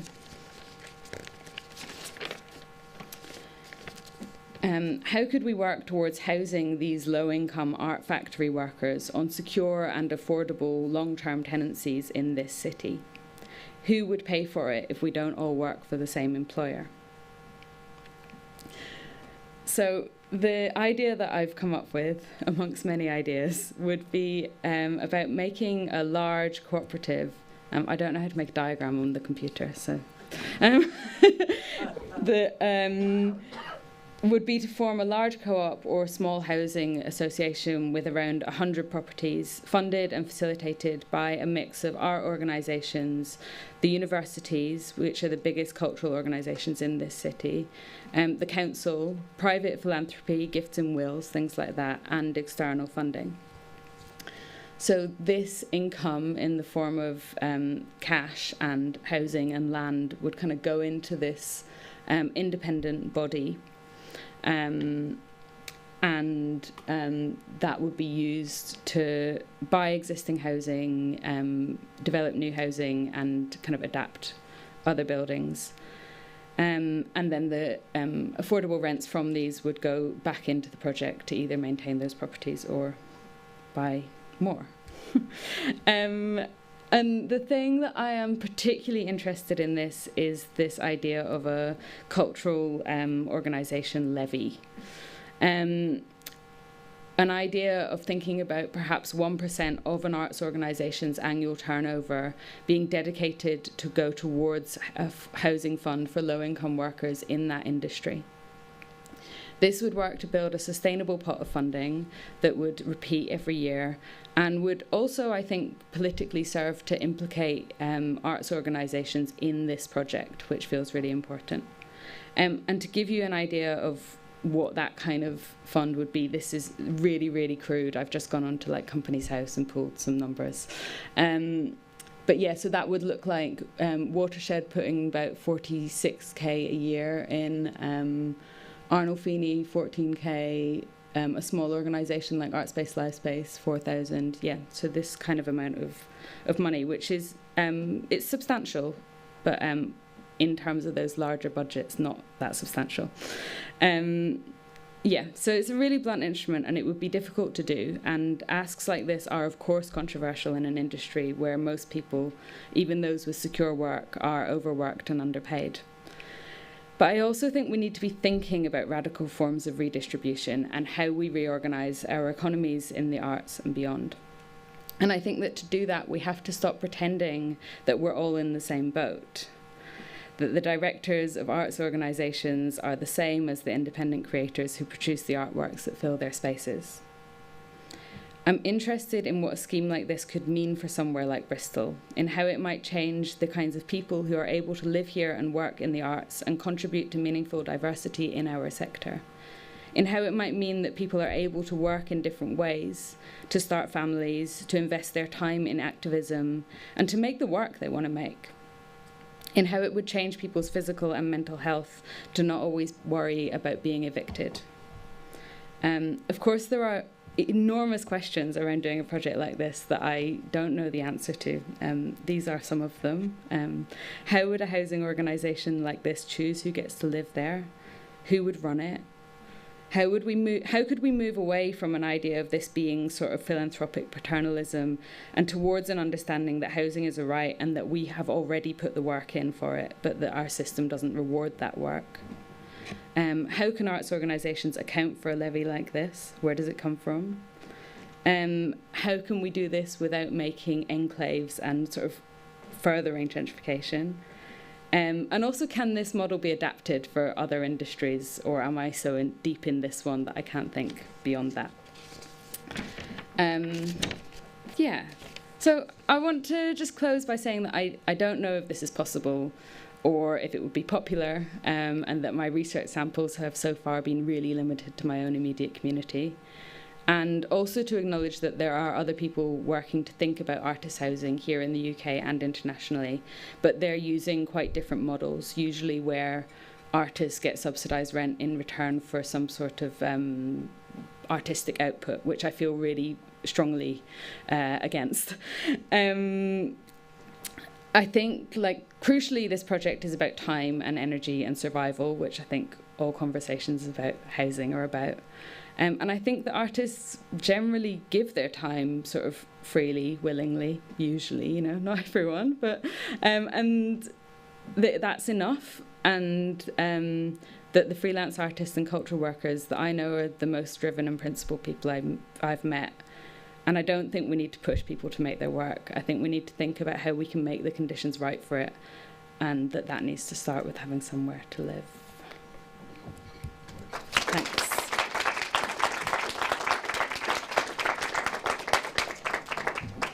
Brilliant. Thank you very much indeed. So next up we've got Nicole. I don't know if you can do the thing. Yeah, I think I can. I'll just sort of gesture at it. Thanks. Like that. No, how to do it. Yep. Okay, here we go.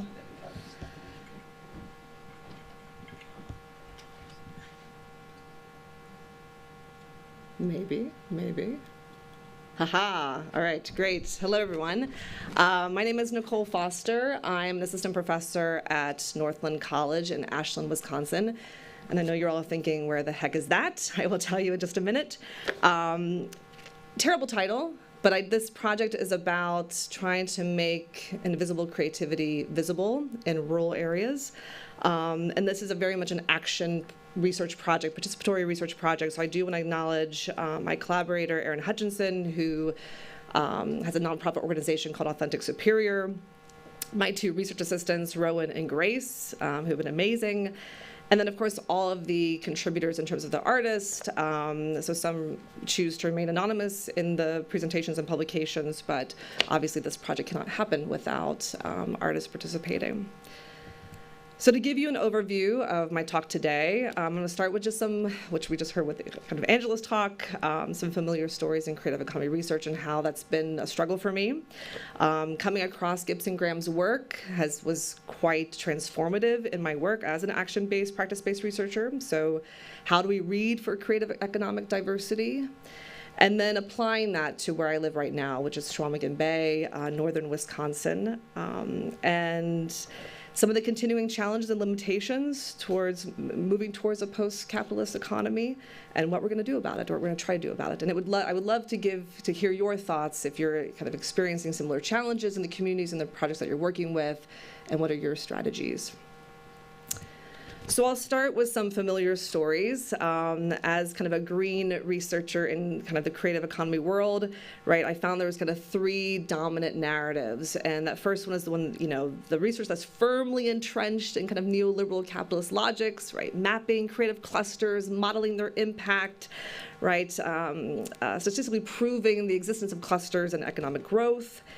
And then, of course, the critical response, right? So the critical geographers, the political economists critiquing that neoliberalization of art and culture, and speaking towards, and this is kind of where my research sat initially, right? So that relationship between the creative economy and gentrification, precarity, sector exclusion. And then later on, I discovered the work around kind of cultural value, and this was really sitting more in the cultural policy and planning field, critiquing, right, creative economy policy for instrumentalizing culture for economic development, and how that's further reified through metrics and methods that quantify art and culture and their impacts. And as an alternative, how can we think about cultural value, well-being, cultural democracy?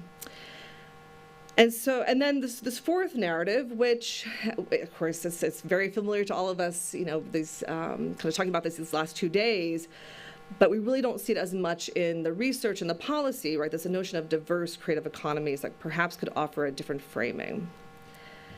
So focusing on those kind of first 3 narratives, despite how very different they are, right, and doing very different things, I often have found that research still assumes capitalism as the dominating structure, right? The first one is firmly entrenched, right, in those logics. The second one, a critique. And the third is separate, right? There's something intrinsically different, between culture and economic value. And I struggled with that because I found it was a bit disempowering. So what do I do about that? And that's when I came across kind of Gibson Graham's work, right? You've seen the iceberg, but I want to kind of sit here for a minute. For me, Gibson Graham's work in this notion of diverse economies was a way to get out of that kind of capitalist-centric trap. Gibson Graham's focus on post-capitalism embraces a very non-deterministic reading of Marx, that the economy is overdetermined by multiple diverse, often contradictory processes. So there's multiple entry points out to this economy. So capitalism, not this kind of overarching, all-defining, right, all-encompassing system, is now understood through this lens as the inessential outcome of particular kinds of class processes. And this is why I want to stick here for a minute, because this was quite useful for me. To think about the capitalist class process occurs when surplus labor, so that labor that goes beyond what we need to subsist ourselves, when that's appropriated and distributed by others. So class in Gibson Graham's framework is not defined by power or ownership or identity, but rather certain very specific economic processes. So to transition to post-capitalism, it means, we don't have to have this massive economic revolution, right? We have to identify these already existing non-capitalist processes. How do we cultivate them? How do we strengthen them? And how do we shift the exploitative extractive processes towards these more kind of post-capitalist possibilities? However, because of our subjectivities, our bodies, the way we feel, as an economic subject, because they're all implicated within these capitalist processes and other relations of power, the ability to imagine, much less enact post-capitalist projects often are curtailed. So I find this useful because it is, there's an empirical element in terms of identifying these post-capitalist, non-capitalist activities, but also it gives a new imaginary, and it's about trying to produce a different reality and the possibilities of another world. So sticking with this for a minute, Gibson Graham, and I think in terms of kind of Rachel, it's not this grand, we're not kind of proposing this grand theory of change, right? And in fact, they talk about their approach, it's a weak theory. It's a way of, aligned very much with thick description, a way of tracing economic processes as a hopeful strategy. It's not to produce this kind of reduced, quote, clarified field of meaning. And to kind of give an example of how this works within the creative economy, kind of where I kind of cut my teeth as a graduate student, working in this with this notion of cluster theory, right? And creative clusters as strong theory.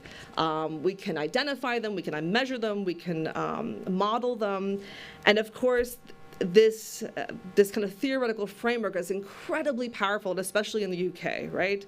And so certain clusters of industries are particularly powerful, particularly productive, and of course makes lots of money. And so in the US too, right? So here's, Richard Florida's kind of mapping of creative clusters, from his organization, right? And the issue, and I guess the concern for me was always, how does this reproduce a particular reality? It reproduces capitalism just through the imagery, through the metrics, and through that modeling. And so, it leaves, whole swaths, here in the US, of places apparently with no creativity, right? That's a problem. Let's see, oh, right, okay, so just to show you kind of where I am, I'm way up north, kind of right in the middle of the country on Lake Superior, so we have no creativity, right, where I live.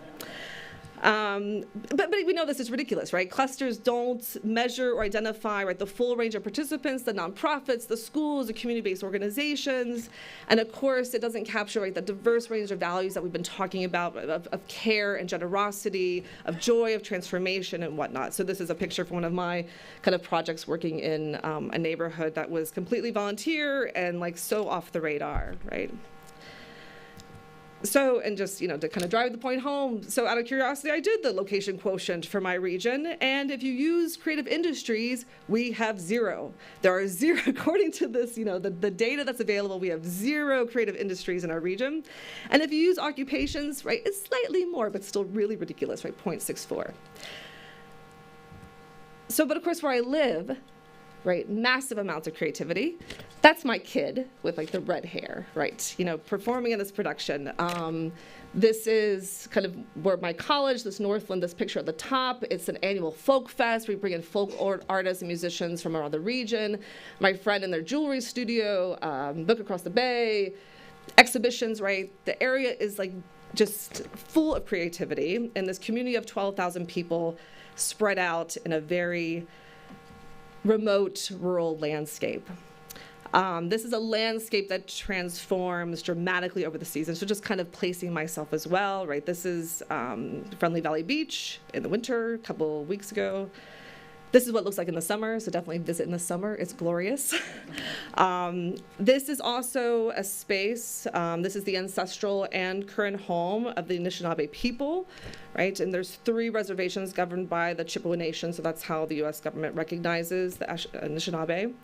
And of course, I can't go into the history, but obviously that this is a space of massive displacement of the Anishinaabe in order to appropriate land for natural resource extraction and capitalist extraction. And so this region, this was a place of lumber extraction, copper, iron ore, right, and Ashland, where I live, was the site of a very bustling, set of docks and ports, right? And this is the remains about 10 years ago, some remains today, right? So like many kind of rural communities, dealing with, kind of post-industrial deindustrialization and post-industrial decline and the brain drain. And this has created a region of very different kinds of places, right? So some places have transitioned to these kind of high amenity-rich, affluent spaces. Bayfield, for example, to places of deep deprivation. So I thought, okay, what better way to kind of explore what kind of diverse creative economy exists in this space that is so diverse, it is with these, dealing with these very different kinds of challenges. And so it's just some of again, it's action-based, it's research that's meant to kind of strengthen and cultivate and transition towards a more post-capitalist future. Who is here, right? Who makes up this creative economy? What do they do to produce a diverse creative economy? And again, what can we do to kind of strengthen that? This is taking the form of inventory and mapping, and also thick descriptions. So this is pretty early on. We've had kind of 3 focus groups, 10 conversations. I won't really call them interviews. So about 45 people have been involved. And again, Authentic Superior, I'm working with this nonprofit to get the word out and to kind of host these sessions. So just a little bit of our mapping. I won't talk so much about kind of our mapping, but what we're trying to do is identify, right, the individuals, organizations, spaces, events that are part of that creative ecosystem, and then identify, different disciplines, their role in the ecosystem. So if there's, business support or, a distribution exhibition space or a producing space, and also the different kind of legal structures. And what's been incredible, despite the fact that we have zero creativity, right, we have woodworking, fine arts, ceramics, publishing, web design, farmers that are photographers and painters, poets, writers, food producers. It's a very rich and diverse landscape. But what I'll focus on today is just some of the themes that are emerging from the qualitative data and how these producers are producing this diverse creative economy. And one is through restructuring enterprise, right? What we found is that the vast majority are self-employed. There's some nonprofits and collectives. Those that we would define as a capitalist organization, so are using kind of waged labor, they're actively looking to transform that organizational model from kind of a private to a public model to a nonprofit model. And all of these organizations are very obviously values-led. So yeah, so here's kind of one of the organizations, looking, kind of making this announcement, like, we want to become nonprofit, help us, join us, make that transition. Another way we're seeing that these kind of rural creative producers are producing this diverse economy is through restructuring labor practices, right? So a big strategy is just refusal, right? Refusal to participate in social media, as what Zach Zerwa says, social media, right? It's just gross.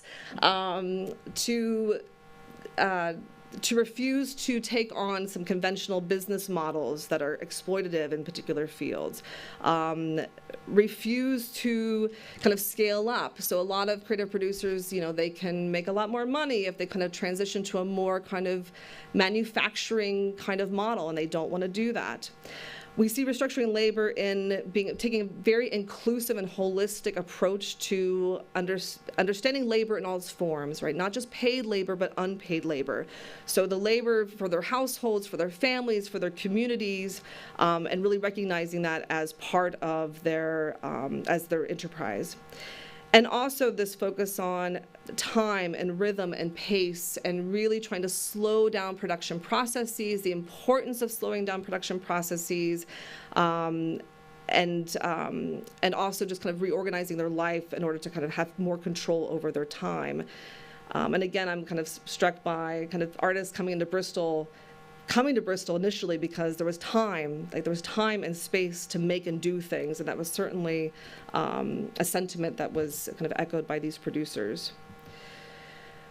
Another way we see kind of these diverse economies, restructuring transactions, right? So a lot of these producers, yes, they are involved in kind of commodity-based markets. They're going to craft fairs, they're selling online, but a lot of it too is through donations and gift giving, grants, volunteering, shared spaces and activities, other kinds of non-monetary exchanges, particularly around teaching and mentoring one another, and then gleaning. So, from the natural environment, from the dump, we have, some free stores. So this is a big aspect of how, in terms of processes of exchange and transaction. And a lot of this is to kind of restructure their everyday lives, right? So in every interview that we had in our focus groups, right, they're there because they can afford housing, right? Although that's changing. Access to nature, so they, a lot of the folks talk about, starting their day with a hike or a ski or a paddle, the supportive community, and access to food, housing and food. And it's not just, we're surrounded by farmers, but also there's a lot of foraging, there's a lot of self-provisioning in this space. And as one of the artists says, you can be poor here, right? You can be all right here, as opposed to being somewhere where everyone else is, right? The downside of living in a city. And you don't have to live you can't really live a very consumeristic life in this space because we don't really have access to a lot of stuff. The Participants also talked about, this restructuring their communities, so being drawn to these spaces because they can live in community in a very different way, and not only that, participate in further changing this community to be more just, to be more inclusive. So the one area that is very affluent, that is very kind of driven by tourism and seasonal residents, like the artists are kind of working with town council, other stakeholders, and how can we create a more inclusive space where any type of person could live. So this takes me to restructuring economies. Are these practices actually restructuring economies? And for sure, everyone that we talked to that has been participating in this project, the economy should serve the social. The economy should serve the community. Where there's a bit of a limitation is that we're not necessarily still kind of living within our environmental limits. So that is something that is a challenge. Some other challenges is that they're still working a lot, right? So everyone that we talked to, they talked about the necessity of multiple streams of income, the grind of the tourist season, so not having complete control over the pace and rhythm of the summer, and just lack of capacity to keep really cool things going. Like there was a community-supported art project that had a lot of interest and engagement. This was right before kind of COVID hit, that kind of fell apart, and it's really hard to get that going. The other challenge is, there is this, people are very isolated and are working in isolation here oftentimes. And also it's, this part of the kind of cultural identity of living in this region is about self-reliance and autonomy, and I don't want help, I don't need help, I need to do it myself. So that is a bit of a struggle, right? How do you, as Gibson Graham would call it, how do you cultivate an ethos of engagement, of generosity, of collectivity? There's fragmented communities where Bayfield looks down on Washburn, who looks down on the other communities. There is a sense of competition and because of the scarcity, and we do find producers are still relying on some conventional financial instruments and global suppliers. But they all have a desire to connect, right? And they all spoke of, we are all here, but we're not here together yet, and we need all of us to collectively move forward. So I just want to. So this is kind of where I struggle, I guess, and I think the limitations of Gibson Graham's work for me is that the mapping and kind of identifying diverse economies is really useful. It makes that economic diversity visible, but not necessarily the connectivity, right? And what we need is kind of organization and structures of collectivizing. And this was also kind of reiterated by the participants. And so that's what we're looking to do next, right? So how do we convene gatherings? And gatherings was kind of a word, some language that came up with our producers, doing some asset and network mapping, and then working with another colleague to do some kind of design thinking workshops. How do we collectivize kind of finance and supplies, space and equipment? And just kind of this quote from a producer that, we have everything we need, right? We have everything we need to make it possible. It's just, how do we collectivize? And with that, I'll finish. We got to see the Northern Lights last week, so I thought I would kind of leave you with a picture of that yes. Anyway, thank you. So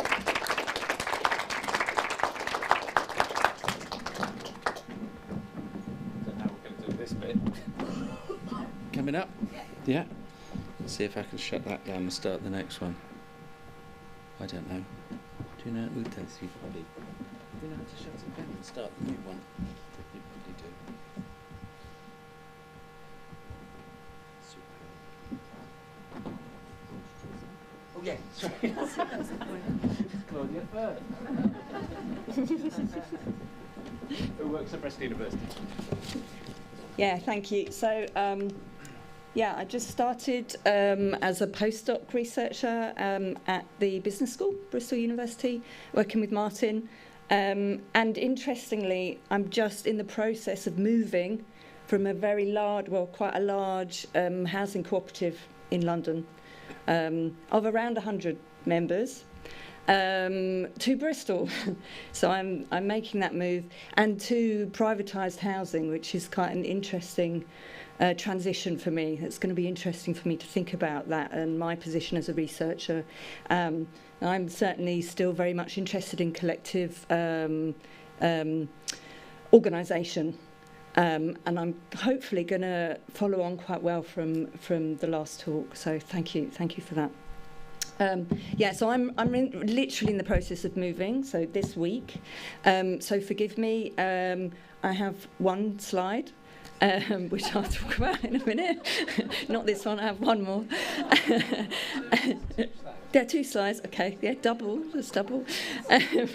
And some of the, I've just started in this postdoc, some of the ideas are things that I'm just starting to grapple with, and I know some of the examples that I talk about, some people in the audience know more about them than I do, so bear with me. But what I'm going to try and talk about is infrastructure and connecting things up, and how we might, so different ways that we might think about infrastructure, and particularly, both for the future of the creative economy, but also ultimately for possibilities for wider social change. This fits in with other work that I've been doing, looking at frameworks of complexity, for ways to think about creating sustainable, widespread, long-lasting change, grappling with a very large problem. Whether it's about joining up dots or increasing the scale of something, or how we cultivate alternatives. I think one key question is around questions of infrastructure, literally what lies below and beneath that creates a kind of basic foundation, who and how it's controlled and governed is really a key one. I'm going to look at a few concrete examples going through these 3 sections, so pavements, platforms, ecosystems. They're not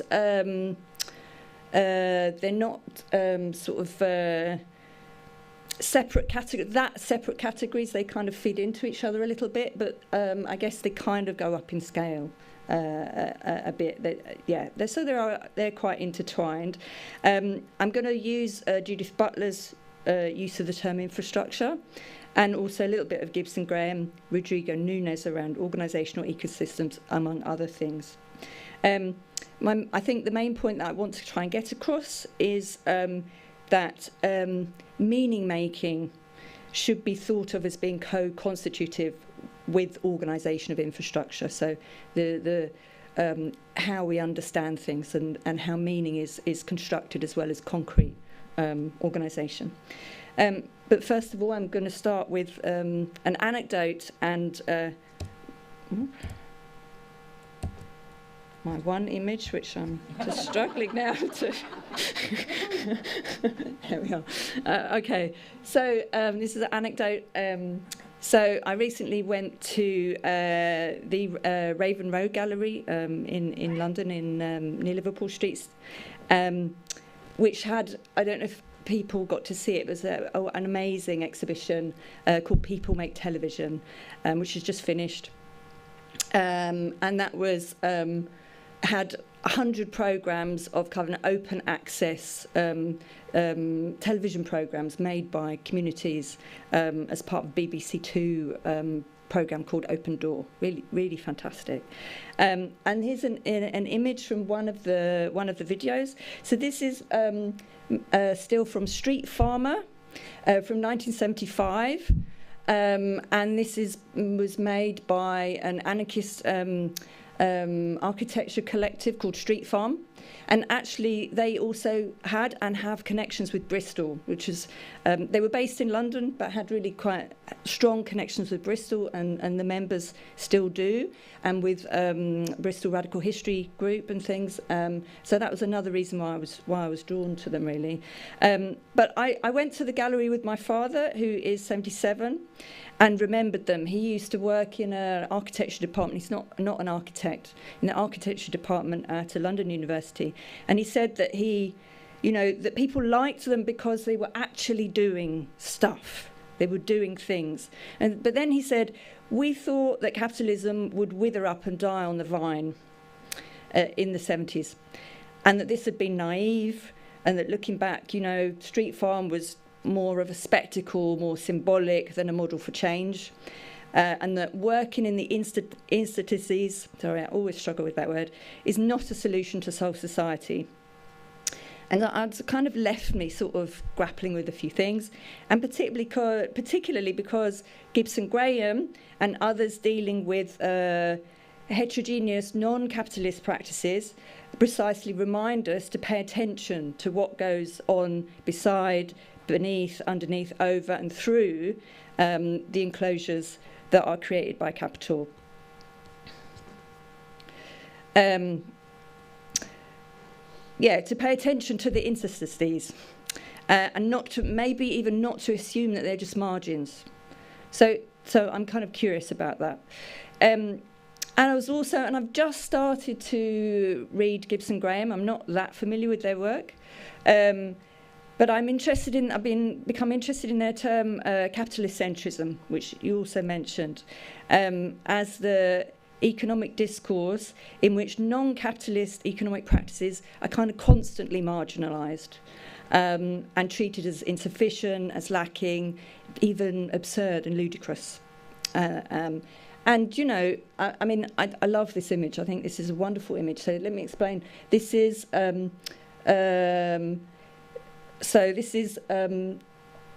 members of Street Farm who have smashed up the pavement and planted seeds and are now harvesting giant cabbages in the soil underneath the pavement. And it's surrealist and slightly absurd, not being realistic, but wonderful, playful, thought-provoking, hopeful and prefigurative. You know, it prefigures the guerrilla gardening movements of the 90s, early 2000s, and provokes, you know, the blurring of lines between the urban and the rural. You know, makes us think about sustainability, food supply, which is obviously something that's really, you know, resonant now. And they also often played on that absurdity as well. My dad told me a story. He saw another video of theirs where they were, you know, that gag where you sit on a plank of wood and you're sawing it, and then you realise you're actually on the other side and you fall off. And there's something interesting there for me about being part of that absurdity somehow, and how we sit with that. So I'm interested in where, you know, and dismiss the line between dismissing something as naive and celebrating its potential, as well as where symbols and models overlap and cross over. And I'm really interested in what a model is. We desperately need new models for doing things differently, business models, economic model, organisational models, but we don't want rigid blueprints. Kate Raworth says, you know, from Donut Economics, says all models are flawed, but some of them are useful, and I'm really interested in what that means. What does it mean for something to be a model, but to be useful, but not at the same time, and the reduction that takes place when we create models. And we also need images that point to and help us to imagine different futures. So I'm just starting to think about some of these things. And of course, so Gibson Graham, what they talk about is that the way that capitalism has been thought, it's the way that capitalism has been thought that makes it difficult to imagine its supersession, and that inevitably we're entangled in that, and that we have to do constant work to detangle ourselves, to think and practice against the continuing sidelining of non-capitalist possibilities. And that includes excavating counter-histories and geographies from the past. But there still remains the question. There still remains the question of joining up, of connecting. You know, how do we actually create and support sustainable, long-lasting social and political change? So I'm going to go through a few examples, possible, potentially. So, of course, the pavement is precisely what's underneath. With Street Farm, it wasn't beneath the pavement, the beach, as the 1968 slogan goes, but beneath the pavement, the soil. So both of which imagine an alternative, more progressive society. With Street Farm, obviously adding the connection to ecology and the growing ecology movement of the 70s. And that's where their work kind of, they worked between alternative architecture, counterculture, and the ecology movement. They published a journal and did performances and built things and produced amazing weird graphics, including anarchist cows wandering around and eating concrete tower blocks, and kind of Lady Godiva type figures riding tractors, churning up the pavements and things. Really, quite fabulous. But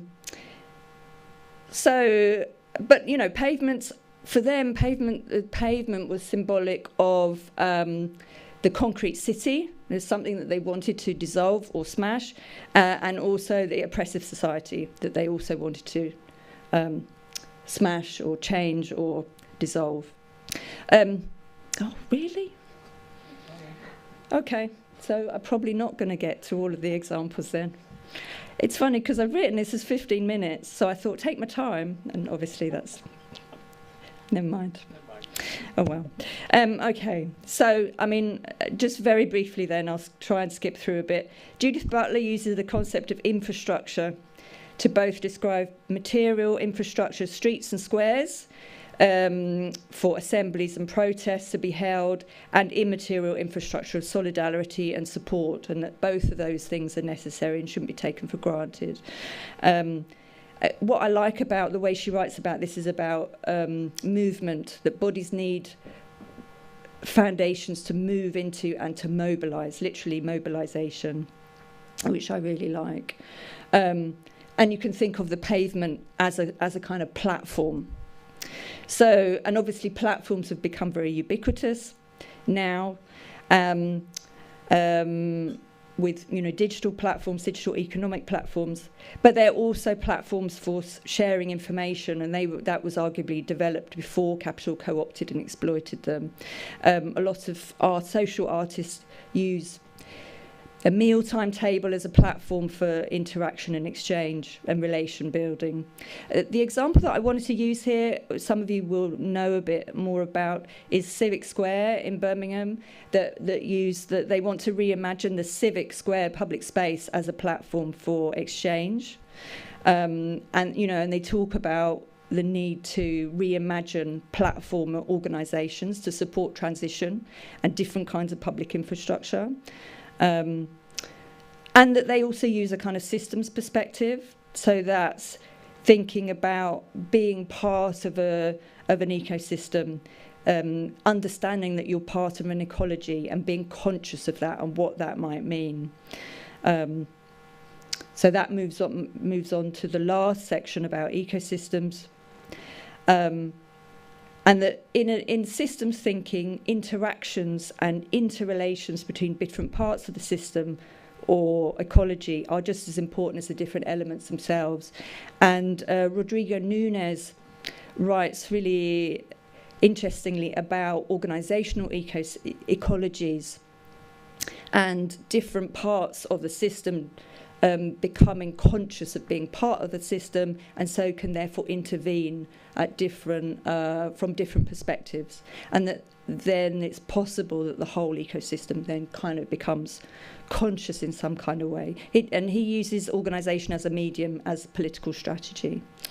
The last example that I had wanted to talk about as possible part of an organisational ecosystem was public commons partnerships, which I know some other people have become interested in here, and they have been developed by Keir Milburn and Bertie Russell from Commonwealth, a think tank, as a role for an institution to hold open the space for commons-based initiatives. As a kind of reverse engineering of public-private partnerships. The point that I wanted to just concentrate on here was about the kind of reversal of neoliberalism encroaching into subjectivity. So working on how individuals think about themselves, so that an institution could help to change how we think about what being a citizen might mean, but also shifting the common sense, a kind of general idea of what it means to be a citizen in terms of being able to be part of democratic economy, a more democratic economy, but also working on a much more personal level about how we understand ourselves within that. And I think I can leave other things to the question and answer session, but so holding open the commons and. I think that'll do. That's fine. Yeah, hopefully we can have a good discussion at the end. Thank you.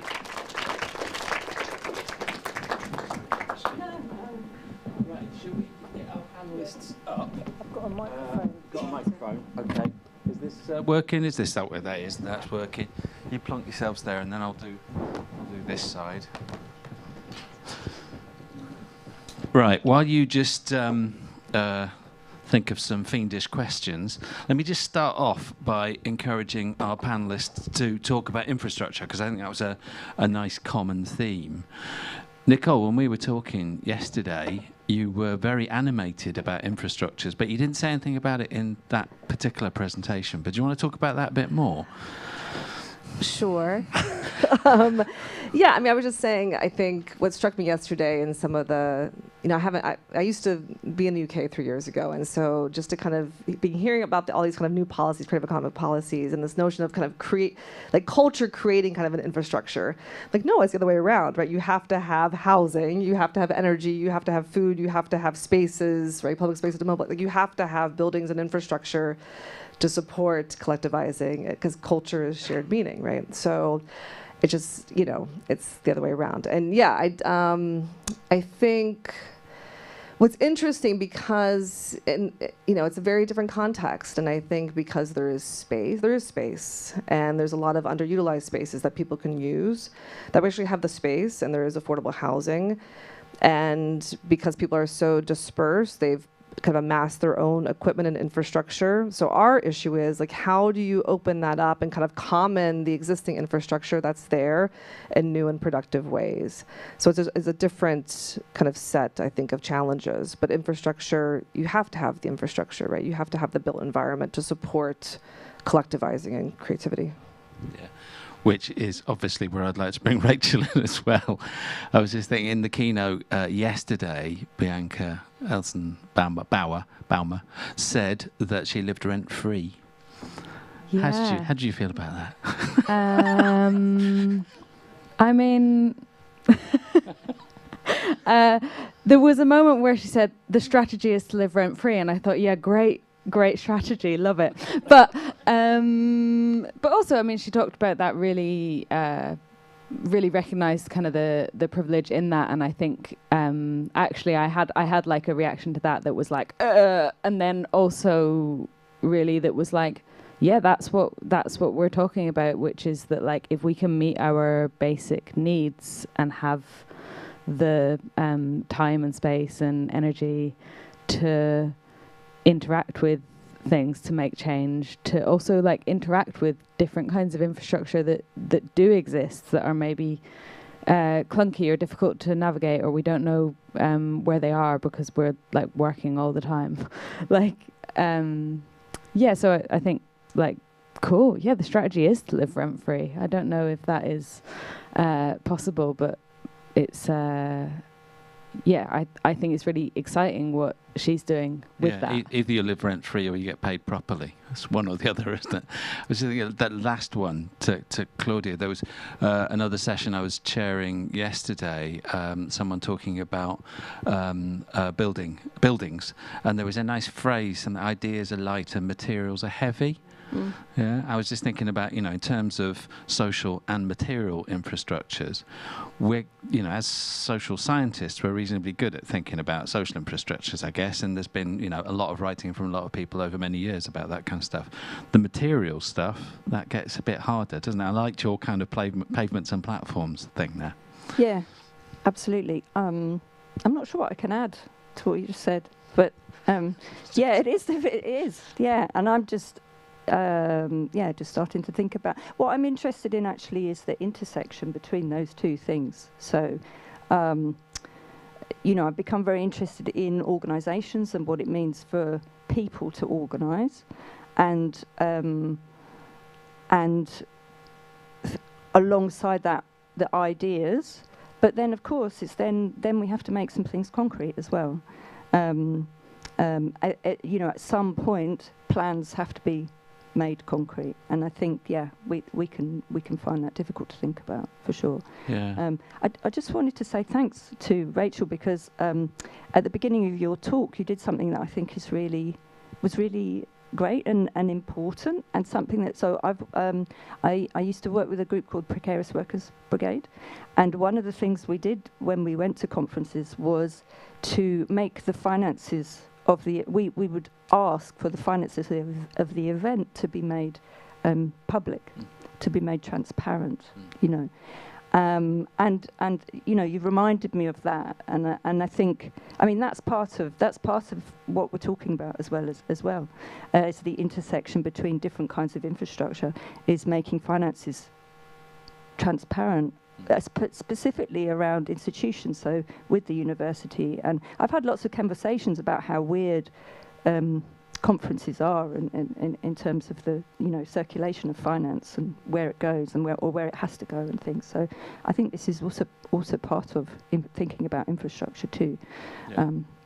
Yeah. Nicely put. The list of institutions and grant giving bodies on there is in part the infrastructure that's making this possible, right? Particularly the My World bit, which is 30 million quid. That's quite a lot of infrastructure. Yeah, they're paying my wages. Bless them. Yeah. Good thing too. So, questions from the audience, if you please, unless we've got any online as well. I don't know if we've got any online. Anyone in the audience want to do a question? Right at the back. Are you going to? Yeah. Thank you, Ta. Is it working? No? Yeah. Oh, great. So I was just wondering about stories, particularly, some of the stories of the farmers. I think you were talking about sculpture or painting. I can't remember exactly what they were doing. I would like to know more about them, right? The summary of the presentation of the findings was really interesting, obviously. I'm sure for everyone here, but I think there's something really exciting about these stories. So is there somewhere that we can find them, learn more about them, these individuals behind the data, basically? Thanks. That's such a great question. I think one approach, we just started, right? So my students and I and Aaron and I have just kind of started this project. So it's really fresh, but I think about kind of commenting knowledge, right? And kind of sharing those stories. One approach would be, right, to kind of share those more broadly. So yeah, we'll do that. If they're okay with it, right? We should be doing that. There was a project that I worked on, and I think the previous presentation, that kind of forms of knowledge with Noel West, that's what we did. We had we did it as a podcast in order to make sure those stories are out in the world. And yeah, we'll do that. And I don't know how I would share that. Don't look at me. But yeah. Yeah. Okay. So, or I can give you my email address and I can share that with you. But I think that's such a great point, right? And I think in terms of our research and how, kind of rethinking our research and how we kind of work in this space, how do we, if we are interested in kind of co-creation and co-production, thinking about research in the same way and kind of opening that up, right? That it's not like these research participants and we take their interviews and we code them and we date them, and share those findings, but actually, right, that the data, the stories themselves are so important. So thank you for that reminder. They're not available yet, but like I said, they're super fresh. But yeah, we will do that. More questions? I've got one. Oh yeah, okay. I've got that one first and then one over there. Yeah. Thank you. Really interesting presentations across the board. I had another question for Nicole. I was really struck by the mention of kind of time, pace, rhythm, and I guess it's something that I expected to hear more across the couple of days, and that may be the sessions that I've been in. But I feel like that hasn't been something that's necessarily come up. I've also kind of worked with craft practitioners in like the Northern Isles of Scotland and found very similar kind of reflections around our kind of responsiveness to the local environment, which is not to say that they're living a slower pace of life, but a responsiveness, because actually, you know, in many ways, incredibly kind of busy, sort of split roles in terms of kind of working in different roles in the community and taking on all of these different kind of hats, as well as being creative practitioners. And I suppose thinking about that time and pace, it's very much in conflict with, you know, what we find in policy cycles, what we find in funding cycles, and I suppose, you know, did you find any of that kind of conflict in your own work? So I should say that Wisconsin, I think we're now in last place in terms of per capita arts funding for the country, right? So there's very little support for artists. There's very little grant money. And I think this is, you know, in terms of why people are moving to these areas, is because they can kind of carve out an existence without being reliant on grant funding. I mean, there's a bit, like there's a small arts council, but it's like $250. Like, it's really minimal. And so, yeah, I think it's being able to live a different kind of life, and actually, and it's okay to be poor. Like, I mean, it's a very low, you know, not all the areas, but in terms of artists, like very low income, but you're able to not just survive, but you're able to thrive. And I think part of it is, and I don't know if it's, you know, living in a rural area, there's a lot of attention to seasonality, and a lot of the public culture is attached to kind of seasonal transitions, right? And so I was kind of talking to someone, you know, the ice is about to break up on the lake. When the ice goes out, these little fish come back in, and then what you'll see, and it's smelting season, and you'll see these like campfires and people gathering, right? This notion of gathering, again, it's that time, there's times to gather, and we, you know, bring the fish in, and there's talking, and there's stories, and then maple season, the maple sap is flowing, and that's, you know, brings another kind of moment of gathering. And so I don't know if that experience of time, I think, has to be somehow related to being so immersed in a particular kind of natural environment and being so driven by seasonality, if that's part of it. But also, I think it's a refusal. Because a lot of people came from, you know, the Minneapolis, Twin Cities. Someone came from San Diego, from Chicago, and it's like we can't survive there, right? So we're choosing, and in some ways, yeah, right. I mean, we're choosing to live in the space despite the fact that we make hardly any money, but I have this bountiful garden, and I can feed myself, and I can feed my family, and, you know, I can have, you know, kind of weird stuff in my house, and no one complains, and a workshop and back. So, yeah, I think it's also an intentional, explicit choice. Bianca talked about melting the iceberg. This is smelting the iceberg. See what I did there? Alice, sorry. Will I rescue you? I've got a question for Rachel. I really enjoyed all those papers. The idea of kind of reanimating social housing and having artists at the forefront of reanimating social housing is really exciting. And I kind of just wondered how you felt as an individual being kind of put into this position where you're pushing for this like systemic huge change, how you're like sharing this and how people are reacting to you share it. Like, have you said to Watershed and Old Vic that you want 1%, or what's happening? I haven't said, is this on?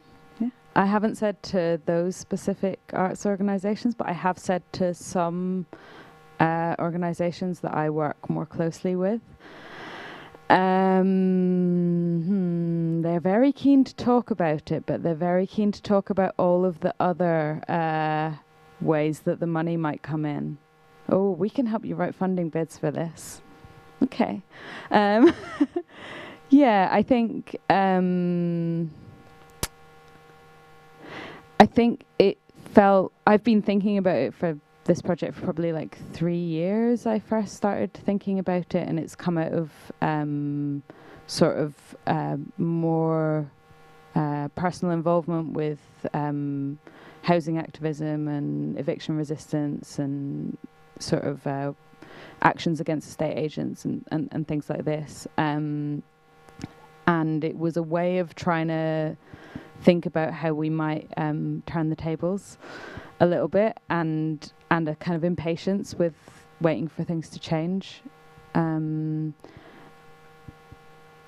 And I think I could feel a bit on the line talking about it, but also I've been here for 10 years and I am, like, I know a lot of people and I am not going anywhere.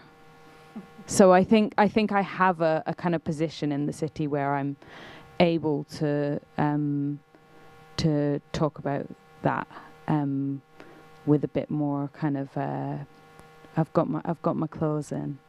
Yeah, and I think if I want to stay and I don't want all my friends to leave, then I have to talk about it, right?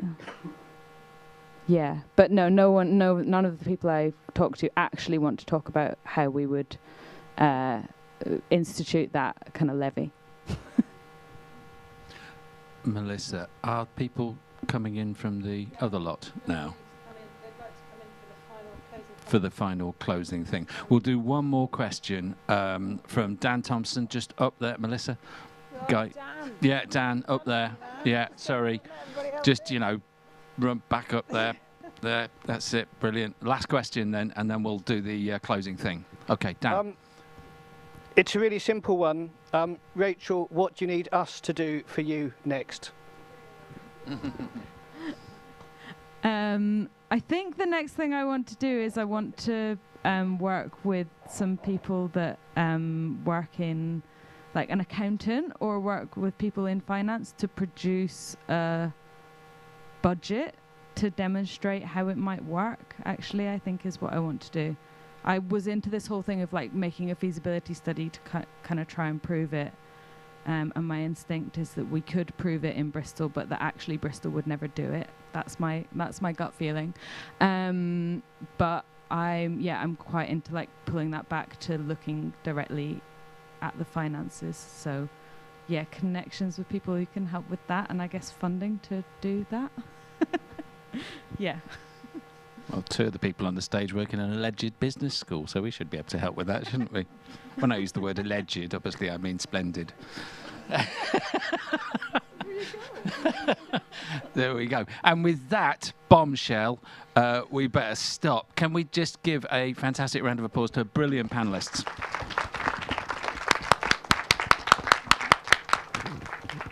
Stay where you are, because I think we've just got a few final remarks.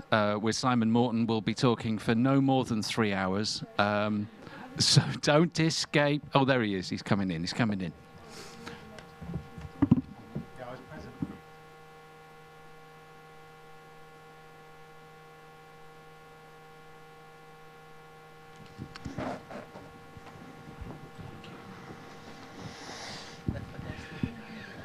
Right, hello everyone. I'm not going to say very much. We just think sometimes when we do conferences like this, especially where we cover such kind of terrain of different thought, that it's sometimes nice just to have a moment of coming back together at the end, even though everyone's kind of exhausted and brains are full and somewhere between kind of extremely tired and extremely inspired and motivated, or at least that's kind of how I feel.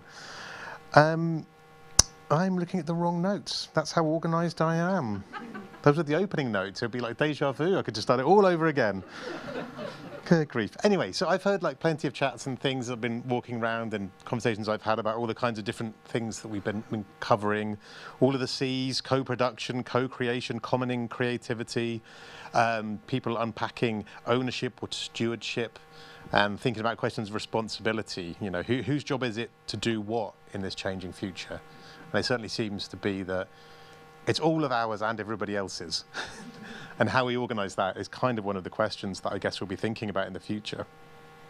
And there's also a lot of the stuff that I sense as well, which is that tension between wanting to find the panacea, you know, the solution, when actually there isn't a solution. There are just multiple solutions. And that plurality is quite hard to get our head around, I think. And that's a sense that I've got, both in an inspiring sense, is just how many different things that you have all told us about on this stage and in the other rooms in the conference. So what I've been thinking about is, like, thinking about how we need to continue with a kind of a culture of generosity around these things, recognizing that the rootedness and the possibilities that happen for living rent-free in the Italian Alps versus struggling to kind of maintain your kind of community space in East Oxford. Not everything works for everybody else, but that doesn't mean that what other people are doing isn't legitimate or isn't strong and powerful and right for where they are. So there's something about how we try and kind of grapple with that plurality and grapple with that kind of sense of learning of what makes sense and what we can carry on with, what we can learn from one another and how we can support stuff. There are, of course, other things that we need. There are things about stability and rootedness, and Bianca said that at the very beginning, and I think that's really stuck with me. The sense of the different kind of temporalities and spaces and structures, institutions that exist around us.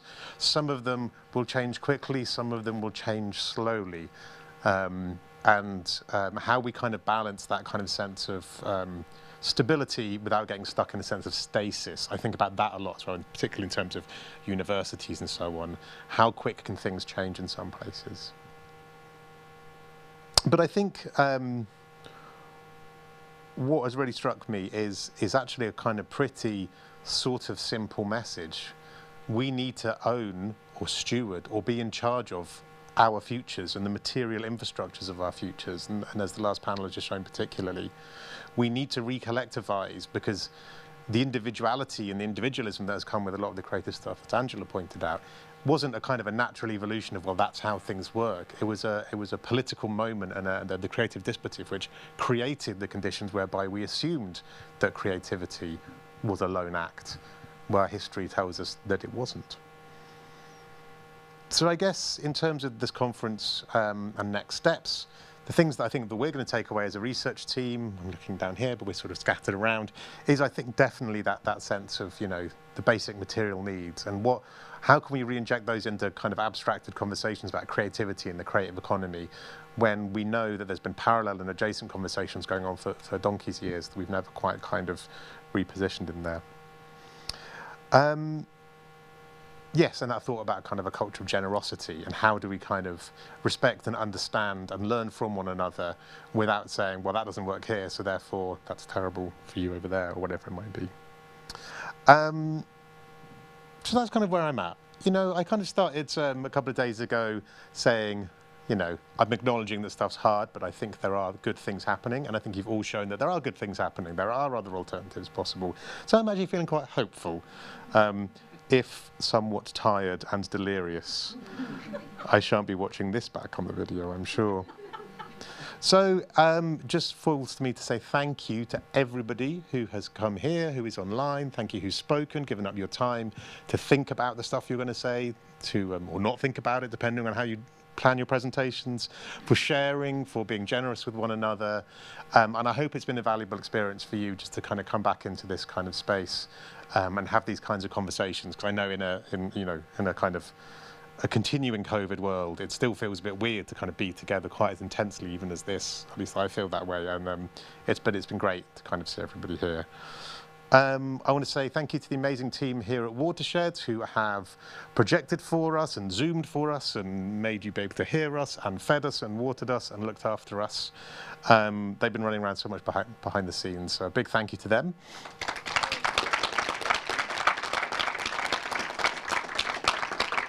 I would like to say a big thank you to our team for staffing the desk. We've got some student ambassadors who have been helping out the last couple of days, particularly, where is everybody? I'm looking around to see who I can see anyway, but and the team for kind of doing that. But I want to kind of say a really particularly very big thank you to two individuals who've particularly made this entirely possible by being incredibly helpful, organised, hardworking, doing pretty much everything you could possibly imagine. And that is Melissa Blackburn and Amy Densley. There we go. So a big thank you to them. And in terms of next steps, what we're going to do practically is we will, the the stuff that we've been streaming in this space over the last 2 days. We will share the YouTube links with everybody who's an attendee here today so that you can look at things again or you can watch things that you've missed. We're also going to have a conversation amongst ourselves and then with you as to whether or not we actually make that kind of a public resource as well for other people who couldn't attend, which need to check on permissions and all that kind of stuff. But we will share those things with you. If you want to stay in touch with us, we'll still monitor the CKC website, or you'll have probably other emails that you can get off us or through that kind of space. Yeah, and stay in touch. So safe travels now in the what might be raining. I mean, I don't even know if it's daylight out there anymore, but anyway, whatever it is out there, safe travels, and thank you so much again for coming and making this a great couple of days. Cheers.